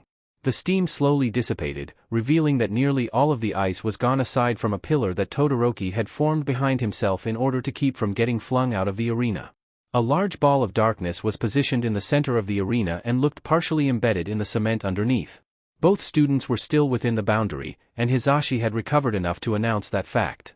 The darkness evaporated, revealing Midoriya with steam burns across his hands and face. He was still grinning as he formed some kind of lasso out of darkness and rushed towards Todoroki. Todoroki seemed dazed from what had just happened, and he couldn't react quickly enough before the lasso had wrapped around his waist, and he was thrown out of the arena. As soon as midnight had called the match, Midoriya ran over to Todoroki. I know it sounds weird coming from a classmate you barely know, but he pulled the other into a short hug and Todoroki blinked in surprise. I'm very proud of you for embracing your quirk. He pulled back, keeping his hands on Todoroki's shoulders. We're half and half quirk brothers who both started out using only half of our quirks. We gotta stick together in this. With a small shoulder pat, Midoriya released him and took a step back. Todoroki looked at the greenette curiously, then gave a small smile, relaxing minutely. I'll try to use my fire side more often. Thank you, Midoriya-kun. With that, the sports festival came to a close. Aizawa and Hisashi exchanged a slightly worried look when Midoriya beamed at the camera, holding up his medal and flashing a peace sign. All for One was most likely still after him, and they had debated with each other on whether or not to allow him to participate in the sports festival, but he was in the safest place he could be right now. The rest of the UA staff knew at least a part of what was happening, and All Might had been pushing to have a meeting with Midoriya as soon as possible. Aizawa had managed to convince him to leave the greenette be until after internships were over, just so he could focus on being a student before talking to someone directly connected to All for One again. His mind also kept going back to when he found out Oboro was still alive, but that also wasn't something he could do anything about yet, not until they knew exactly what they were dealing with. He and Hisashi finished up the commentating and announcements that took another half an hour before heading downstairs to find Midoriya. Dabi was with him, wearing a hoodie and medical mask, and Midoriya was animatedly talking to him as the older huffed in amusement. Congrats on the win, kid, you ready to head back? He asked once they got close enough. Midoriya looked over with a smile, still holding on to his medal. Thanks. He chirped, glancing back up at Dabi when his hair got ruffled. Yeah, I'm exhausted, I wasn't expecting the festival to take so much out of me. Get some rest, Izuku-kun, you did a good job. Dabi said, and it seemed like that last comment had a deeper meaning to it. They said their farewells before turning to get to the parking lot, Midoriya waving at Bakugo and who Aizawa assumed was his mother in a strangely friendly manner. Had they become friends somehow? Bakugo looked sad during the obstacle race, he wondered what changed. Izuku jogged through backstreets and alleyways, heading towards Dabi's apartment. It was only a Tuesday, but they didn't have any school that day, much to his relief. He wanted to visit him before school started up again, and they had to get ready for their internships the following week. He pushed the apartment door open after unlocking it, pulling off his shoes right away. Dabi, you have a visitor. He greeted, lowering his volume when he realized Dabi was in the lounge watching a show. Dabi glanced over at him as he approached. Hey, kid, you get all of your injuries healed? Izuku nodded, dropping down next to him on the couch. Yeah, Recovery Girl Sama's quirk did the trick. He held out his hands, turning them over to show that the burns he got from his fight with Todoroki were gone. Do you have any news about Akatani? No, but I'm working on getting into the League of Villains. He replied, switching whatever show he had been watching to something else. They went almost completely silent, so their group is either very small or very loyal. Or both. He sighed, a bit disappointed about the response. Are you sure you'd want to join them? The League is connected to All for One.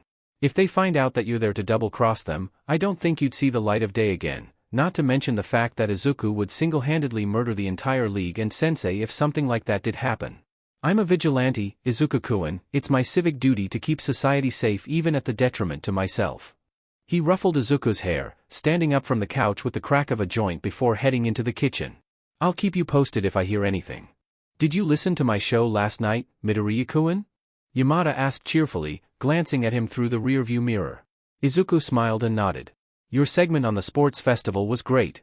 Thanks for the shout-out, Yamada-san. Yamada beamed, then continued to chatter about the things he'd talked about.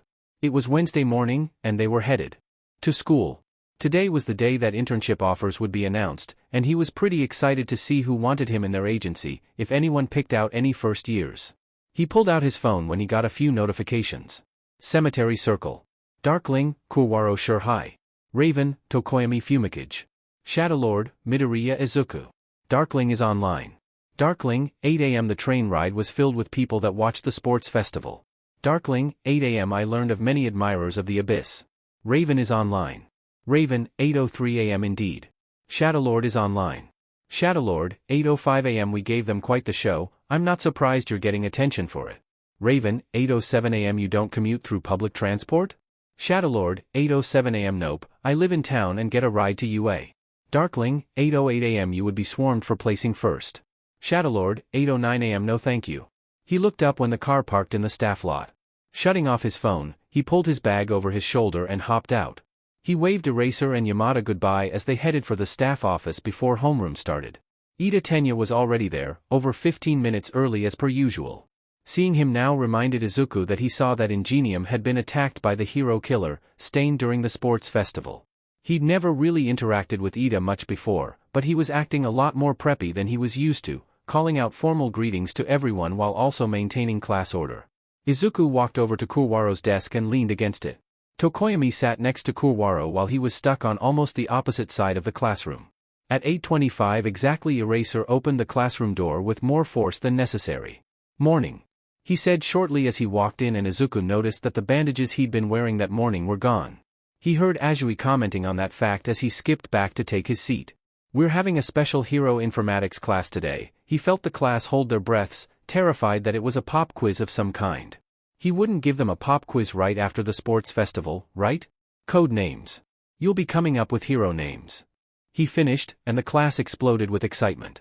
Izuku exchanged a glance with Kurwaro and Tokoyami, who both had the same thought and were looking back at him and each other.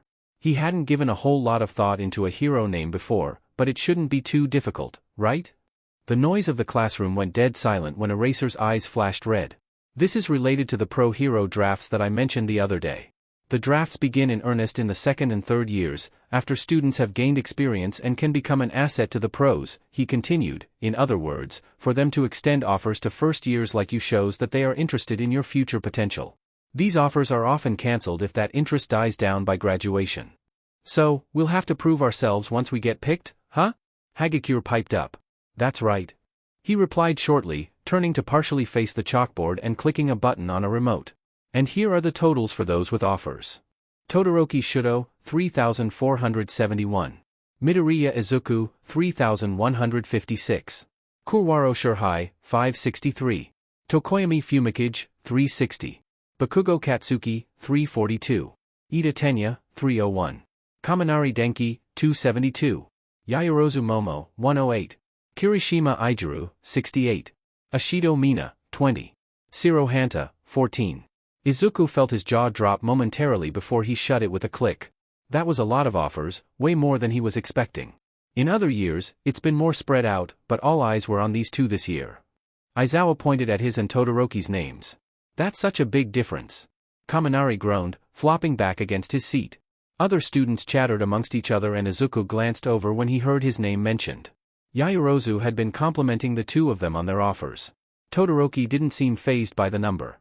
"Most of them were likely because of my father," he said blandly.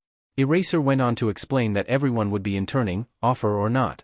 "The hero names you'll be picking out are temporary, but if you aren't serious about it." The classroom door slid open. "You'll have hell to pay later." Midnight finished his sentence, strolling in and stopping next to Eraser. "Because a lot of hero names used by students become recognized by society, and they end up becoming professional hero names. Well, that's how it is," Eraser said, looking rather bored as he unfolded his yellow sleeping bag. "So, Midnight-san will be making sure your names are okay. I can't do stuff like that." Izuku amusedly recalled that Yamada had told the story of picking out Eraser's name for him. When you give yourself a name, you get a more concrete image of what you want to be like in the future. Small dry erase boards were dispersed among the students, along with markers. He quietly hummed in thought. The name is supposed to reflect what he wanted to be? He hesitated for a moment before writing 4 neat letters, Crow. He doubted that Eraser would be happy with it, but he had already hunkered down in his sleeping bag, so he grinned to himself. "Okay. Let's start presenting names, starting with those who are ready," Midnight called after a moment. Izuku cringed internally. He hated presentations and interviews and the like. To everyone's not surprise, Aoyama was the first up. A quick edit to his name and he was approved. Ashido hopped up next, very excited as she displayed her choice of Alien Queen. Midnight almost immediately shot it down, but Izuku and Kurwaro both called out their disapproval of Midnight's decision. A few other students joined in and Midnight had to raise her voice to get them to quiet down. Fine. As per majority rule, you can keep the name." She relented. Azui went next, then Kirishima, and Jairu. Izuku decided now was his time. He raised his hand and Midnight called him up. He glanced warily at Eraser, who seemed to be dead asleep, but he knew that there was no way. He quietly cleared his throat before turning the board around. "I'm the yin-yang hero, Crow," he said, feeling confident with his choice. Midnight made a slight face, obviously knowing about his vigilantism in the past. He noticed that Eraser also stirred slightly. "It's not illegal for me to keep the name," he muttered quietly enough so that only teachers could hear. Midnight sighed. "You're sure you don't have a different name you could use? I love the idea of the yin-yang hero." She gave him an encouraging smile. Izuku shook his head. "I considered it, but nothing hit home like this one does." He glanced at the rest of the class, most of whom seemed pretty confused on why the name Crow was a hot topic. She looked like she wanted to argue more before changing her mind and nodding. "Very well, that's a good name and easy to recognize." He returned to his seat with a smile, glad that he was able to convince her to let him keep the name. Eraser hadn't made a comment on it, so hopefully he was supportive too. They went through the rest of the students before the hero agency offer sheets were passed out. Izuku felt a little daunted by the massive list of agencies he received. He had 2 days to make his decision. "Aizawa-sensei, Yamada-sensei?" Izuku said as they were driving back home after classes. "Could I invite some friends over tomorrow so we can go over our options together?" "I don't see why not," Yamada replied. "We've got plenty of space, and I'm sure the cats could use more attention." Eraser just grunted in agreement, so Izuku sent a quick message to his group chat with Kurwaro and Tokoyami. He switched to a different chat and paused, hoping it wouldn't be too weird to send an invite out of the blue like this. New chat. Midoriya Izuku is online. Izuku, 3:22 p.m. Hey, are you busy tomorrow after school? Todoroki Shudo is online. Shudo, 3:31 p.m. I am free on Tuesdays and Thursdays. What are you thinking? Izuku, 3:33 p.m. I'm having a couple of friends over to look at our internship options, do you want to join us? Shudo, 3:36 p.m. I already have my choice picked out, but I can still help you and your friends decide, if you want the help. Izuku, 3:37 p.m. That'd be great. Meet at the gate after school tomorrow? Shudo, 3:38 p.m. I will see you then. Izuku, 3:38 p.m. See you then smiley face. Midoriya Izuku has gone offline. Todoroki Shudo has gone offline. One more step towards friendship. He was actually a bit afraid that Todoroki would refuse at first. The next day, Izuku found himself at the gate with Kurwaro, waiting for the other two to arrive. Todoroki-kun said that he already had an agency picked out, which I bet 1,000 yen it's his father's agency. Izuku said, lightly bouncing on his heels while Kurwaro leaned against the gate wall. I really want to convince him to pick someone else. How come? Kurwaro questioned curiously. Wouldn't learning from someone with a fire quirk benefit him? Izuku shook his head. No. Not with Endeavor, at least. He was raised by the guy, didn't he already get enough training from him? Their conversation was cut short when Todoroki and Tokoyami made their appearance. He smiled at them, giving a wave in greeting. You guys ready to go? Immediately turning to start walking east. Do you live close by? Todoroki asked. Yep. Maybe a 15-minute walk. He replied, glancing back to make sure everyone was following him. Izuku and the others sat around the table in the lounge, having their offer papers spread out. I got an offer from Hawk's agency, Tokoyami said with mild surprise. I didn't think that he took interns. Wait. I think I got one from him too. He exclaimed, quickly shuffling through the sheets before he landed on the right one. Yeah, here it is. What if we both accepted this one together? He was the most excited about this offer because it gave him the chance to fly outside of the training grounds again. Tokoyami gave a small nod in agreement. Kurwaro spoke after there was a small lapse of silence. I might take the offer I got from Ectoplasm. He specializes in stealth and close-range attacks. The others approved, which just left Todoroki. Say, Todoroki-kun, Izuku started, scooting around the table to check out his offers. Are you sure you'd want to intern with your father's agency? Didn't he train you from a young age? Todoroki blinked in surprise, but moved over to let him look at the papers. He did, but he's the only agency with a fire-related quirk. Izuku hummed, skimming the choices. But you can already use your fire at full power with relative ease. You should focus more on skills rather than relatability. He stopped on a page and pointed at a name. Here we go. Why not try out Edshot's agency? His quirk requires precision, which I think you could benefit from. He glanced over at his almost friend, watching him seem to debate his words for a bit as he looked at the offer. He leaned back slightly with a small sigh, looking up at him. Do you really think that focusing on precision will strengthen my quirk? My father always had me work on power. I don't just think so, I know so. He replied. I'll give you an example. I can remove all of the light in this room. He held his hand up, twirling it slightly as he made darkness creep through the light before releasing it again. That's powerful on its own, but I can also control my quirk to a point. He focused on his fingertips, forming sharp talons. Todoroki absorbed his explanation, then glanced back at the offer list. That does make sense. I'll give it a try. Thank you, Midoriya-kun. No prob, Bob. He said, moving back to his spot. Todoroki looked up at him in mild confusion. My name is Todoroki Shudo. He replied. Izuku opened his mouth, then glanced at Kurwaro and Tokoyami before laughing. I know, Todoroki-kun, it was just an old quote from a pre-quirk show. Oh. I see. He seemed a bit embarrassed at not understanding the reference. Don't worry, I'll get you caught up on all the old and retro shows. He reassured, amused. His friends left around an hour later and Izuku leaned back against the couch with a sigh. You and your friends figure out the agencies you'll be interning with? Eraser's voice called from the kitchen, making Izuku jump. When did he get there? He hopped up and headed into the kitchen. Pretty good, I managed to convince Todoroki-kun to intern with someone other than his father, which I consider a pretty big win. Eraser pulled the electric kettle off the plug as it got to a boil. It'll do him some good to have a little diversity in his fighting style. He replied, starting his tea and adding a cup for Izuku as well. You understand the potential repercussions for keeping your vigilante name, right? Izuku hummed an affirmative and they had some light conversation on who he was interning with before they both retreated to their rooms to unwind from the busy day. He'll face stigma for being a vigilante, but he would have gotten discriminated against for being quirkless too, so. Izuku boredly walked down the empty school hallway back towards the cafeteria to find his friends. It was Friday and he just had to get through the weekend before he'd get to fly free once again. He'd been tempted so many times to just sneak out, but Dabi annoyingly kept him in line when he mentioned it. He yawned and stretched, then froze when his eyes landed on his next adventure, an air vent about 4 meters off the ground without its protective grate that looked Izuku-sized. He stopped under the vent and glanced around, making sure there would be no witnesses, before forming a sort of grappling hook out of darkness. He twirled the tool around for a moment then tossed it into the vent, tugging a couple times to make sure it was secure. He expertly pulled himself up, easily fitting into the vent. Slowly navigating through the vents, he was a bit sad that all of the classrooms were empty, and the cafeteria was too crowded to find anything interesting. He had just started crawling towards where he thought the teacher's lounge was going to be when a pair of voices in the hallway stopped him.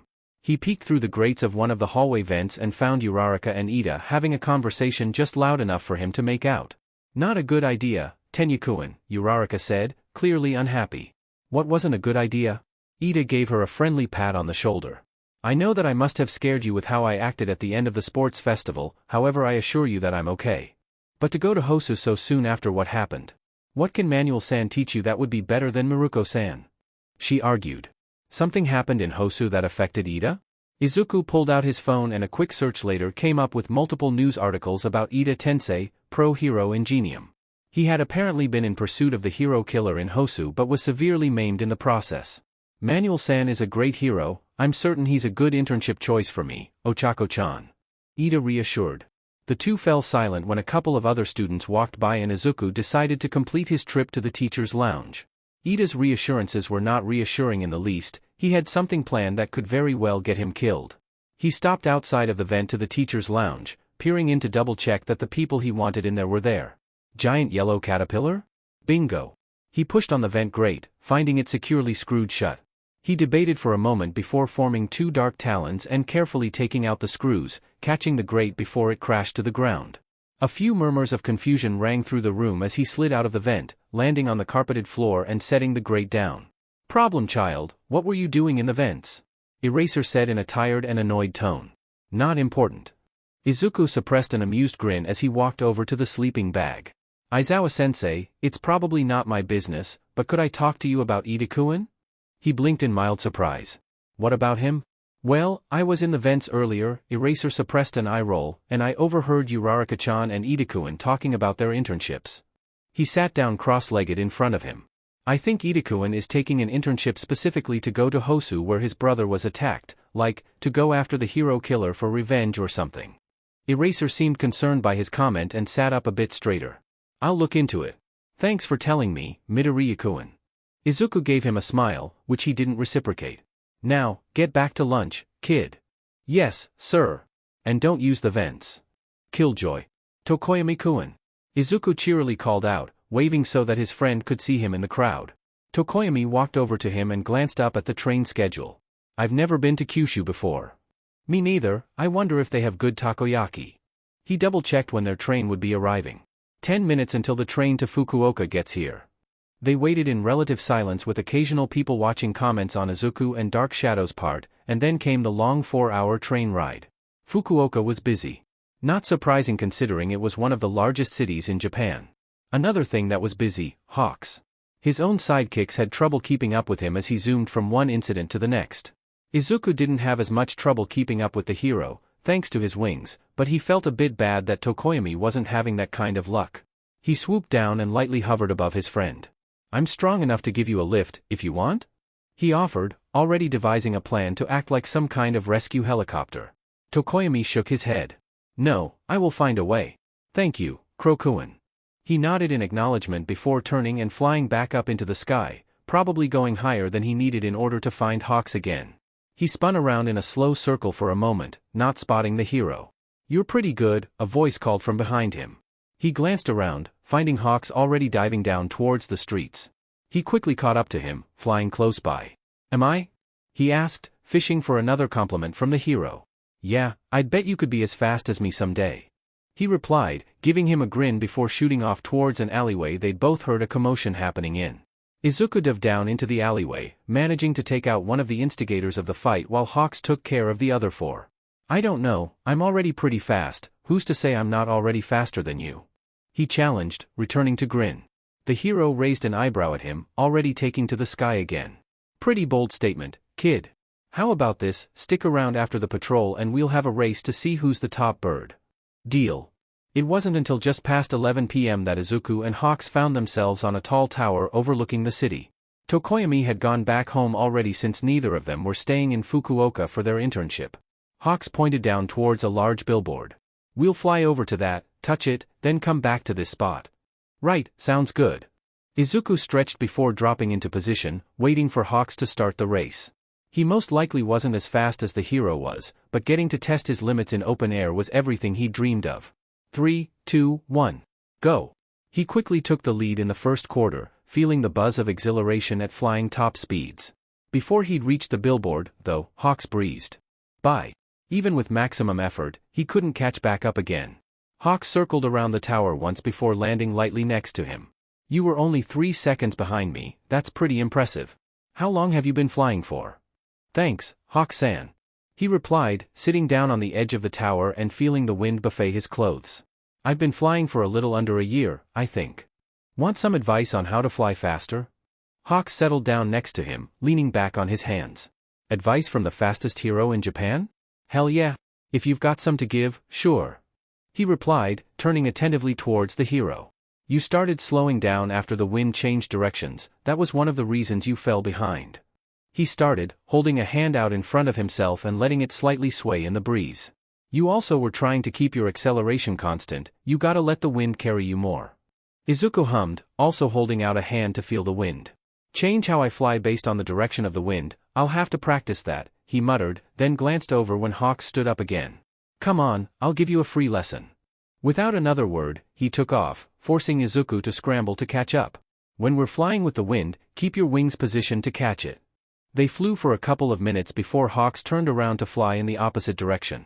Flying against the wind is a bit trickier, how well can you feel with your wings? He thought for a moment, he couldn't feel his actual wings, but the darkness attached to his shoulders and shoulder blades gave him some kind of feedback. Not a lot, but I think I can feel the wind. Adjust your wings so you barely feel the wind hitting them, the path of least resistance. It took a few tries, but he eventually got the hang of flying with and against the wind. Nice job, now try to keep up with me. Hawk sped up, flying almost directly upwards. It was easier to keep up with him this time, and soon enough they were almost as high up as when Izuku first learned how to fly. They straightened out, gliding above the hustle and bustle of nightlife. I haven't really had the chance to fly with someone else before. Izuku commented, consciously adjusting the position of his wings as the wind changed. Hawks glanced over at him. I get it, there aren't many people with flight-related quirks around. They ended off the night with Hawks teaching him how to properly dive. New brother acquired. Chapter text. Aizawa POV. 3 days before internships. Aizawa took Midoriya's warning into heavy consideration, which only doubled when he saw that Ida was planning on taking an internship in Hosu. Looked like the kid's hunch was correct. He had called a meeting with Ida to hopefully convince him not to go with whatever plan he had, but he was pretty stubborn when he wanted to be. "Good afternoon, Aizawa-sensei. You wanted to see me?" Ida's proper voice called out as he entered the teacher's lounge. Aizawa gave a nod before motioning for him to go to his office. "I wanted to talk to you about your internship choice," he began, immediately noting that Ida seemed to go into the defensive. "I am concerned about you going to Hosu so soon after what happened to your brother. I can assure you that my internship choice is not related to that," he replied confidently, though his eyes flicked away from him for the briefest moment. He was lying to his homeroom teacher? Oh boy. Be patient. "Even if that is the case," he said, pulling out a slip of paper and handing it to his student. "I want you to see Inui Ryo, the school counselor, tomorrow during the break PRD. I'm sorry if this cuts into any plans you had for your day off, but this is important." Ida blinked in surprise, not expecting to have a scheduled meeting with the counselor. "Come and see me after, I'll be in my office," he finished dismissively. "Of course, Aizawa-sensei," Ida replied, standing and stiffly bowing. Now to let Inui give the kid the therapy he needs. The next afternoon, Ida came back to his office. He appeared to be a lot more sullen than before, which immediately sparked sympathy in his heart. "I went to see Inui-san," he started, straightening up and showing his usual confident self. "I have decided to intern with the Maruko agency in Hiroshima instead of manual."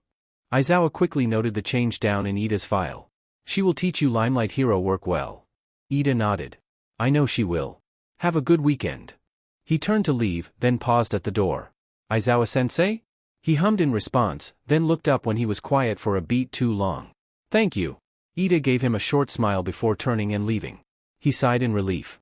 He wanted so badly to know what was said during the conversation between Ida and Inui, but that was a major breach of privacy. Not to mention that would go beyond teacher work. The familiar ping of a HeroNet notification brought him out of his thoughts. Night Eye Agency. Night Eye, 1:45 p.m. I apologize for the short notice of this message. I have discovered some concerning information using my foresight that requires immediate action. Night Eye, 1:45 p.m. attached summons with a brief description. Curious, Aizawa pulled up the summons. Some kind of villain attack was going down in Hosu and he needed a hero party to handle the situation. He didn't work with Night Eye very often, but if he was recruiting Aizawa, that meant it was detrimental. He sent off a quick confirmation that he would be at the debrief, then returned to his teacher work. Saturday afternoon rolled around and Aizawa found himself heading through the doors of the Night Eye Agency in Tokyo.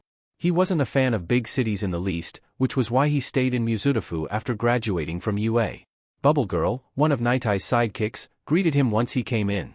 "You're one of the first to arrive, can you sign in here?" She handed him a clipboard with a list of heroes on it. He took the clipboard and wrote the time he arrived next to his name, taking note of the other heroes on the list. They were all heroes that weren't taking interns. So, this was serious enough that they didn't want students joining the fight. He was led to a meeting room shortly after, finding that Night Eye, Lemillion, and Rocklock were already there.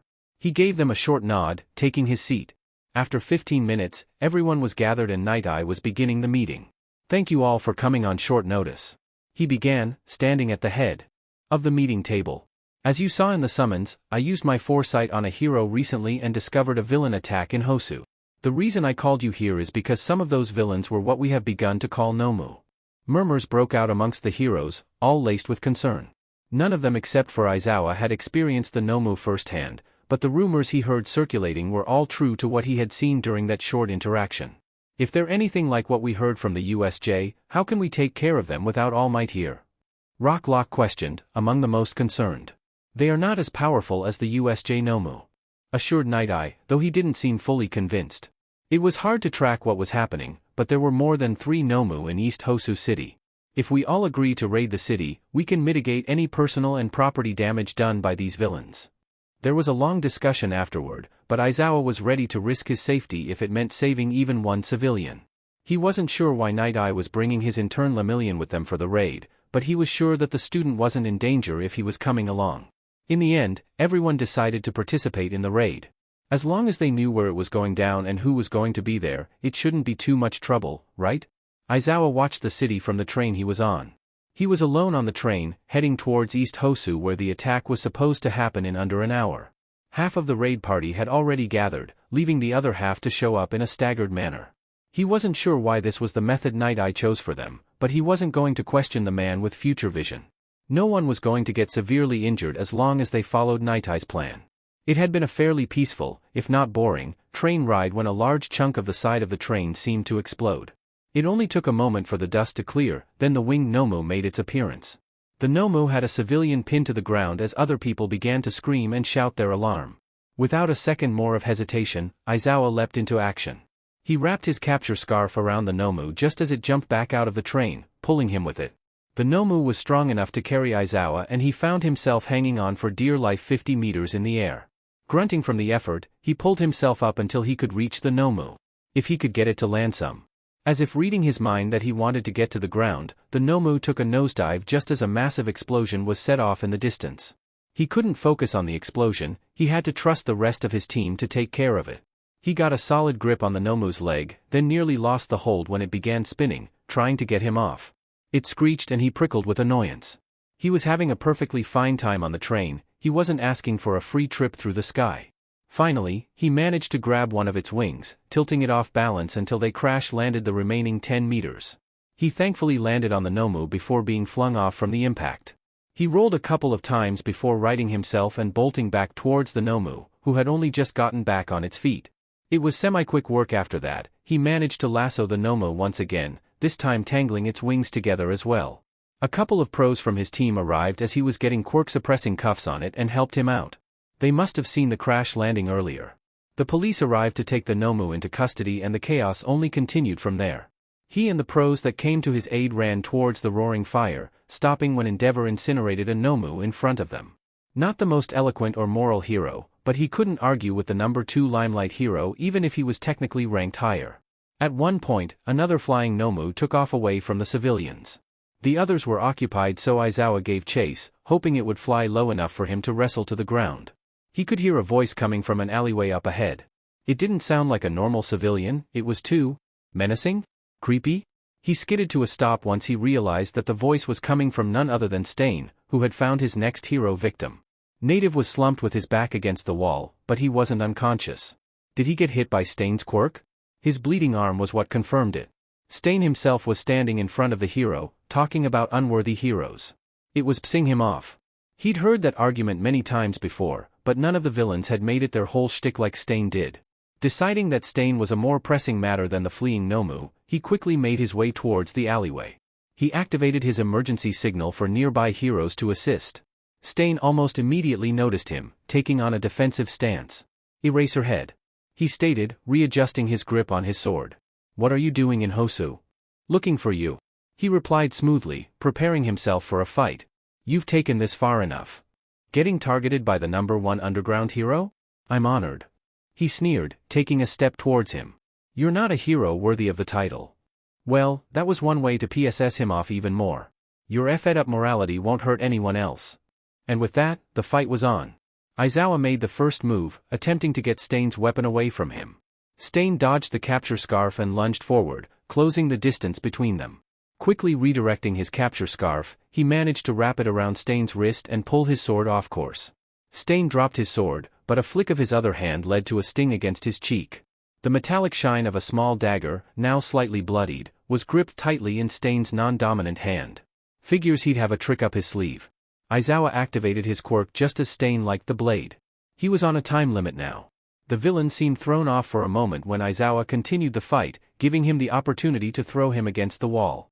He recovered quickly, bolting at him and swinging his dagger again. Aizawa caught Stain's arm before the dagger could hit him, then pulled the villain close enough to plant his knee into his sternum. Stain coughed and reeled back, snarling. He didn't have time to react as Aizawa wrapped his capture scarf around his waist before twisting around and roundhouse kicking the side of his head. He hit the ground with a grunt. He thought the fight was finished until the villain started struggling against the capture scarf. It's over, Stain. He stated, tightening the capture weapon and stepping on Stain's chest to keep him from standing. Endeavor had arrived just in time to see the end of the fight. It was just a matter of getting Stain into a police car and Native in an ambulance. The emergency responders told them that Native hadn't sustained fatal injuries, much to their relief. How's the Nomu situation? I lost the one that fled. He asked once it was safe for conversation. I got the flying Nomu. Endeavor replied, walking partially ahead of him. The others were captured by the heroes on your raid team. The whole altercation from start to finish lasted less than an hour, thanks to the team Night Eye gathered. He hadn't been expecting to run into Stain, but that was one more weight off of his shoulders. What a night. I'm home. Izuku called out, shutting the front door behind him and kicking off his shoes. It was a Thursday night and he was sad that he only had one more day of the internships left. Tokoyami still hadn't figured out a way to keep up with him and Hawks, but he was getting closer to having a breakthrough. Nobody responded to his greeting right away, so he most likely had the house to himself for a while. Heading to his room, he tossed his bag on the ground before flopping onto his bed and curling up. He pulled out his phone and called Dobby. "Been a while, kid." His voice drawled after it rang a few times. "Your internship's ending tomorrow? Ah, did you miss me?" He laughed, turning onto his back. He knew that he was making a joke considering Izuku had just called him a couple of days before. "Yeah, Hawks was really cool. He taught me stuff about flying." "Didn't your friend go with you?" he asked. He hummed in confirmation. "He did, but he doesn't know how to fly yet. I've offered to give him advice a couple of times, but he turned me down every time, saying he wanted to do it on his own." "Can't do much about that, I should know." He huffed. "Was that a jab at me? I feel like you just insulted me." Dobby chuckled. "You've been doing things on your own for so long that the first chance someone had at actually parenting you had you throwing a fit." "I did not throw a fit," he said indignantly, sitting up. "He was threatening my well-being. And it wasn't parenting." Yeah. Call it whatever you want. Guardian talk, boundaries, or some shit. Doesn't change the fact of what it was." He replied, amused. He sighed. "It's just weird to think of him as a parental figure." "How are you and Razor doing now?" he asked, curious. "We've been doing pretty good." He ran through their interaction since the awkwardness at the beginning.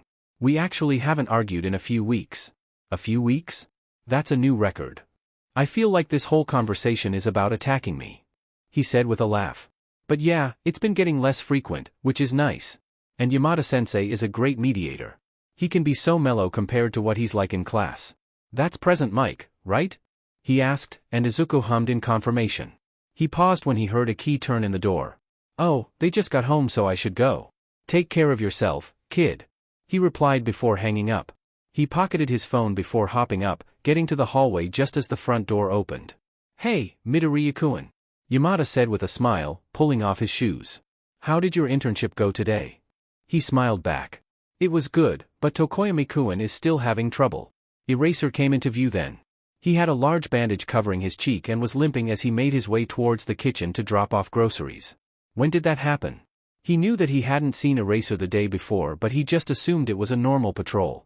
He paused and glanced at Izuku when he hadn't continued talking. "What happened?" he asked. Eraser never got injured on patrols, this was something bigger. It was a routine raid. He explained, continuing to walk to the kitchen as Izuku caught up to him. "Routine? Razor, Aizawa-sensei, you never get hurt on missions." Why was he being nonchalant about it? What was the raid for? Eraser raised an eyebrow at him at being addressed by his hero name. "Injuries can happen no matter how skilled you are. I got called to Hosu by Sir Night Eye. I got a scratch and pulled a muscle, that's all." His eyes widened. Why didn't he at least mention it before he left? Hosu? What happened in Hosu? Was it Stain? His brain started working overtime. Did Eraser have to fight Stain? Did he have backup? Who all went to the raid? Midoriya-kun. His attention snapped back to Eraser. He hesitated, then sighed, obviously not happy about explaining what happened. The League of Villains attacked Hosu, Stain attacked as well but was independent from the League. Images of Akatani, Kurogiri, and the Nomu from the USJ flashed in his mind. He opened his mouth to ask another question, but Eraser wasn't finished. There were Nomu, but less powerful than the one at the USJ. He reassured, though Izuku still felt upset at the idea of him fighting Nomu. "We minimized the damage they could have caused, and Stain has been arrested." "Nomu were there?" he said, staring at the bandage on Eraser's cheek. "Did you already know there were going to be Nomu? You said that Sir Night Eye was the one that led the raid, meaning he must have seen them. How many were there?" Yamada placed a placating hand on his shoulder as Eraser continued. "Yes, we were informed that the Nomu would be there. There were 5 Nomu, I took one of them down before I found Stain attacking the hero native." "Can you tell me next time you know Nomu are involved?" he asked. The fact that he was in the dark for this whole ordeal didn't make him feel good, especially when it involved people he cared about. He sighed again, but nodded. "I will. But, you aren't joining the fight." What? These Nomu are directly connected to where I was raised. He argued. Yes, but you shouldn't have to take on that responsibility. You are going to keep working on your studies and focus on being a student. The Nomu aren't your fight. He said with finality. Still clearly unhappy, he eventually nodded. Fine. There was no way he was following that order, though. All right. Let's get started on dinner, shall we? Yamada said, deciding to end their argument there. All three physically relaxed as they agreed. Wait, I thought that happened in 2063. Kurwaro said, puzzled. Tokoyami shook his head. That was the Heredity Act where stricter rules on marriages and births were put into place to control quirk evolution. The International Hero Consortium happened in 2123, not long after the Chromic Spore Plague in 2120. And the IHC was? A global organization for standardizing hero law. Izuku said, trying to memorize the flashcards that Tokoyami was reading to them. Tokoyami nodded to him. And the Chromic Spore Plague caused quirk mutations like suppression and late bloomers. It also caused neurological decay, right? Todoroki added on. Tokoyami nodded again before moving on to the next card. When did scientists find the breakthrough for quirk gene mapping? Izuku jumped to answer that one. It was in researchers were able to fully map a DNA sample of quirk factor. It caused a lot of controversy because they could artificially replicate it in the lab. How many more flashcards are there? Kurwaro asked, rubbing his face tiredly. We've been working on quirk history for 2 hours now. Izuku stretched, also starting to feel worn out. We can probably pick it back up in a few days. Final exams aren't for a couple more weeks. Tokoyami nodded in agreement, putting the stack of note cards back into his backpack. Same time on Friday? Yeah, that works for me, he agreed, and the other two also confirmed their availability. Thanks for coming over to study. His friends left and he cleaned up his scattered notes and study guides, stuffing them all back in his backpack. Final exams were coming up fast, and he knew there would be a practical that involved most of the teachers, but he couldn't figure out if it would be individual testing or group evaluation. Only one way to really find out. The 3 days of written exams seemed to fly by quickly, what with more than 2 weeks of studying and all. Izuku found himself walking next to Kurwaro and Tokoyami as they were led to the center plaza where the practical exam would be held. It was exciting to see all of the pro-hero teachers lined up at the entrance to the plaza. Eraser waited until they were all standing in front of them before he began. Now, we will begin the practical exam. Of course, it is possible to fail this exam. He gave them all a serious teacher face. If you want to go to the training camp, then don't make any stupid mistakes. They ran through the details of the exam. It was a 2 versus 1 and the groups would be selected for them. Midoriya and Yaoyorozu will be paired together, and they're against me. Eraser said with a challenging smile. He wasn't surprised when he didn't get paired with any of his friends, assuming that they wanted to challenge the students. Izuku stretched as they walked towards the testing area, feeling a bit awkward. He never really interacted with Yaoyorozu but was always impressed with her combat style and quirk. Not to mention the fact that she was ranked the highest in class with her skills. She also seemed fairly uncomfortable but hadn't shown signs of that uncomfortable feeling towards him. What was bothering her? Was she nervous that they were going against Eraser? Izuku cleared his throat, causing Yaoyorozu to look over at him. Should we strategize? Oh, yes, let's. She replied with a nod, stopping at the gate to the practical and turning to him. Did you have any initial ideas? Aizawa-sensei will most likely go after me first, so we can use that to our advantage. He pondered. I can act as a distraction while you use your quirk to immobilize him. She fidgeted slightly, obviously nervous. How are you certain that he will target you? He paused for a moment before shrugging. He'll probably assume that I'll be the one trying to capture him, since I have experience with that sort of thing. You have experience? She murmured, looking at him curiously. He grinned at her. I'm in the Vigilante Reform Program. Her eyes widened, but she couldn't respond before the bell rang for them to begin. They entered the practical area and found themselves in a massive warehouse-style building.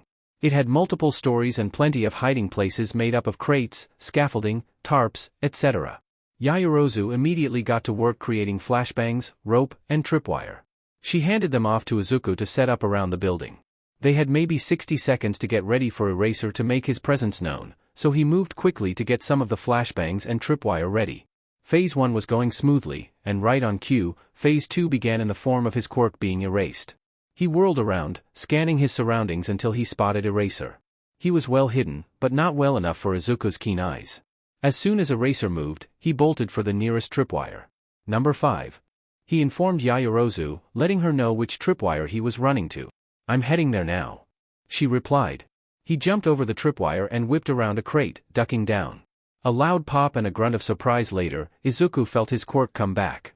He immediately cloaked himself at the same time that he saw Yaoyorozu bolt towards Eraser, rope in hand to catch him. Spotting some scaffolding close by, he climbed up to observe Phase 3. Yaoyorozu made it to Eraser before he had fully recovered and managed to get the rope around him, trapping his arms at his sides. With a strong yank, she got him to stumble to his knees. She pulled out the HNDCFFS just as Eraser fully recovered. He twisted around, pulling the rope out of her grasp, then kicked her hard in the stomach, flinging her into some crates. She had barely made it out of the broken crates before Eraser caught her with his capture weapon. Thinking fast, he quickly replicated Eraser's capture scarf using darkness. It wouldn't work the same way, but he could at least lasso him. He pulled his dark scarf, commanding it to whip out towards Eraser. He managed to catch Eraser, pulling him into the air and causing him to release Yaoyorozu. Eraser looked around, trying to spot Izuku, who was still invisible at that point. Yaoyorozu didn't react right away, causing a small surge of annoyance to well up in him. Yaoyorozu-chan, he yelled, revealing his location. Eraser whipped his head around and, in a flash of red, his quirk disappeared again. He bolted from his hiding place, noting that Yaoyorozu had managed to hide as well. Eraser gave chase. Nice try, Crow. He grinned at being called his vigilante hero name. Looked like Eraser was in hero mindset, then. Catch me if you can, Razor. He yelled back before skidding down the stairs to a lower floor. I'm heading down.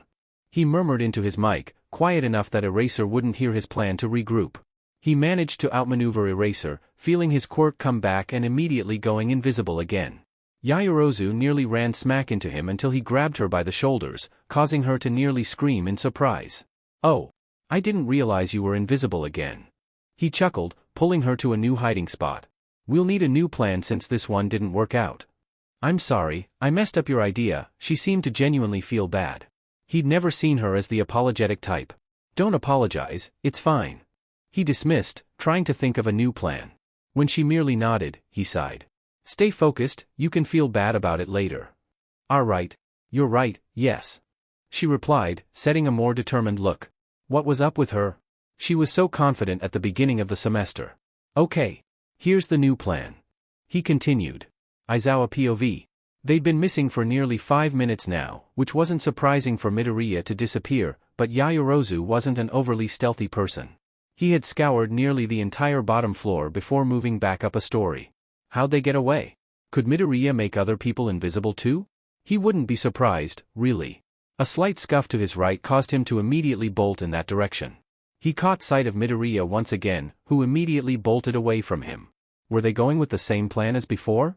He gave chase, paying close attention to his surroundings, wary of any new traps that would affect his vision, while making sure his quirk was trained on the student in front of him. There wasn't any sign of Yaoyorozu, so Midoriya was likely leading him towards her. Midoriya skidded to a halt and whirled around to face him, and he noted that he had cornered himself. Take a wrong turn there, kid? He frowned, crouching down and seemingly looking around for a way out. A metal clinking behind him forced him to turn around, seeing what looked like a grenade rolling towards him. He jumped to the side, diving behind a crate just as the grenade began hissing.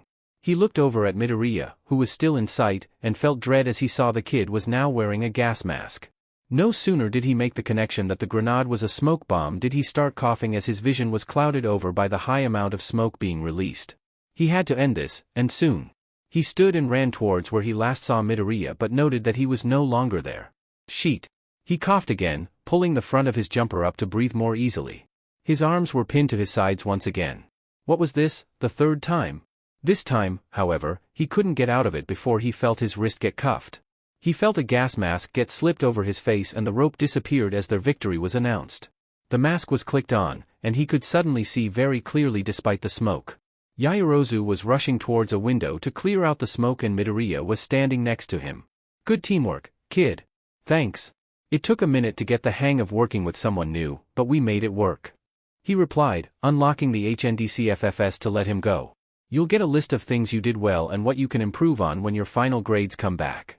He said, rubbing his wrist before leading the way out of the warehouse. Yaoyorozu still had a long way to go, but her meetings with Inui seemed to have helped with the second half of the exam. He wasn't looking forward to reviewing all of the final exams of his students in such a short time span, not to mention that he was certain Midoriya would try watching them too, but he was curious to see how everyone had improved. Dabi POV. UD-. Aoki chided, smacking Dabi on the arm. Dabi shrugged, chuckling. What? It's true. She rolled her eyes, taking a long sip of her drink and partially spinning her bar stool to face him better. Just because I can make my hair and nails grow longer doesn't mean I want FING talons for toes. Idu snorted, settling down beside Dabi. What did I just walk in on? Just asking her about her quirk, not my fault she got offended. He replied, downing the last of his beer. Freak. She laughed. They were all distracted as a man approached them. Much to his displeasure, it was the fairly popular informant Jiren. He was looking directly at him. Dabi-san, a word, please? He said with a smile, glancing at the other two. Aoki looked like she was about to say something, so he raised a hand to stop her from talking. Dabi frowned but stood, following Jiren as he headed towards a private room. So, what's this about? Jiren settled down in the booth, lacing his fingers together. The League of Villains is looking to recruit. Again? His interest was piqued. He sat down across from him. He nodded. Yes. One of the lead members asked me to find members to recruit. He narrowed his eyes, leaning back. Are you implying that you want to recruit me into the League of Villains? Jiren sighed, taking a sip of his whiskey before speaking. I know a lot more than most informants and I don't like what they're planning. What makes you think they'd accept the most wanted vigilante in Musutafu? There was no way they hadn't heard of him, he was even ranked 4th in all of Japan. Still, this was the opportunity that he'd been hoping for since deciding that he was going to pursue the League. He grinned. I've been talking you up to the League, telling them you're sick of doing good without reward. I even mentioned that you hated the number 1 and 2 heroes. Akatani seemed particularly interested in that part. Well, the latter is true. Is their whole shtick really just to kill All Might? Someone is working behind the scenes with ulterior motives, I just haven't gotten close enough to them to know what that is. So, as far as we are aware, that is their only goal. He replied, taking another drink. You in? Dabi hummed, crossing his arms. What will I get out of it? If I'm found out, there's no way they'd let me leave alive. Is taking down the League not enough? He questioned. I'll give you a cut of the profits I'm making, how does that sound? Deal. So, when do I get to meet the infamous League of Villains? Jiren grinned, finishing off his whiskey. Tomorrow, if everything stays on schedule. I have one other person who will also be recruiting, but she's a wild card. He blinked in mild surprise. That's sooner than I expected. Not my fault, they barely gave me a week to find recruits. He shrugged. And they wanted high-quality members, not the grunts they hired for the attack on UA. He sighed, standing up. Right, what time and where? Jiren pulled out a business card, handing it to him. 7 p.m., meet back here. He took the business card, glancing at it briefly before putting it in his pocket. He wasn't sure how Izuku would react to finding out he was joining the League, but he did want him to keep tabs on them, so he doubted it would be a big deal. You're what? Izuku asked, stunned. I'm not gonna repeat myself, kid. He drawled, watching as Izuku stood from the couch and started pacing. Jiren is one of the best informants around, everything will be fine.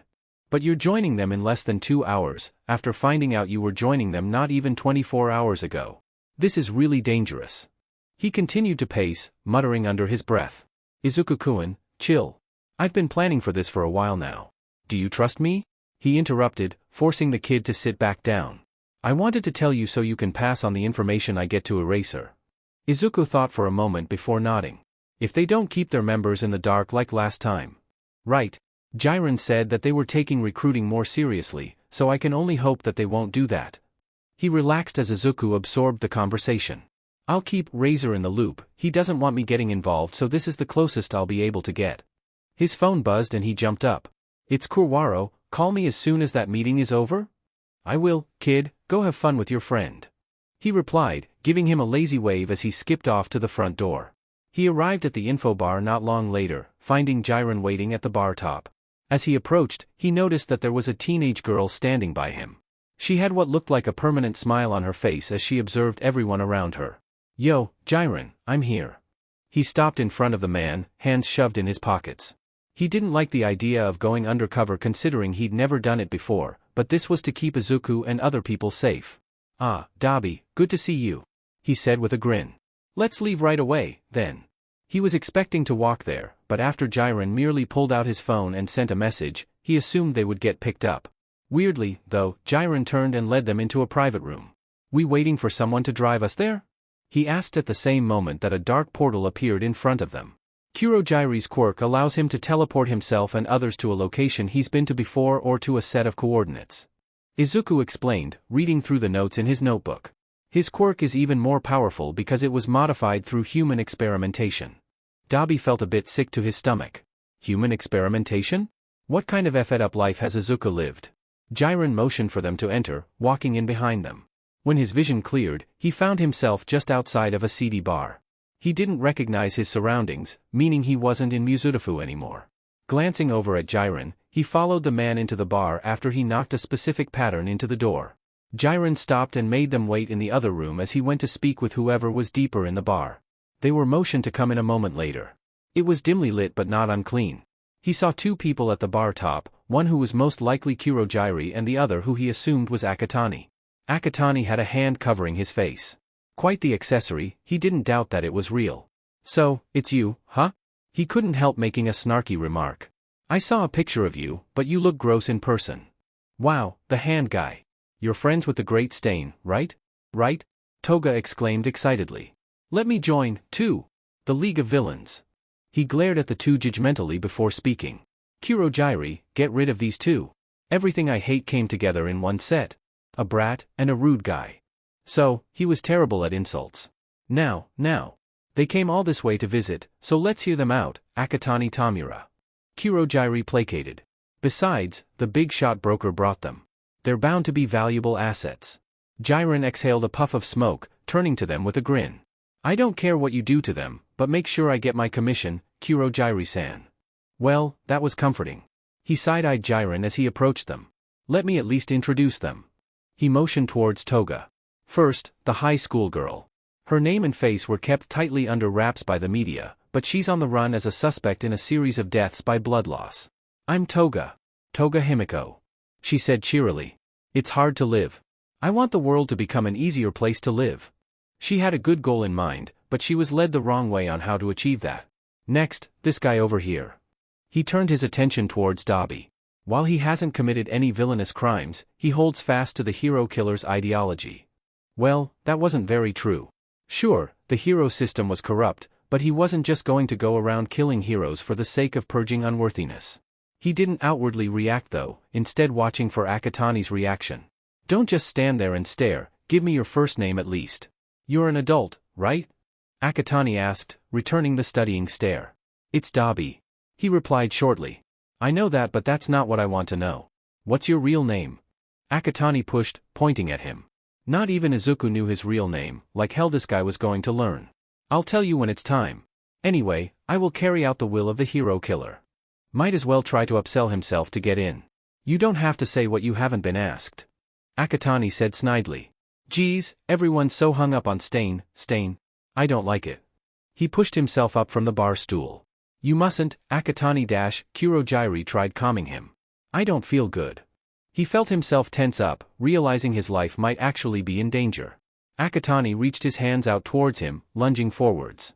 "You're all no good." "Well, killing Akatani will be one less villain to worry about, right?" he thought, raising a hand and feeling the flames begin to heat his palm. Then, faster than all three of them, Kurogiri acted. Small portals were scattered around the room, preventing anyone from attacking each other. "Please calm down, Akatani Tamura," Kurogiri said firmly. "If what you wish is to come to pass, then we must increase the organization's numbers. Strangely enough, we're in the spotlight right now, so now is our chance." His head stretched around to whisper something he couldn't make out in Akatani's ear. What he wishes? Was that just to kill All Might, or was there more? He pulled his hand back, taking a step back just as Akatani pulled back as well. "Shut up." He pushed past them and towards the other room. "Where are you going?" Jiren questioned, watching him walk. "Shut up," he repeated before shutting the door behind him. Jiren rubbed the back of his head. "I don't want to complain about a client, but he's young, too young. I thought he was going to kill us." Toga added on with a smile. He huffed, turning his head away from the door. "He makes me sick." Kurogiri interrupted them. "Would it be all right to give you an answer at a later date? I believe he knows what he should do. It's because he knows that he left without saying anything." He mentioned something about Akatani getting humbled and Dabi nearly snorted. That guy was humbled? Right, sure. I'm sure he will reach an answer that both you and he himself will be satisfied with. A portal opened up for them and Jiren motioned for them to walk through. Thank you, Kurogiri-san, I hope to hear from you soon. And with that, they were back in the private room of the info bar. I'm going to be working for that guy? He asked, slightly incredulous. Jiren nodded. Yeah, I get it, not the most pleasant man, is he? That's one way to put it. He grumbled, noticing that Toga was more chilled out now that they were out of danger. What's your motive, kid, aside from Stain? She looked up at him, giving him a smile. No one understood me growing up, my quirk needs other people's blood to use, so it scared people. My own parents hated me. I just want a place where I belong. Sad upbringing, it explained why she acted the way she did. You have a place to stay? He asked. She shook her head, so Dabi motioned for her to come with him. I've got a spare room, come on, kid. He'll say it, it got lonely in the apartment without Izuku. He missed arguing with his little brother every day. Sure, Izuku still called nearly every day, but it wasn't the same. She followed, though he could tell she was wary. They arrived back at his apartment 10 minutes later and he kicked off his shoes. He showed her to the spare room before retreating to his own room to call Izuku. He doubted she'd try robbing him, not that there was much to rob, so he left her to her own devices. As long as he can keep a teenage girl off the streets, he was happy. 1A Shenanigans. Izuku, Katsuki, Mina, Tenya, Ijiru, and Momo are online. Izuku, 1:12 p.m. Thought you said you were the best, at Bakugu Katsuki image. Katsuki, 1:13 Shut up. Present mix English class was harder than I was expecting. Izuku, 1:13 p.m. Excuses. I scored higher than you in the finals because I'm better. Tenya, 1:14 p.m. Please, do not argue in the group chat. Katsuki, 1:14 p.m. Just wait until the training camp, I'll show you who's the best in the class, Glowworm. Ijiru, 1:14 p.m. Guys? You do realize that Yaoyorozu is top of the class, right? Momo, 1:15 p.m. Don't involve me in this argument, please. Izuku, 1:17 p.m. Momo is awesome, she deserves that spot, unlike some people. Katsuki, 1:18 p.m. Huh? You wanna fight for real? You'll be eating your words. Izuku, 1:20 p.m. Go jump in a lake to cool off, Pami-chan. Mina, 1:21 p.m. FaceTime video call. Izuku blinked in mild surprise at the group chat being called. He was having fun antagonizing Bakugu. Deciding to see whether it was an accidental call or not, he hit answer. Most of his classmates were already on the call, all talking over each other. Hey, hey, hey! Ashido called, waving her arms frantically. I had the best idea. Everyone quiet down. What is your idea, Ashido-chan? Ida replied, chopping an arm. Everyone slowly quieted down. She grinned, rubbing her hands together. Midoriya gave me the idea, actually. He tilted his head, trying to figure out what it was before she said it. Nothing really popped into his mind. We should go swimming as a class, she said excitedly, grabbing a swimsuit on a hanger as if to prove her idea was sound. Most of us already have swimsuits, and the training camp isn't guaranteed to have a pool, so let's go to the water park. Which one? Kaminari asked. We all live in different cities. The Kotohashi Onsui pool here in Chiba? How about on Saturday?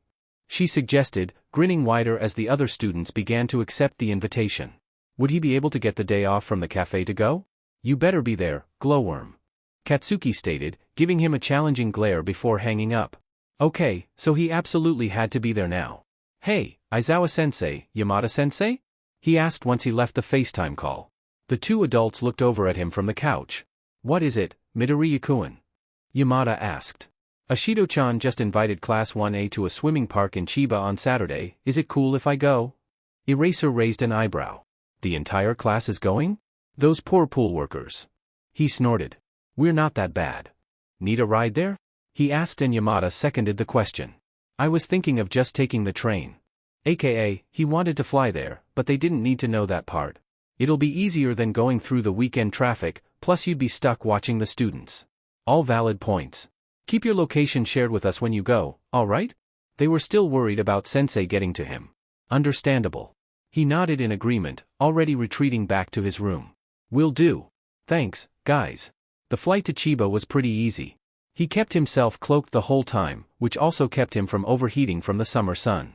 It had also been easy getting his shift covered, which he was grateful to Kimi for being so accommodating. The flight took 2.5 hours, which was probably the longest he'd flown at one time. He arrived there about 15 minutes after the scheduled start time, lightly landing in front of the pool house and turning off his quirk. He went through the motions of getting a day pass and changing in the locker room before making his way to the pool itself. He spotted Ishido first, then Kurwaro, Tokoyami, Bakugo, and the majority of Class 1A. Midoriya-kun. Ishido called out with a smile, waving him over. "You're late." He headed over to them, running a hand through his hair. "Sorry, I left later." Then anticipated. "Oi!" Bakugo called, immediately beelining for him. "Ah, great, exactly what he was hoping for. We didn't get to fight during the sports festival, so let's go." He abruptly turned and headed towards the part of the park that had a pool sectioned off for swim practice. Izuku followed, wondering about how well he'd do since he didn't really swim all that often. He noticed that a lot of Class 1A had also followed, obviously interested in the swimming showdown. They both stopped next to each other and looked out towards the pool. The pool was an impressive size, but not quite Olympic-sized. He wasn't a swimmer, but the park had a rule that no quirks that could dirty the pool were allowed. That wouldn't apply to him. He flexed a hand curiously, watching as the darkness created webbing between his fingers. He grinned, glancing over at Bakugo who was looking at his hands with a judgmental expression. "What? I don't usually swim." Bakugo scoffed, rolling his eyes. "Whatever, I'll still beat you, quirk or not. Hey, Cheeks, give us a countdown." Uraraka blinked in surprise at being called out, then shrugged, figuring it was just because she was the closest to them. She gave a short countdown and the two were off. His webbed fingers definitely made swimming easier, though he was still a bit awkward in the water. When was the last time he'd been swimming? He actually couldn't remember. He flipped around once he got to the end of the pool, kicking off hard to shoot himself through the water. His hand touched the other side, and he resurfaced, taking a welcoming gasp of air. "Very close match." Uraraka called out. Bakugo-kun won by a hair. He hoisted himself out of the water, letting the darkness dissipate. Yeah, he was expecting to lose. "Good competition, Pami-chan," he said with a smile before shaking out his hair. Bakugo was also grinning. "Told you I'd win. Good match, Glowworm. Who wants to get there but kick next?" Kirishima was up next, then Kaminari, Ishido, and Todoroki. It wasn't until Tsuyu accepted the challenge that Bakugo finally suffered his first loss. Down goes his empire.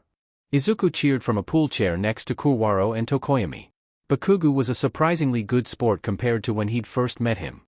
Either he got humbled, or he just grew up. They spent the next few hours checking out the rest of the park. Bakugo always found some new competition to challenge them to. Izuku wasn't going to back down from a challenge, and the other competitions didn't require swimming. He won 5 out of the 7 other competitions. It was fun. He didn't have to worry about anything, not that he usually let his past get to him in the first place. Izuku took a bite of his popsicle, lightly kicking the water his feet were dangling in. Kurwaro joined him not long later, holding his own popsicle. "Hey, Kurwaro-kun, having fun?" he asked, watching as Kirishima did a backflip cannonball into the pool. He nodded, leaning back on his hand. "Midoriya-kun, you can call me Shirhai, if you want to." He looked over at him in mild surprise, then smiled. "Okay, Shirhai-kun, you can call me Izuku, then. If we are on a first-name basis now, you two may call me Fumikage," Tokoyami's voice said from behind them. He wasn't expecting to take another step in his friendships. He'd kinda expected them to stay at an arm's length like all of his other relationships had gone. It was a new kind of feeling, but he didn't hate it. How strange. Yaoyorozu came and joined them not long later, finding that the trio was the only group not playing in the water at the time. "This is quite fun. I have never been to the public pool before." Izuku finished off his popsicle. "Me neither, actually." "Really?" Shirhai seemed surprised at the confessions. "My family didn't go often, but I've been to the one back home maybe once or twice every summer." "Where'd you learn how to swim, if you've never been to a public pool?" Fumikage asked. "The place I used to live at had an indoor pool." He replied a bit vaguely. "Me as well, my family has an indoor and an outdoor pool at our summer house." Yaoyorozu agreed. He was certain that he and Yaoyorozu had grown up in completely different ways, but it was nice to accept some of the normalcy that he wasn't the only one. He assumed that Yaoyorozu had grown up rich, which wasn't too far off from him growing up in a massive lab that had many different amenities. Maybe he should try hanging out with her more often. Izuku took the train back home, feeling a bit too tired to fly back. He unlocked the dorm room and stepped inside with a yawn. "Welcome home, Midoriya-kun," Yamada called from the lounge. He pulled off his shoes and walked into the lounge. Yamada and Eraser were watching a hero drama that he'd taken an interest in. "Are you watching Tower of Heroes without me?" he asked, mock offended. You've been gone all day, and we wanted to know what happened. Eraser replied, amused. He flopped down on the floor, leaning back against the couch. Don't worry, we'll restart it where we left off last. Yamada reassured, grabbing the remote. How was the pool? He laid his head back against the couch cushion so he could see the two. It was good. Bakugo kept challenging us to different competitions and I won 5 out of 8 of them. I'm also on first-name basis with Shirhai and Fumikage now. Good to hear, kid. Eraser said, ruffling his hair for a moment before stopping himself. He didn't mind it. Dabi would purposefully mess up his hair almost every time they passed by each other. He didn't dare do it when Izuku had his hair up, though, not after the one and only time he tried. Deciding not to comment on it, he focused on the TV as the show started up again. He didn't fully notice when he started nodding off, only that his eyelids had grown a bit heavier and words in the TV show started to blend together. He vaguely remembered relaxing back against the couch and possibly Eraser's leg, but he was sleepy enough to not think much about it. He heard 2 voices softly talking to each other, then a small chuckle from Yamada. A hand lightly brushed through his curls, and he quietly hummed, content. He could get used to this. Not good enough, Akatani. Sensei reprimanded him through the TV screen. The 11-year-old let his frustration get the better of him. But I killed him. What more do you want me to do, Sensei? Sensei was quiet for a moment before speaking again. Kurogyri, bring him to me. He felt his heart skip a beat as a portal opened up in front of him. He paused, staring at it unsurely. What are you waiting for? Sensei asked dryly. He swallowed, then stepped through the portal. He found himself standing right in front of Sensei. He felt nausea roil in his stomach at seeing what he looked like. He'd seen Sensei after his injury only once, but that was 2 years ago. The wires and tubes were still in place, and what skin he could make out was gnarled and scarred. It was almost too much to handle. Sensei raised a hand and beckoned him forwards. He felt his body move on its own as he was made to approach. He tried fighting against the quirk as he drew closer to his outstretched hand. Sensei grabbed him by the collar of his shirt, his scarred mouth curling into a grotesque smile. So, you don't know what I want you to do? He dared not fight back against the hold as it tightened around his collar. Follow my direction, or the next opponent you will face will be your own mother. He said coldly. Izuku's eyes widened at the threat. No, I'll follow you, I promise. He whimpered as he was partially raised into the air before he was tossed back. He fell to the ground but quickly scrambled to stand properly again. Please, leave my mother alone, she didn't do anything. Don't give me orders, Akatani, you know better than that. He quickly shut his mouth, feeling a lump forming in his throat. He was so afraid that Sensei would go through with the threat. I am sorry, Sensei. Sensei flicked his hand and Izuku was sent through Kurogyri's portal once again. He was swallowed by the darkness. A hand gently shook him awake. Midoriya-kun? He blinked a few times before quickly sitting upright and looking around. It took a moment for him to realize that he wasn't in the lab, but when he did, he felt all the tension fade once again. Are you all right? Eraser asked. He touched his cheek, realizing he must have started crying in his sleep. Yeah. He replied, rubbing his eyes. Yeah, just a bad memory. Do you want to talk about it? He asked tentatively. Izuku paused, looking up at Eraser. Did he? He leaned against Eraser's leg again, looking at the now dark TV. Yamada must have gone to bed. Say, all for one would threaten my mother's life if I disobeyed or didn't do something exactly how he asked it. I didn't know at the time that she was already dead, so I would try really hard to please him. I don't know why that dream bothered me, they usually don't. He explained. He'd never told anyone about his dreams before. What was in the water at the pool? They can catch you off guard. I know I've had my fair share of nightmares like that. Eraser's hand lightly rested on his shoulder. It gets easier with time and with therapy. He hummed, worrying the hem of his shirt. Should I do that? See a therapist? He clarified, and he nodded. We can get you on Inoui's summer schedule. Thanks, I appreciate it. He replied. He'd never seen a counselor or therapist before. Hell, he rarely talked about his feelings to anyone in general. He never thought he needed to, but maybe he was wrong about that. Of course, problem child. He shifted, moving to stand up. It's late. I know it's summer break and you don't have to get up early, but you should get to bed. Yeah. He stretched before accepting Eraser's proffered hand and standing. He paused for a moment before giving him a quick hug, pulling away just as quickly. Good night, Aizawa-sensei. He seemed a bit surprised about the gesture but ended up just ruffling his hair. See you tomorrow, Midoriya-kun. They retreated to their rooms and Izuku curled up in bed. Eraser head. Dabi is online. Dabi, 8:21 p.m. Just got out of a meeting with the LOV, we need to talk ASAP. Dabi, 8:23 p.m. And everyone who is involved in the training camp should be there too. Eraserhead is online. Eraserhead, 8:48 p.m. I got an emergency meeting scheduled. Come to the station. Dabi, 8:50 p.m. Thumbs up. Dabi POV. Dabi sighed, settling down across from the group in one of the uncomfortable meeting chairs. Not many people knew about the training camp. It was the Wild Pussycats, Detective Tsukachi, Chief Tsurigami, and Eraserhead. The Wild Pussycats seemed a bit put out by the fact that he was the most wanted vigilante and a member of the League of Villains, but they were keeping it professional. All right, Dabi-san. The detective started, lightly tapping on his notepad with a pen. What did you learn?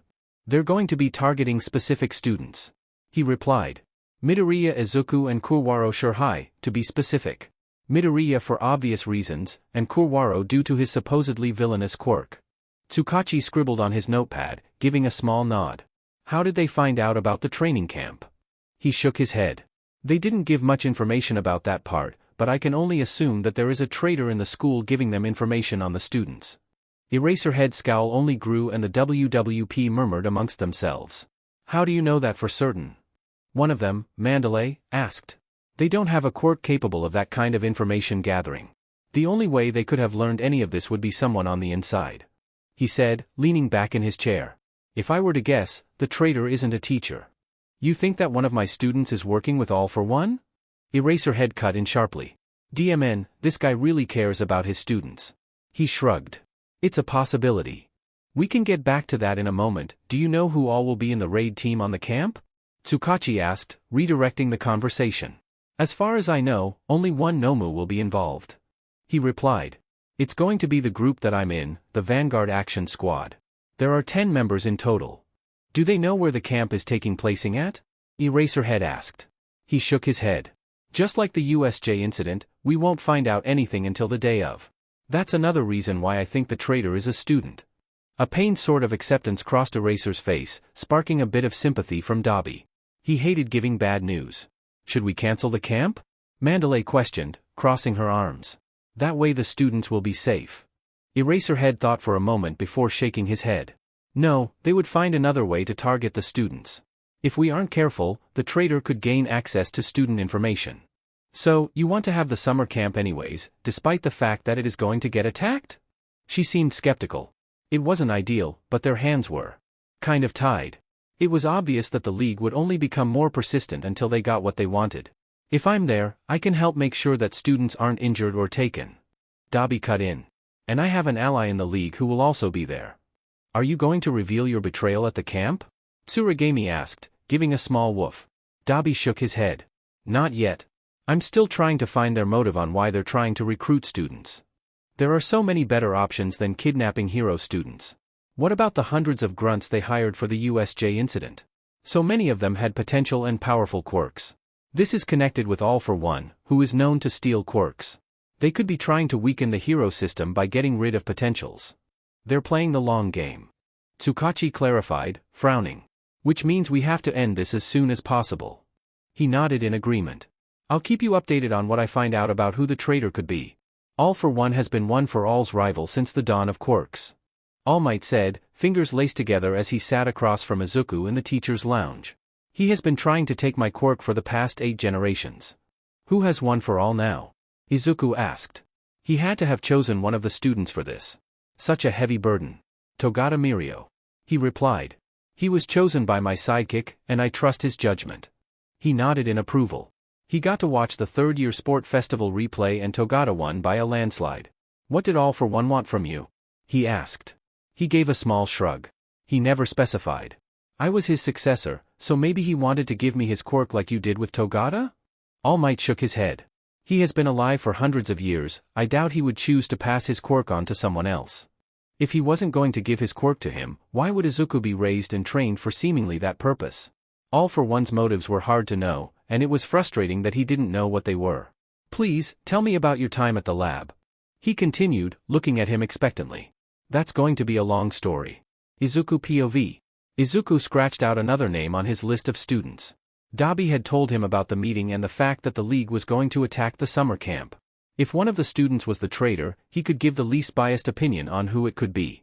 He dwindled the list down to 3 students in 1A. The first was Kota Koji, due to his quiet and observant nature. He had gotten better about talking to the other students, but he was still mostly just quiet. The second was Aoyama Yuga, because he did his best to get to know every student and was the most outspoken. If he wanted to move suspicion away from himself, becoming the center of attention was a good way to go about it. The final one was Hagakure Toru, solely for her stealth-based quirk. Her hero costume was made of the fibers from her hair, giving her complete invisibility.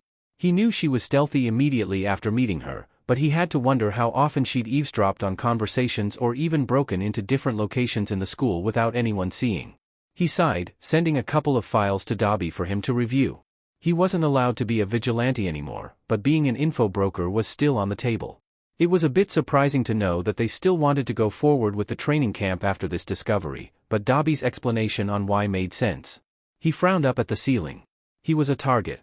Sensei still wanted him back despite having another successor. Why? Did he just want his quirk back? It was a powerful one of the most versatile quirks. Only time would tell. He didn't want to get caught, but he couldn't deny that he was curious. Akatani POV. Why did Sensei care so much about a brat who betrayed them? He was nothing more than an NPC, an obstacle to get over. He could offer so much more than the brat could. He was stronger, smarter, more loyal. But no. Sensei wanted Mikumo back. Did he not even care about his achievements? Akatani scratched his neck irritably. It wasn't fair. Why did Mikumo still get special treatment despite having no sense of loyalty? He never doubted his own loyalty. He would let the doctor do whatever he needed to do to make him stronger, even if it altered his memory. It didn't matter. The only thing that mattered was what Sensei wanted. And what Sensei wanted was to kill All Might. If finding this brat would help make that happen, he would prioritize finding him. Mandalay-san. Izuku yelled, skidding to a stop next to her. I know where Kuda is. She gave him a long look before nodding. Go. He felt his arm snap under the pressure of Muscular's punch, flinging him back against the cliff wall with a yelp. You're weak. I'd kill you here if I was allowed to. Muscular yelled, laughing. He landed hard by the cabin, setting Kuda down before whirling around when there was a loud scream. Izuku, don't. Dabi hissed, trying to stop him from pursuing the villain that took Shirhai. Don't stop me, he's my friend.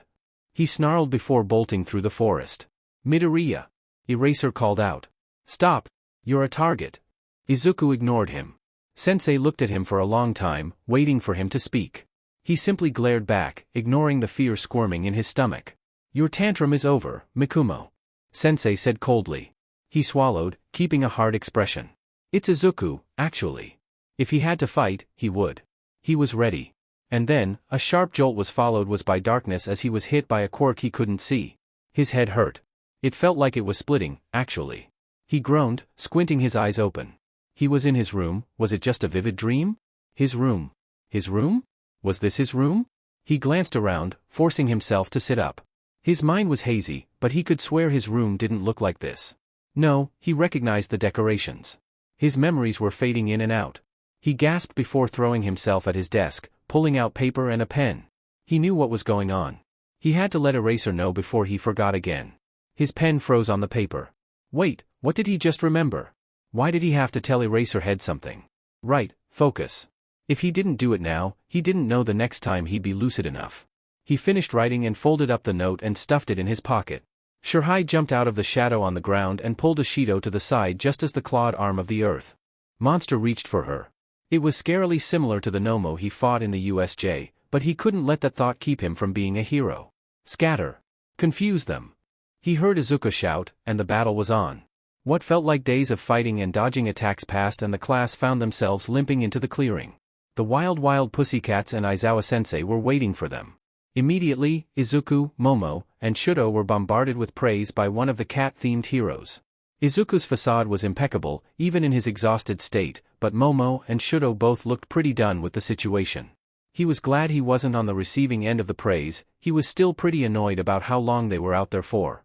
But, a delicious dinner and long bath later, he found himself quietly exchanging jokes and laughs with Izuku, Shudo, and Fumikage as they were curled up in their respective sleeping bags. Day 1 was rough, and he could only hope that it wouldn't be this difficult the entire trip. Shirhai winced as his quirk tried to reject merging with the minimal amount of shadow available in the midday light. Aizawa-sensei told him to practice merging with objects with lighter shades than the near pitch black that he was used to. The lightest he'd been able to merge with was the dark wood of the forest surrounding them. Did their teacher not understand how his quirk worked? Kurwaro-kun. He glanced up with a jump, not realizing that Aizawa-sensei had been watching him. Yes, Aizawa-sensei? He replied, shoving aside the critical thoughts he'd been having earlier. He approached the younger, glancing down at the large log he'd been trying to merge with in front of him. You're making good progress, but you're still focusing on how your quirk only works on dark materials. You can merge with objects because your body splits apart on an atomic level. If you only focus on the shade of the material, you won't be able to use your quirk effectively. He picked up a dust-covered stone and held it out to him. It was a lot lighter than the wood was, which made him nervous. I don't think I can use my quirk with that yet, he admitted, looking at the stone warily but taking it when Aizawa-sensei's hand remained where it was. Think about what I just told you and try with just your hand, he replied, looking at him expectantly. He paused for a moment, unsure, then reached his other hand to cup the stone. He felt the now familiar sting of using his quirk on such a light material. It took over a minute before his hand slowly merged with the stone. Breathe, kid, he heard his teacher remind him. He slowly exhaled, feeling his hand attempting to rematerialize as he did. The stone was light, but he was still able to merge with it. Should he consider renaming his quirk? He gave Aizawa-sensei a smile. Thank you, sir. His teacher gave him a pat on his shoulder, grunting in response before turning towards the cave that Izuku was practicing in. He could see a dull glow coming from inside the cave, meaning he was practicing his light side in the dark cave. He tossed the stone aside and turned his attention back to the log, finding that it was a bit easier to use his quirk on it now. Shirhai grinned and exchanged a knowing glance with Izuku and Fumikage. The test of courage was right up their alley. He'd been having fun with the camp so far, but Izuku seemed strangely on edge. Maybe he wasn't the camping type? But then he wouldn't have lived in a camper van if he wasn't. Then, Izuku returned the challenging grin, back to his usual self. Maybe he was just imagining things. Class 1B was the first to be the scarers, which was a little disappointing. He wanted to scare people, it was fun. He got paired with Ashido Mina, which he was pretty happy about. She was funny, and he knew she was nervous about this test. Even if he wasn't the one scaring people yet, that didn't mean he couldn't enjoy watching people get scared. They were the second group to go through and things went fine, though he almost got barreled over by Ashido as she practically leapt into his arms when someone's head popped up out of the ground. Shut up, it was a good scare. She scolded him as he laughed, punching him in the arm. The fifth group was going through the forest when something felt wrong. It started faint, the smell of a campfire. Did the heroes decide to get a midnight snack started for the students? Glancing around, he noted that all of the adults were accounted for, but they were all extremely on edge. Did they know something? Aizawa-sensei spoke softly into an earpiece before motioning for Mandalay. That was when he noticed it. Bright blue light above the tree line. What was going on? Another test of courage? He glanced over at Izuku, who was staring at Aizawa-sensei with narrowed eyes, as though he was deciphering what their teacher was saying. Shirhai, Fumikage, he said urgently, turning to them with a serious expression that scared him more than the test of courage did. There's a villain attack, stay together. Shirhai opened his mouth to say something when Mandalay's voice rang through his head. Everyone returned to the camp, villains have raided the area and are targeting students. The students they are targeting are Midoriya Izuku and Kurwaro Shirhai. His blood ran cold. He was a target? And Izuku? Why? Swallowing thickly, he allowed himself to get shepherded towards the cabin. Kuda, where are you? Mandalay shouted as she glanced around wildly. And then, the first villains appeared. He saw Ragdoll get attacked before they were out of sight. It wasn't until he was in the cabin that he realized Izuku wasn't with them. A stab of panic went through him as he shot up from where he was sitting. Aizawa-sensei, Izuku-kun isn't here. His teacher's face darkened and he was out of the classroom before anyone could say anything else. What was Izuku thinking? Had he already been captured? Pacing felt like second nature, a bad habit he got from hanging out with Izuku. Shirhai-kun. Fumikage's soothing voice called to him. He looked over, seeing his friend looking tenser than he'd ever seen. Don't tire yourself out, we may need to fight. His legs didn't want to stay still, but he forced himself to nod and joined his friend and classmates as they murmured quietly to each other. Around 20 minutes of tense conversation that paused when fighting was heard outside, the window to the classroom exploded. 3 villains crawled their way inside. One was a young girl, one a man with a mask and hat, and the last one, a man with a lizard mutation quirk. Calm down, everyone, we're just here for Kurwaro Shirhai. the masked man called out as the students scrambled into a defensive position, pushing Shirhai to the back of the room. His classmates were going to risk their own lives to keep him safe. He would have been touched if it wasn't so horrifying. I suggest you leave before the heroes get here, Ida said authoritatively, not doing his usual hand chop. Ah, that would be a problem, wouldn't it? The masked man replied. Too bad they're all dead. The girl shrieked cheerfully, giving a wide smile at the distraught looks the students gave her. She laughed. Just kidding. Gosh, you're all so serious. Shirhai grit his teeth, wanting to snap something back at them. And then, the fight broke out. The lizard quirk man lunged at Ida and was immediately intercepted by Ashido and Kirishima. They were easily thrown aside and another two villains jumped through the window. Where were the heroes? Just as he was wondering that, Best Jeanist burst into the room. Was he back up? His feeling of relief only lasted about 2 seconds before the student in front of him, Fumikage, was thrown aside and he was face to face with the masked man. You're coming with me, Kurwaro-kun. A small flash of light blue and his vision went dark. It was like floating in a dream. He couldn't really form thoughts, didn't feel emotions, he couldn't even confirm if he still existed. Passing ideas that maybe he'd died or that none of this nightmare actually happened went through his mind. And then, with a pop, he found himself standing in the warm summer air. The smells of the burned forest greeted his senses first, then his eyes and ears focused. His classmates were shouting, the villain on his left behind him tightened his grip on the nape of his neck. His hand was too hot, was he the one that caused the blue flames? He carefully glanced to the side, noting that Izuku was knocked out and being carried by another masked man. The villains won? Before he could think anything else, he was being pulled through a familiar black swirling portal. When his vision cleared, he found himself in a seedy bar in front of most of the League of Villains, including Akatani. There was a click and his arms felt heavy. Glancing down, a pair of what he recognized as quirk-suppressing cuffs were tightly bound to his wrists. There goes his only escape plan. Welcome, Kurwaro Shirhai. The black swirling portal said, now wearing a suit and appearing behind the bar. This is the base of the League of Villains. He remained silent, waiting for the inevitable attack. Was the boogeyman going to steal his quirk? Were they holding him for ransom? He wasn't a very important student, so that would be weird. They would have done much better taking Shudo or Momo. Congratulations, welcome to the team, the young girl said with a toothy smile. A man with scars over his face and body sighed, leaning against a wall. You're being recruited, kid. Your quirk is so good for villainy, why would you want to be a hero? The girl cut in, studying him. He opened his mouth, shocked, then closed it again and took a breath. I will show the world that darkness can be good. The man with the scars grunted, though there was a slight gleam in his eye that seemed almost proud. He must be imagining things. That was when Akatani approached him. You don't have to join us, he said placatingly, though his smile said the opposite. Willingly. What did that mean? He noticed that the scarred man and the young girl exchanged a glance. The girl's smile didn't waver but the man looked more unhappy than before. Akatani opened his mouth to speak again but was interrupted by the crackling of a TV. Everyone's attention immediately turned towards the TV in the corner of the room, now lit up with a creepy silhouette on the screen.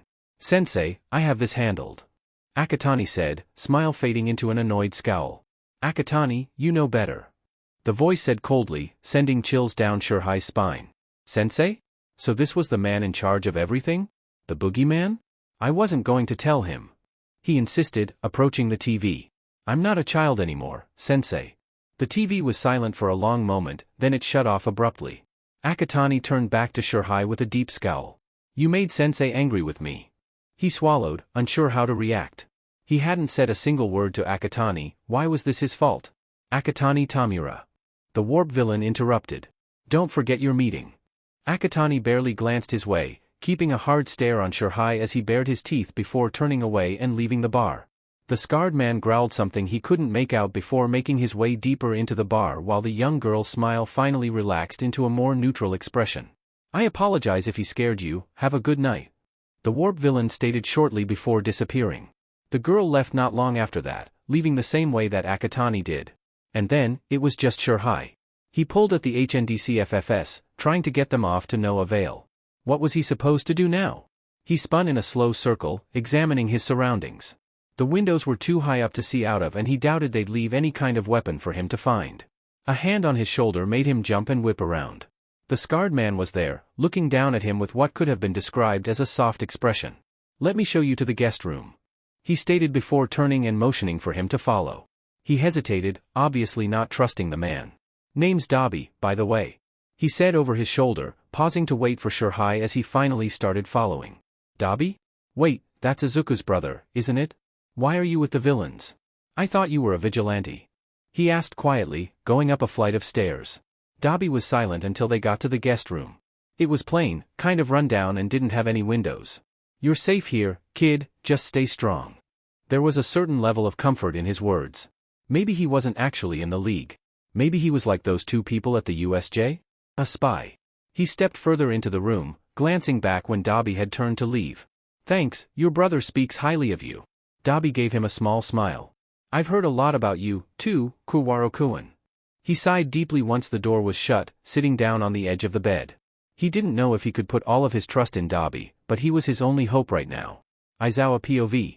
Knowing where Kuwaro and Midoriya were being kept was simple. They had previously interviewed Midoriya about his upbringing and learned approximately where the laboratory in Sendai was, which Midoriya was certain they'd take him back there if they ever caught him. He wasn't sure if Midoriya had already escaped and was heading back or if they were keeping him in secure confinement. Their new ally and spy, Dabi, gave the location where Kuwaro was being held captive. Most concerning, though, was how Dabi conveyed the urgency that they needed to retrieve Kuwaro. He knew that his kid student was in danger being with the villains, but having an insider double down on that fact was concerning to say the least. A third location was found by Yaoyorozu after she attached a device to a fleeing Nomu during the training camp raid. The device allowed her to track the Nomu's movements with surprising accuracy. That was 3 separate teams to organize, and it all had to be done at the same time to prevent the villains from escaping or destroying evidence. He glanced over when Tsukachi let out a deep sigh. His hand lightly covered his mouth and his eyes looked bloodshot with the amount of time he'd been staring at his computer screen for. You should take a break, now. He stated blandly. Exhaustion can lead to mistakes. Tsukachi's eyes flickered over to him briefly before he sighed again and leaned back in his chair. You're one to talk, you look dead on your feet. Yamada's not gonna be happy with you. He would have rolled his eyes at the deflection if he didn't know that it was true. Coffee break? He suggested, setting his laptop to the side and standing without waiting for a response. Tsukachi was quick to follow. So far I have confirmation of participation from Present Mike, Kamui Woods, Mount Lady, Ryukyu, Snipe, All Might, Midnight, Edgeshot, and you, along with 6 other heroes in the top 100. He informed, taking a sip of coffee as they were huddled by the drink station. 15 heroes, 5 per location, he said thoughtfully, already pouring his second cup. Do you think that's enough?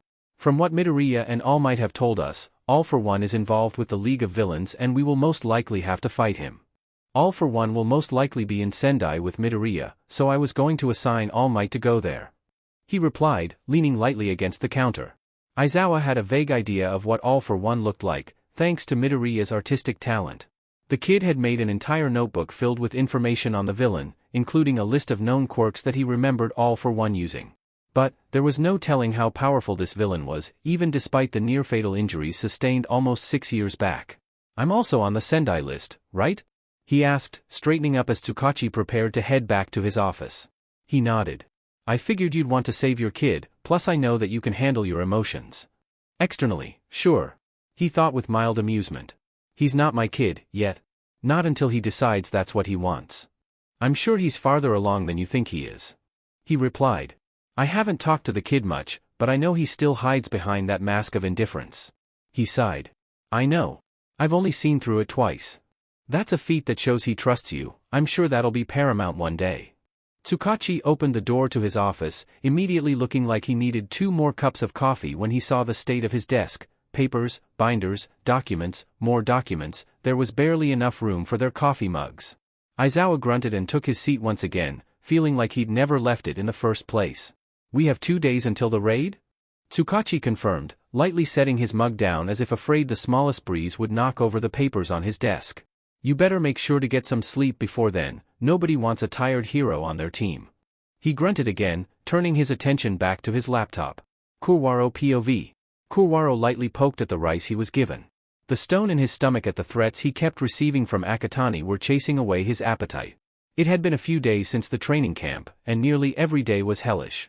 The girl, Himi-chan, Kurojairi, and Dabi were the only semi-normal people. Himi-chan would get a little too excited when describing injuries and blood, but he also had morbid curiosity around death so he couldn't say much about it. Kurojiri would sometimes tell him stories about Akatani or about a boy he used to be a guardian for, which he always seemed a bit melancholy about. Dabi was the one keeping him the most sane, often trying to keep him engaged in conversation or some kind of game to help with the boredom. Akatani wanted him to be bored, eat bland food, and live in fear until he agreed to join the league. He didn't really understand what Akatani expected to happen if he joined them, that he'd immediately be like, "Oh yeah, I actually love villainy, let's go kill All Might," or something? He acted kind of like a spoiled brat with no real leadership experience.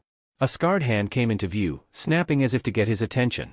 He glanced up and saw Dabi crouched next to where he was sitting by the table in the guest room. "Hey, kid, how are you doing?" he asked, tone bored like usual. He shrugged slightly. "Akatani said he would disintegrate my hands if I didn't join by the end of the week." And the way that he said it was genuine enough that he believed it.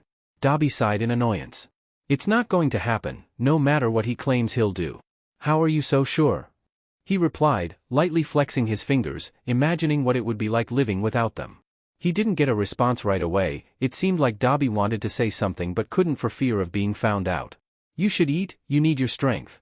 He gave Kurwaro a look that told him that something was going to happen soon. Was it the heroes? Was Akatani going to make him fight someone?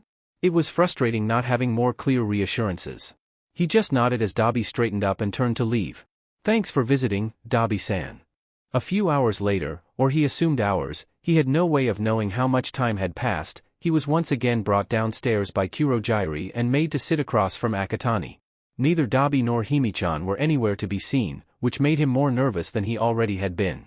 Akatani was more volatile than usual. High energy but not the happy excitement, it was the kind of high energy that made him afraid he was going to attack someone. "Sensei doesn't understand that I can handle this myself." He started ranting to him, acting as though Kurwaro was already part of the league and not a prisoner. "I'm more than ready to lead a group, I have an end goal in mind, I have the experience, the materials, the members, what else can I be missing?" Not once did he look at Kurwaro, which he was fairly grateful for. That is, until Akatani's glare turned to him, sending chills down his spine. "You're the one who caused Sensei to stop trusting me. It wasn't until you came along that he stopped talking to me as often and started pushing me aside as if he had someone better." He didn't have to reply as Kurojiri responded in his place. "Akatani Tamura, you know that it is Akatani Mikumo, not Kurwaro Shurhai, who is taking up his time." Akatani's eye twitched in annoyance. "Didn't I tell you not to say his name?"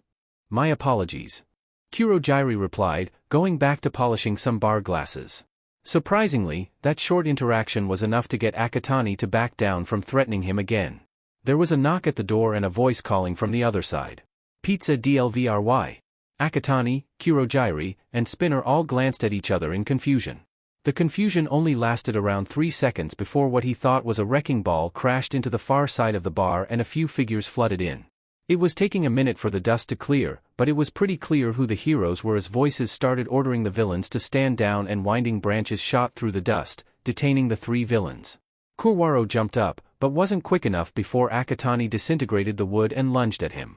He managed to catch him by the arm and pulled him back before grabbing his throat with a 4-finger hold. "Stay back if you want him to survive," he snarled, causing all of the heroes, Kamui Woods, Present Mike, and Ryukyu from what he could see, to freeze. He had to do something, but even swallowing nervously caused Akatani to tighten his hold. The 3 heroes seemed calm, which he was both annoyed and grateful for. He was on the verge of death and they weren't reacting with the urgency he was expecting. And then, there was a small flash from the busted-in wall and a thunk noise before Akatani jerked away with a yelp of shock. Without a moment's hesitation, Kamui's branches grabbed him and Kurwaro, pulling Kurwaro towards the heroes and keeping Akatani on the ground where he'd fallen. "Captive secured," Ryukyu called as she quickly pulled Kurwaro towards the opening in the wall. He glanced back, noticing that Spinner was failing to escape. Akatani seemed almost out of commission from whatever hit him, and Kurojiri hadn't fought back at all, just watched him leave. Mount Lady was waiting to drop him off at an ambulance while Ryukyu went back into the league's base. A gleam from a rooftop caused him to glance over, noticing that Snipe was vigilantly focusing his attention in the bar, ready to fire off another round. The rest of that day was a blur. The ambulance checked him out and just told him to drink water because he was dehydrated before sending him off to make a police report. Then he was taken to the hospital for observation. It was surreal being back home with his family after being held hostage for at least a few days. He resisted shying away from his parents as they hugged him when they came to the hospital, they were not a physical touch kind of family, so it was weird, but he found himself returning the gesture. It wasn't until almost a week later that things snapped back into place during an appointment with the school's counselor. Aizawa POV. Aizawa quietly followed behind All Might as they were led through the streets of Sendai. The raids on the other two facilities were about to take place, scheduled to happen at the same time. He hated the big city, but the business district was similar to Musutafu's usual busy day, so it was tolerable. He was itching to tell All Might to hurry up. He hated moving so slowly, but he knew it was necessary and exactly how he would have led the raid himself. Finally, the laboratory that he had fully memorized by the countless hours of studying and going through pictures came into focus. The plan was that the heroes and police would detain the workers there while All Might, Aizawa, and Edshot searched for All for One and Midoriya. Midnight and a couple of heroes with small gas masks hidden by medical masks went ahead at All Might's gesture. And with that, the raid began. Police started off by bringing a search warrant to the door, which was immediately met with resistance. Chaos erupted as the first bodyguards exited the facility and began fighting with the police. The heroes quickly jumped in while Midnight and the two gas mask heroes ran into the building. All clear, Group B head in. Midnight's voice called through their walkies. All Might, Aizawa, and Edshot bolted into the building, passing by worker after worker passed out on the ground from Midnight's quirk. They located the stairs quickly, Aizawa having memorized the blueprints, and descended. Midoriya had told them that he was kept on the 5th floor down, but the stairwell was almost a straight shot there. Their first obstacle showed up in the form of two villain bodyguards coming through the entrance to the 2nd floor down. One immediately pulled out what had to be trigger while the other bolted forwards to prevent Edshot from stopping the villain from using the drag. Quick as a bullet, All Might took down the villain trying to use trigger while Edshot detained the other villain with Aizawa cancelling his knife quirk. That shaved around 2 minutes of their assumed 15 minutes before All for One makes his appearance. By the time All for One joins the fight, Aizawa and Edshot were meant to have already grabbed Midoriya and returned to the surface. They reached the 3rd floor down and had to go through multiple hallways, stopping 3 more guards on the way.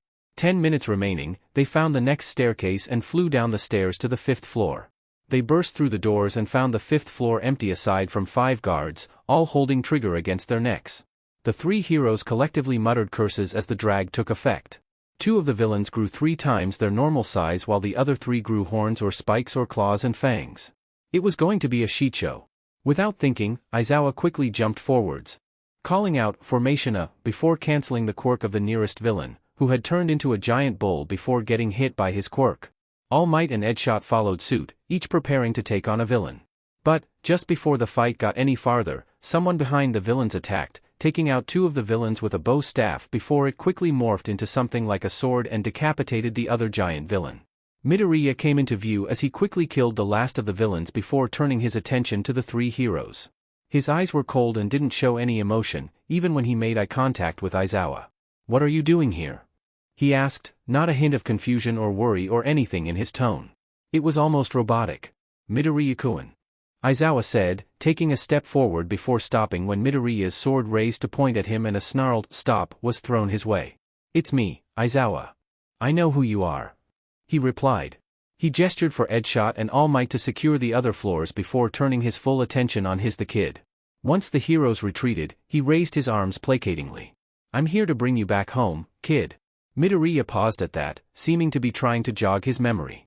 "I am home," he said finally, and Aizawa didn't even have time to feel confused before Midoriya's sword morphed back into a bow staff and he lunged for him. The bow staff dissipated before it could do any damage as his quirk was cancelled. Aizawa threw his capture scarf at him, but Midoriya's melee was on par with the top heroes as he redirected the capture scarf and slammed the palm of his hand into Aizawa's sternum, knocking the breath out of him. He barely kept himself from stumbling back. He blinked, but Midoriya didn't seem interested in using his quirk right away, instead opting to use another melee attack. He managed to grab onto Midoriya's wrist and attempted to pin him to the ground. "Midoriya, stop!" Midoriya twisted back around and Aizawa felt the click and pop of Midoriya's wrist as it was dislocated. The kid had no reaction to the injury. He jumped back, releasing his hold on him as Midoriya swiped at his face with a real knife he'd pulled out of nowhere.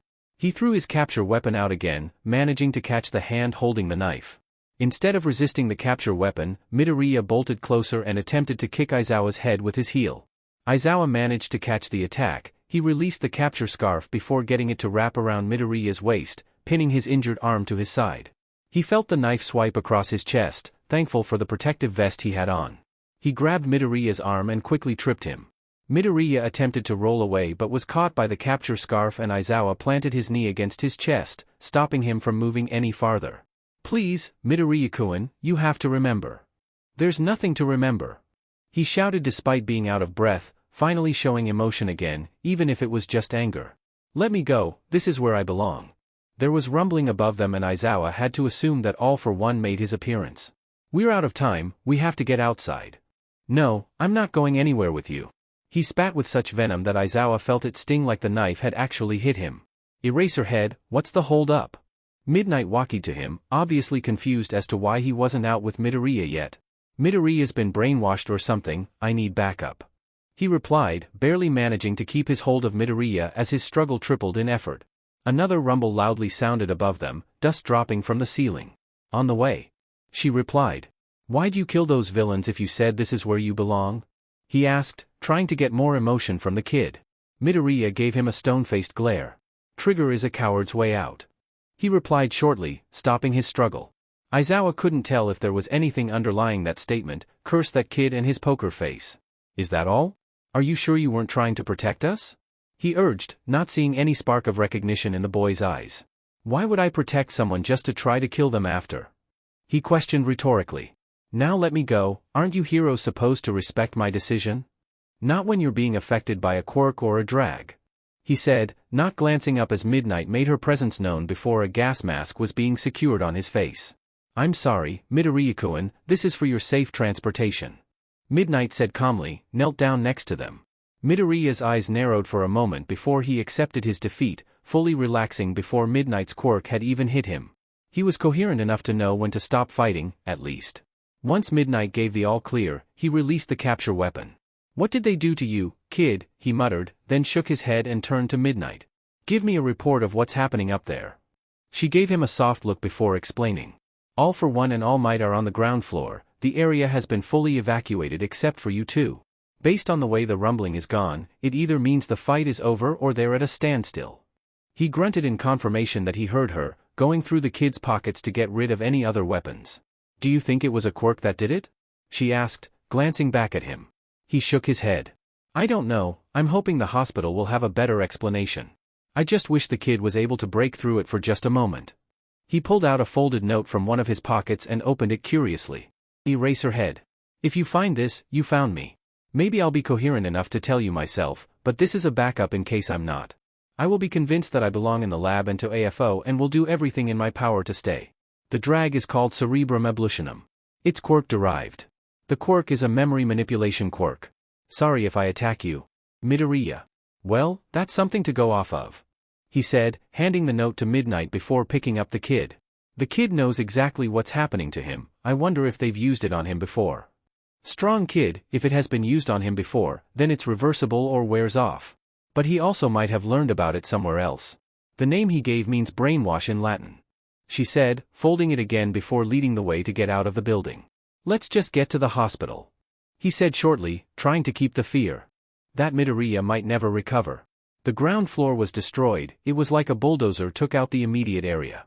All Might and All for One were nowhere in sight, but a group of police officers ran to them as soon as they emerged from the rubble.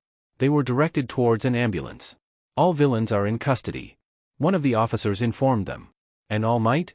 he questioned, following the officer towards the ambulance. The officer paused momentarily. "He's not in critical condition, but his injuries are serious." Midnight rode with them to the hospital just in case her quirk wore off. The medical team was ready and waiting for them, having been informed of the situation. Midoriya was taken from him, and he was led to the waiting area. His phone buzzed and he checked his notifications to find almost 100 texts from the raid group chat. Official Sendai, Kamino, and Musutafu raid. Midnight, Tsukachi, Kamui Woods and 12 others are online. Tsukachi, for 48 p.m. the facility has been secured. 7 Nomu recovered and taken into custody. No arrests or injuries. Kamui Woods, 5:22 p.m. Kurwaro is secured. Kurogiri, Spinner, and Akatani are all in custody. Mild injuries. Midnight, 5:46 p.m. Midoriya is secured. All for One and all of the members of the Sendai lab are in custody. Mild to serious injuries, no one is in critical condition. Midnight, 5:46 p.m. Midoriya is in a bad way. He was given some kind of drag that made him highly resistant and combative. Kamui Woods, 5:54 p.m. Kurwara was not given any drags, but he was dehydrated and obviously scared. He was taken to the hospital for observation. Tsukachi, 6:27 p.m. Any updates on Midoriya? Aizawa is online. Aizawa, 6:35 p.m. He was taken to the hospital, I'm waiting to be led into his room. Midnight, 6:37 p.m. I just finished giving statements to the police. They need your statement too. Aizawa, 6:38 p.m. I'll give my statement when they come to me, but I'm not leaving the waiting room. Midnight, 6:38 p.m. Thumbs up, I understand. Aizawa shut off his phone after that, ignoring the other notifications. Based on the information from the group chat, all of the raids were successful with minimal injuries. He was still in a state of mild shock, but it was good that he could at least recognize it. Finally, after over an hour of waiting, the police coming in for his statement, and Hisashi arriving to wait with him, they were led to Midoriya's hospital room. The kid was still asleep, but he was set up with all kinds of different monitoring devices, along with being restrained in case he woke up and attempted to leave the hospital. He sighed and pulled up a chair, settling down next to the bed while Hisashi headed out to the vending machine to get them something to eat and drink. They sat in silence for a while, listening to the soft beeps of the heart monitor and the TV playing the news of that afternoon. They have Kurojiiri in custody. Hisashi said after a while. Do you want to pay him a visit when Midoriya is discharged? Aizawa nodded in agreement. Shirakumo. Were all of his loved ones going to get brainwashed? What a coincidence. Hey, get some sleep, okay? I'll keep first watch. Hisashi pressured, grabbing the extra blankets that the nurses brought earlier. Yeah, thanks Zashi. He took the blanket, giving Midoriya one last look before moving over to the extra bed they had. He was able to fall asleep easier than expected, though his dreams were jumbled and troubled. His last dream involved a lot of screaming and yelling, and it took him a bit too long to realize that the voices were coming from the hospital room. Okay, sadly the chapter is over, and if you enjoyed the video just leave a like, and subscribe with post notification, so when the next chapter is ready, you will be notified. Okay, see you in the next video. Bye.